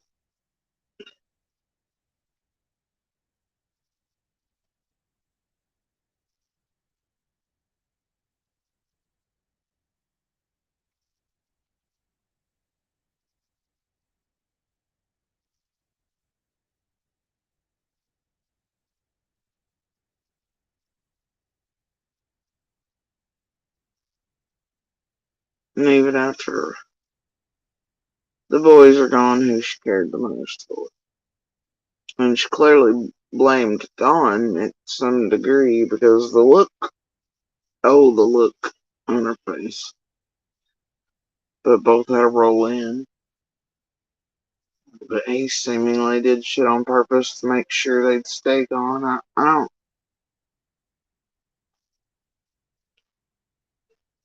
Still yet, she stands by.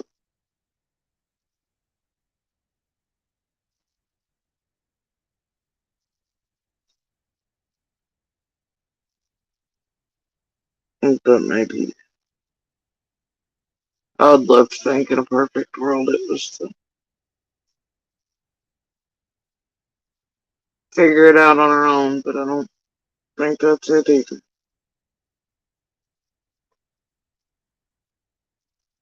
Just too many stupid fucking games. Chaos manufactured.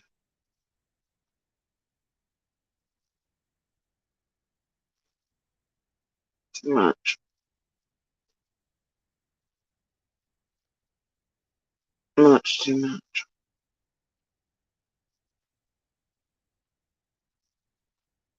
And too much shit live in real time from, I don't know. And therefore I don't know what.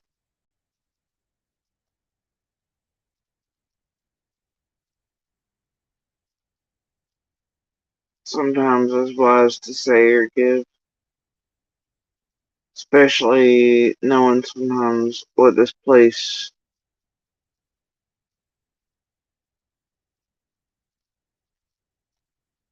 sometimes they'll know what they always do with everything.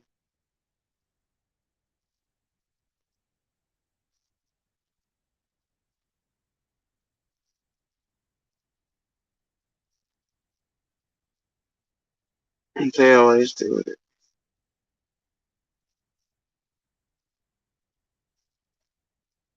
They always use it to harm Summer in her case.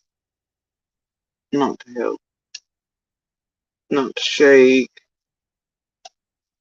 Not to whispers if I did help, they're gonna siphon those the fuck off. Some fake this, fake that. Some bogus ass fucking tip line or some shit.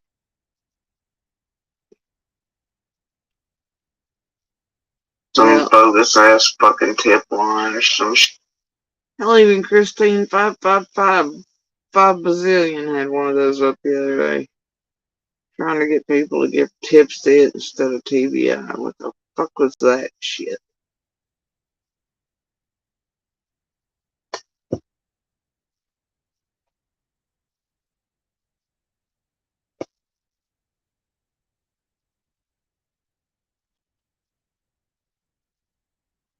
Maybe when I figure out what the fuck their stupid game in the middle of this, what I feel is some sort of setup shit for others they're playing footsie with right now, and shit is, and all that is over the next few days.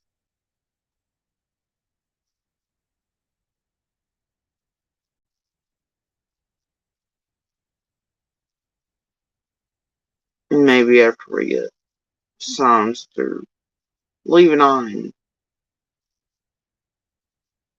mine alone as well. With the recent vague threats, fuckery, hints, too convenient of shit. And keys with his panda drops and pictures being taken and certain folks coming back. Maybe.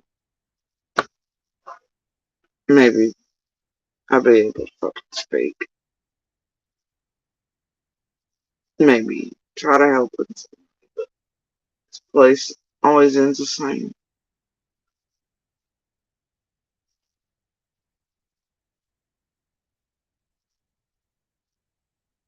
I know that at least with one of these fires that I wish I could reach out and scream. Just if the leak is and your gut says it's, please stop standing there and playing games in chaos and protecting it.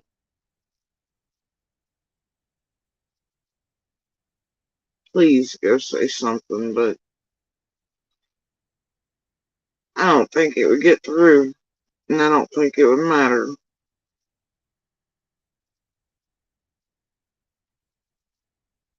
You know, put human traits of monsters and you can't do it.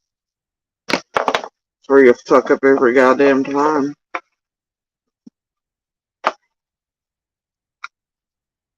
Kids are out of sight, out of mind.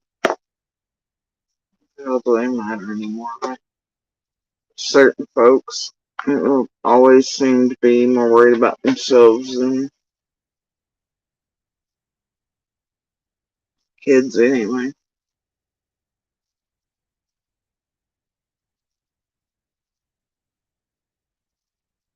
Don't know.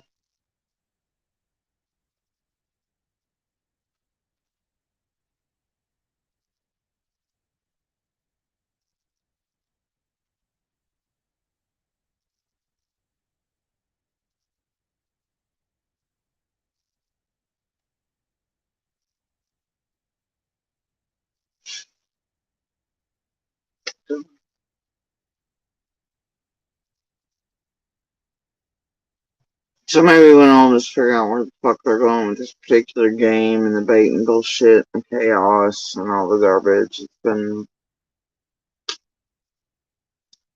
building and is just whatever lately, especially the past few days.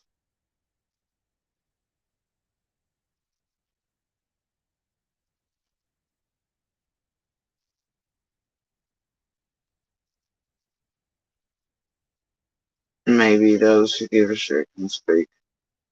But man, tonight I don't like it. I don't like the baiting that was done earlier. I don't like the shit that's happened throughout the day. I don't like flavor on anything. I don't like neither do others. And the shit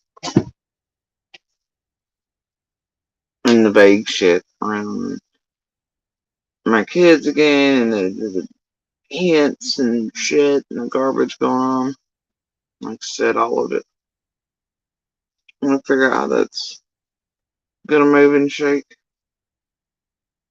Because I'll be damned if they're gonna drag me into any of that or use me in any way to scrape barrels with or harm others with or start chaos with or to use, should I say, to inundate Ellie with, take time from Summer with, and target and cause chaos, and everybody's realized. And what looks to be trying to set up Kane's Dawn for, I don't know, day number 2 or 3 now. Even though they're clearly all playing together, ain't no mistake about that shit.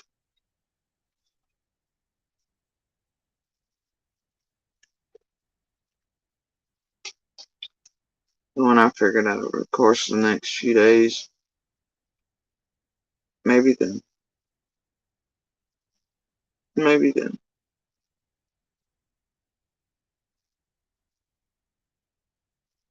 I just want myself, my kids, left the fuck alone with these tragedy pimps to stop fucking with people in this community. In Summer's case on purpose.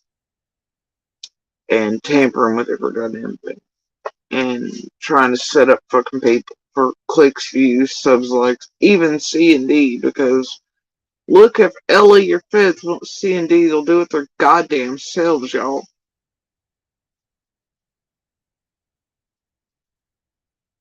Stop. Just, y'all want to play games with C&D for cash movements and fake fights with Smile and whatever the fuck else and trigger that shit off, whatever. Y'all want to emotionally and mentally and psychologically and gaslight shit where they're beating on each other, whatever, like you've always done to yours, and they want to continue to have contact. Fucking so be it. Quit. They're playing the games of y'all fun. Stop targeting everybody. The fuck else. Stop trying to set shit up. Stop tampering with everything. Stop the real life shit.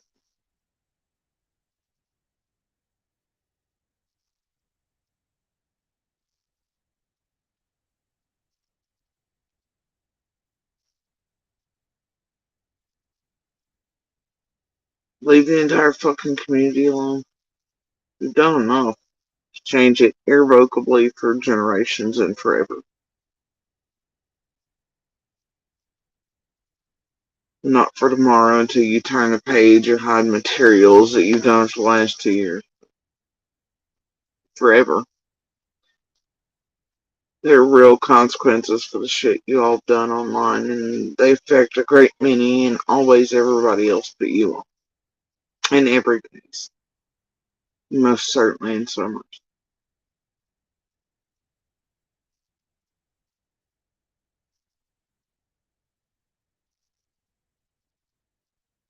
You don't want to help someone.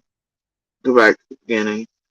Do what's right by those press conferences, news articles, news reports. By the very first, as close as you can get, legit interviews with C&D and others. Leave out the narratives of spin the garbage to Jerry Springer.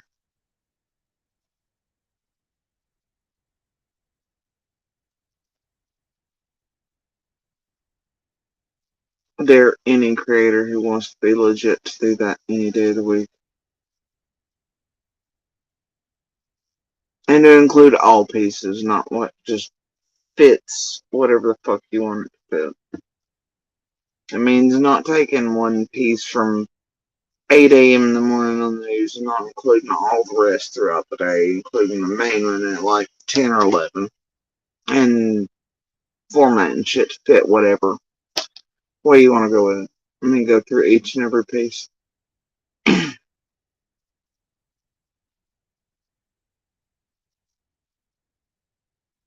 Keep light on her in her case. In the real info.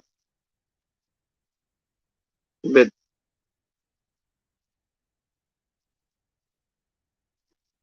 quit with the manufactured chaos around her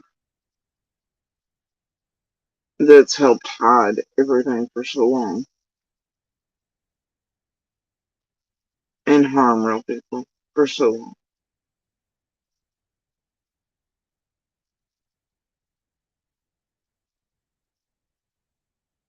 Not that it matters the damage this whole place and these people have done since hours after she's vanished. It's already done, but maybe, just maybe, going back to the basics and nothing else. But at least help keep light on her. And help unfuck some of the minds you all have fucked on purpose. I falsely believe these narratives and bullshit and garbage that have done so much harm. It would lessen all the bullshit with Bermuda Triangle calls to law enforcement, all the bizarre ass tips and all this shit. Maybe it would lessen that.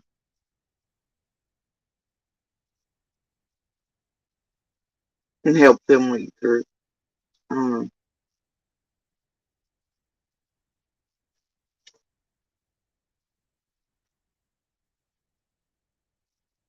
Quit using everybody's goddamn word, speaking for them, twisting the shit they say. And I mean that about any community member. And stop paying people for extras and add-ons. That'd be it. Not going real life into the fucking community would also.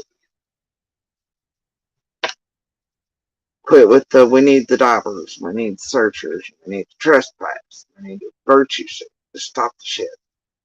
Just stop.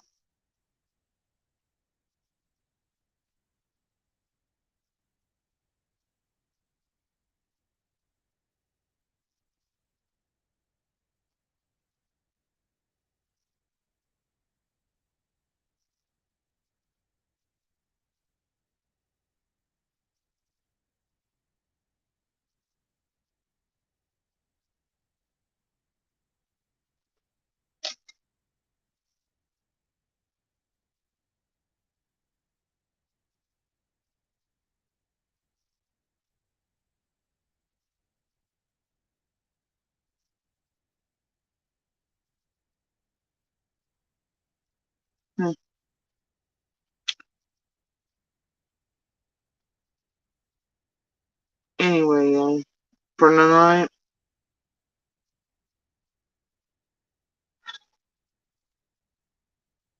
I'm gonna end it here. See where it goes the next few days.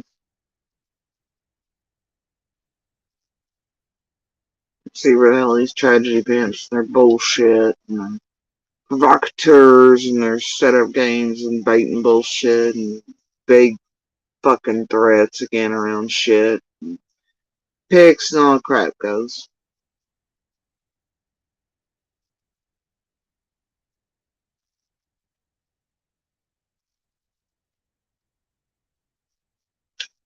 And I definitely need some rest, and being upset a couple times today did not freaking help that at all.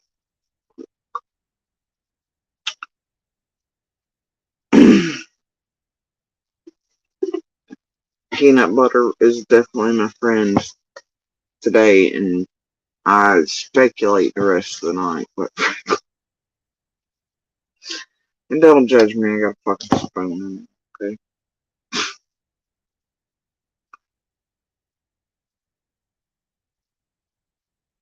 There's no such thing as good rest. I'm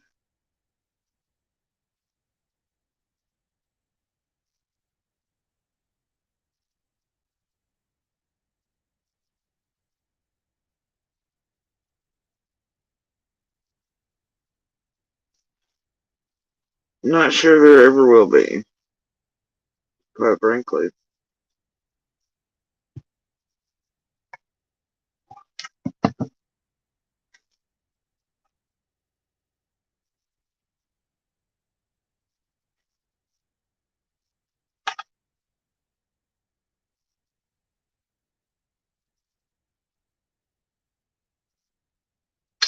Now I feel like Mr. Ed. Peanut butter all up in my shit.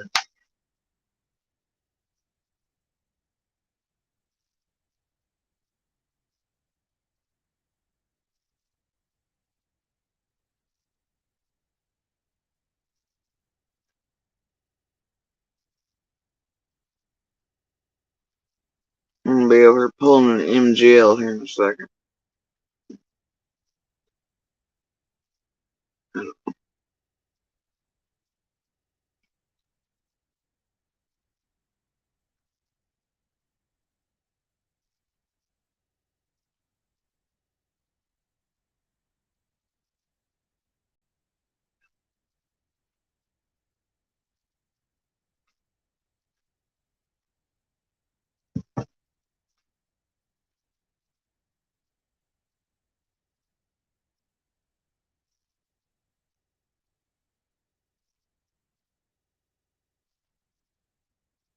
Oh yeah.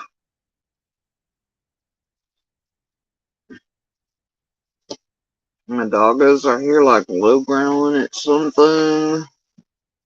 Wouldn't be somebody, he'd be doing far more than that. I'm trying to keep an ear out and make sure nothing's bothering him or coyotes or stuff coming closer than they ought to be.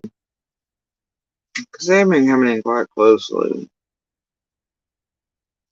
Well, closer than it. Well, I don't know, because they come about 20 feet over there. But they've been doing some fuck shit lately. So, past few nights, trying to make sure everybody's buckled in tight. And it's definitely about that time. So it's about time for their run. About 45 minutes or so. 47. But some nights are early. Some nights they're a little late.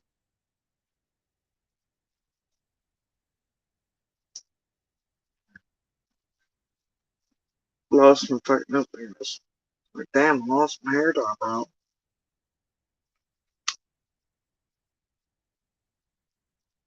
Lost my fucking hair dye. Story of my life. Not really.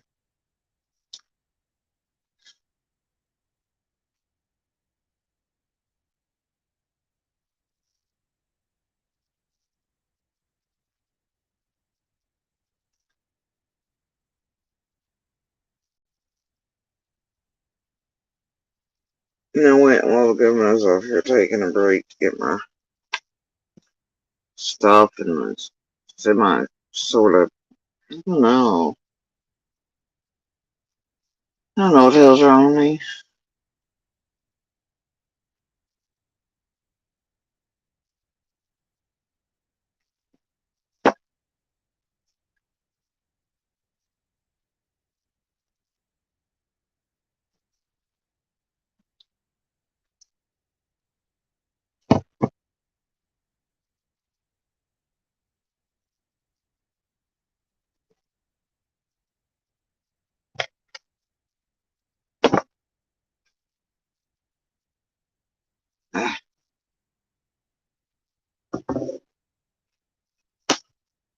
All these dudes and men, my dude.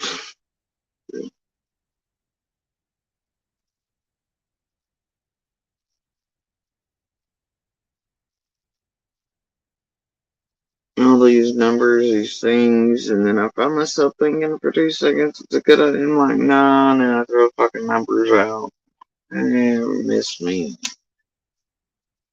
I just don't want that in my life, but it's almost like sometimes it's the same thing like when you smell a new baby, your ovaries are like, yes, I need 12 more instantly, right? The same thing I think is happening where it concerns dudes. In the moment, it's like, yeah, okay. And then 4 steps away from the fresh baby or the fresh gusting, it's like, nah. Oh, yeah. So I really just don't want that ever in my life again for any reason.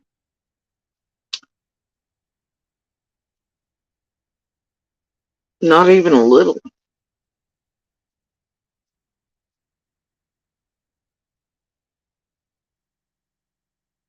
There wasn't really much for it before either, but even before Monster, just wasn't really my thing, but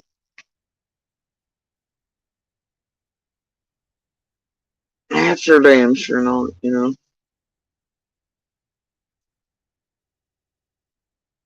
think the same thing's applying though, is the fresh baby smell. Oh my god.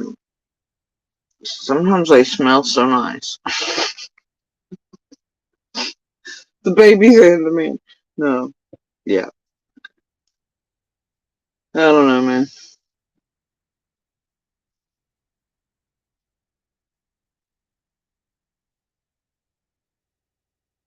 I don't know what else I gotta do to avoid everything. Dress down, go out looking homeless. Right? Still don't matter. I'm like, oh, this bitch is like, no. No.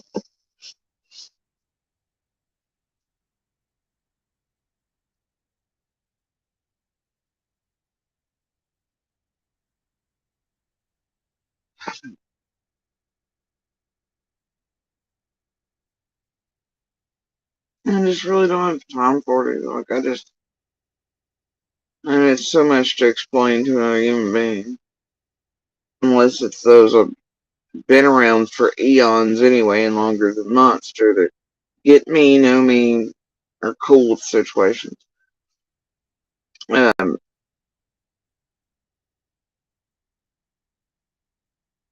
the other ones are just too complicated. There's too much shit to explain. I don't really want to do anything but raise my chillin', right? And be left in fucking peace. For good. Like, for good. I won't spend nut bags, ties of any kind. Motherfuckers, their damn toothbrushes. I don't want that ever again for any reason. Man, I ain't got time. I don't have to explain some shit.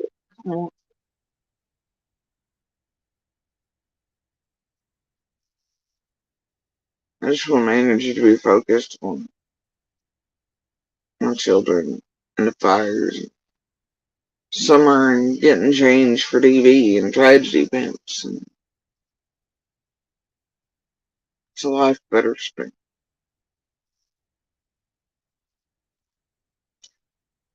Than dealing with some fuck shit again. And I just can't do it. I don't want to. They do smell good sometimes. Till I walk about 10 feet away from them, like, oh yeah, and toss the numbers.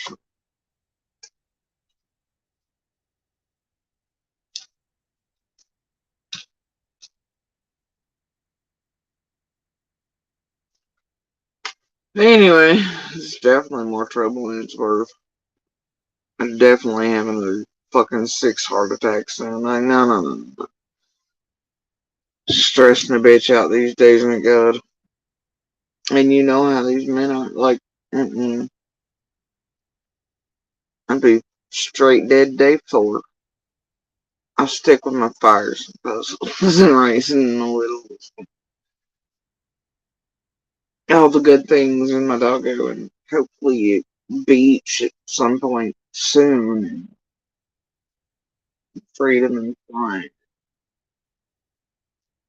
Unboxed for good. Maybe.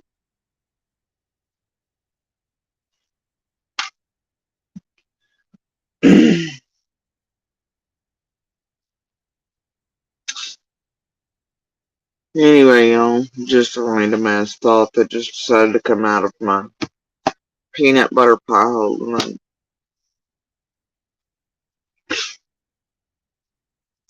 The peanut butter helps, believe it or not, more so than the ice chips. Oh, God.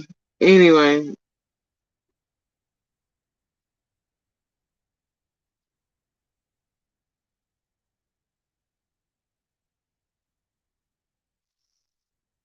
Yeah, earlier I was having the sweats after the chest pain. Fucking peanut butter or something. It's on the case like Upchurch. And after a few bites, being able to sit chill helped. I stopped doing the weird sweating things. Peanut butter. Far better than ice chips today. Anyway, you guys, I'm off here for the night. I'm off. As always, please share the universal hand signal for help /TV. Hand signal in Canada save lives. If you don't like what you're seeing in all of these cases before summers and since, and that will continue if allowed, please contact your local and state reps. Demand changes, laws, very precision-based laws, so no circle jerk goofball shit can happen like lockdown and Molly and JLR caused in Florida with DeSantis and used to take everyone in Florida's rights away as fucking American citizens and their freedoms because of some low-ass sub-camp fucking tragedy pimps. Pieces of shit.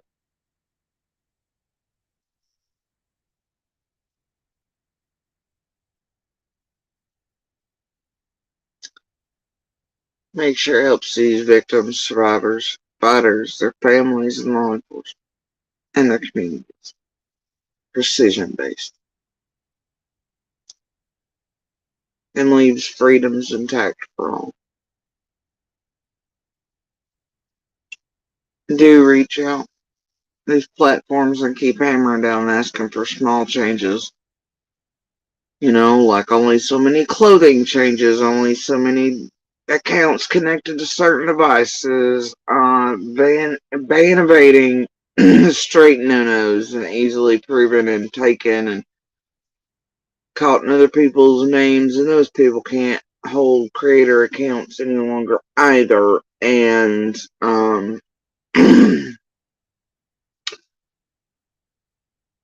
you know, just simple things can make a world of difference where these criminals online hiding here, hurting so many, including members of the public across the world, vulnerable mentally, emotionally, physically, you name it, stops. Hacking of accounts and all the shit, all the money in the background rubs in the darkness with, which is the real sex trafficking, drug shit, crypto, fucking goddamn money cleansing bullshit, real hardcore criminal shit, money laundering. Helps change all that, even with little bitty changes. Keep hammering down on these platforms and ask for it, demand it.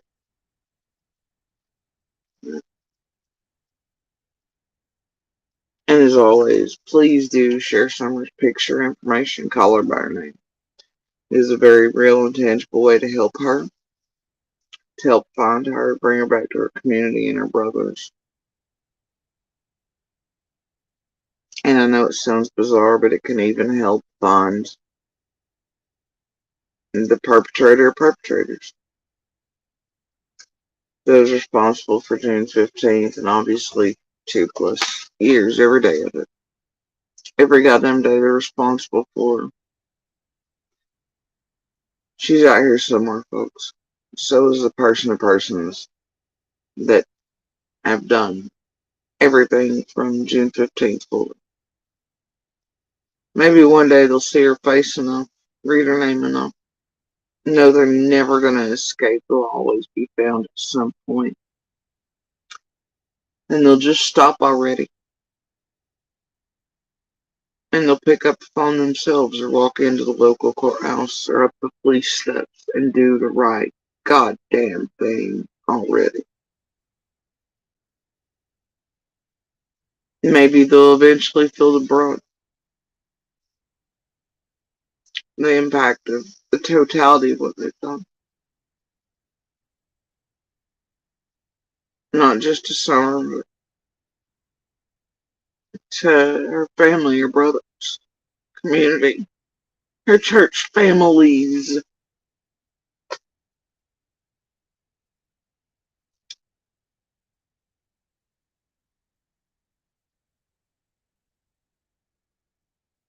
Maybe so will these tragedy pits as well. Maybe one day they won't sleep so well with themselves anymore.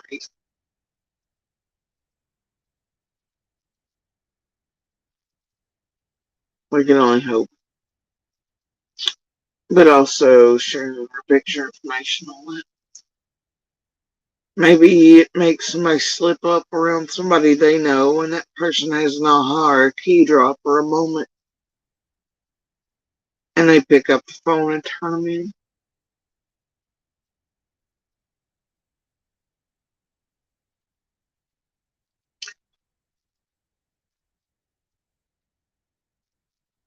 I know my heart and soul shall be found.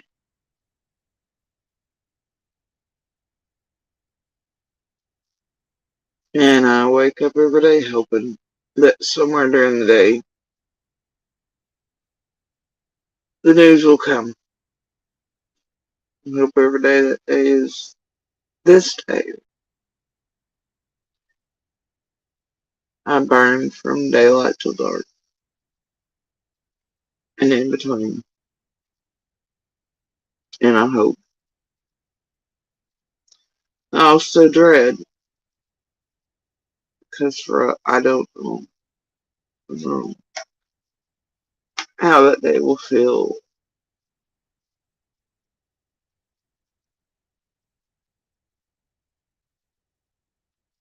It depends, I suppose.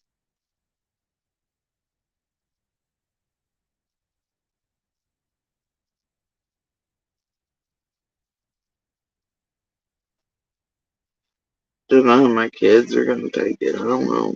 I don't know the community or church family or brothers.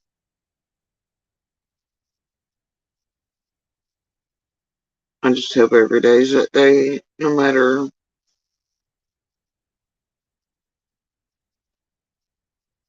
what. And I hope that one day very soon her own voice and her own light is there speaking for her and is shining on her.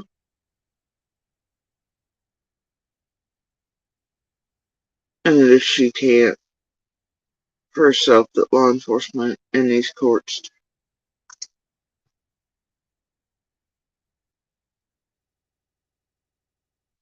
and that they do right by her and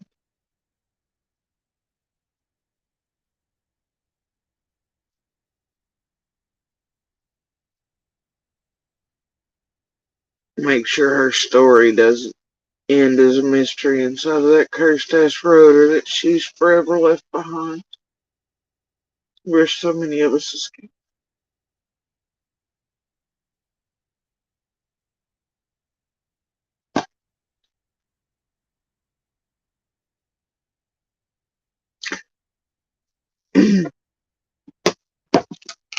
Sort of.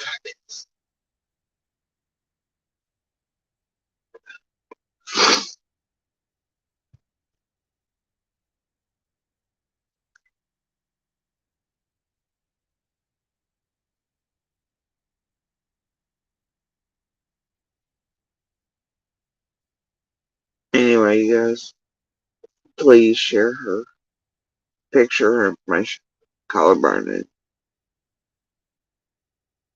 Alright? And do want people not to come here to this side of YouTube for information on any case, really. Any victim, survivor, or fighter. This place is full of monsters, darkness, victim makers, destroyers. These are not the helpers you seek. Mr. Rogers would be pissed. For sure. But anyway, we'll see where all the fuckery they're playing around with and fiddling in and baiting and setting up and shit. Where it's gonna go the next few days. And maybe people can say something that may help but not be used to tragedy pimp with or barrel scrape for these pieces of shit or to fuck up anything further. We'll see.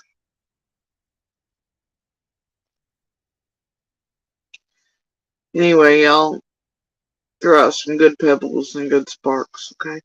Can change the world. Can change lives. Y'all have a good morning, good night, and good evening, wherever y'all.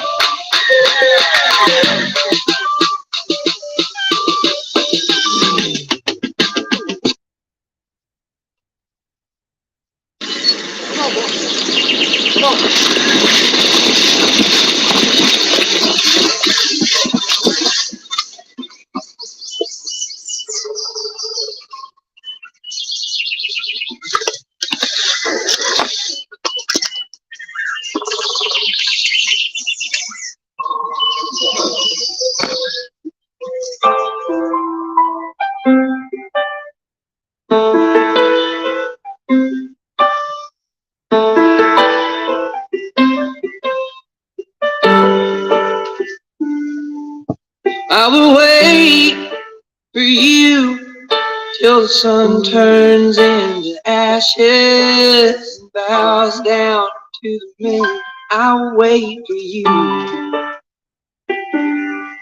It's a long, hard war, oh, but I can grin and bear it, 'cause I know what the hell I'm fighting for, and I'll wait for you. We were never made to run forever, we were just meant to go long enough to find what we were chasing after. I believe I found it here in your love.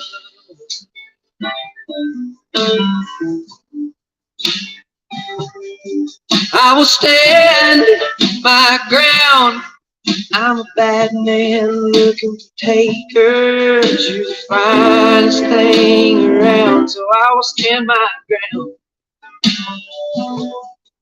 'Cause it's cold out there, and you know some men search for ages for the love that I have found, so I will stand my ground. We would never make it alone, ever. We were just meant to go. Oh, enough, find what we were chasing after. I believe I found it in your love. Honey, I will wait. Honey, I will stand my ground.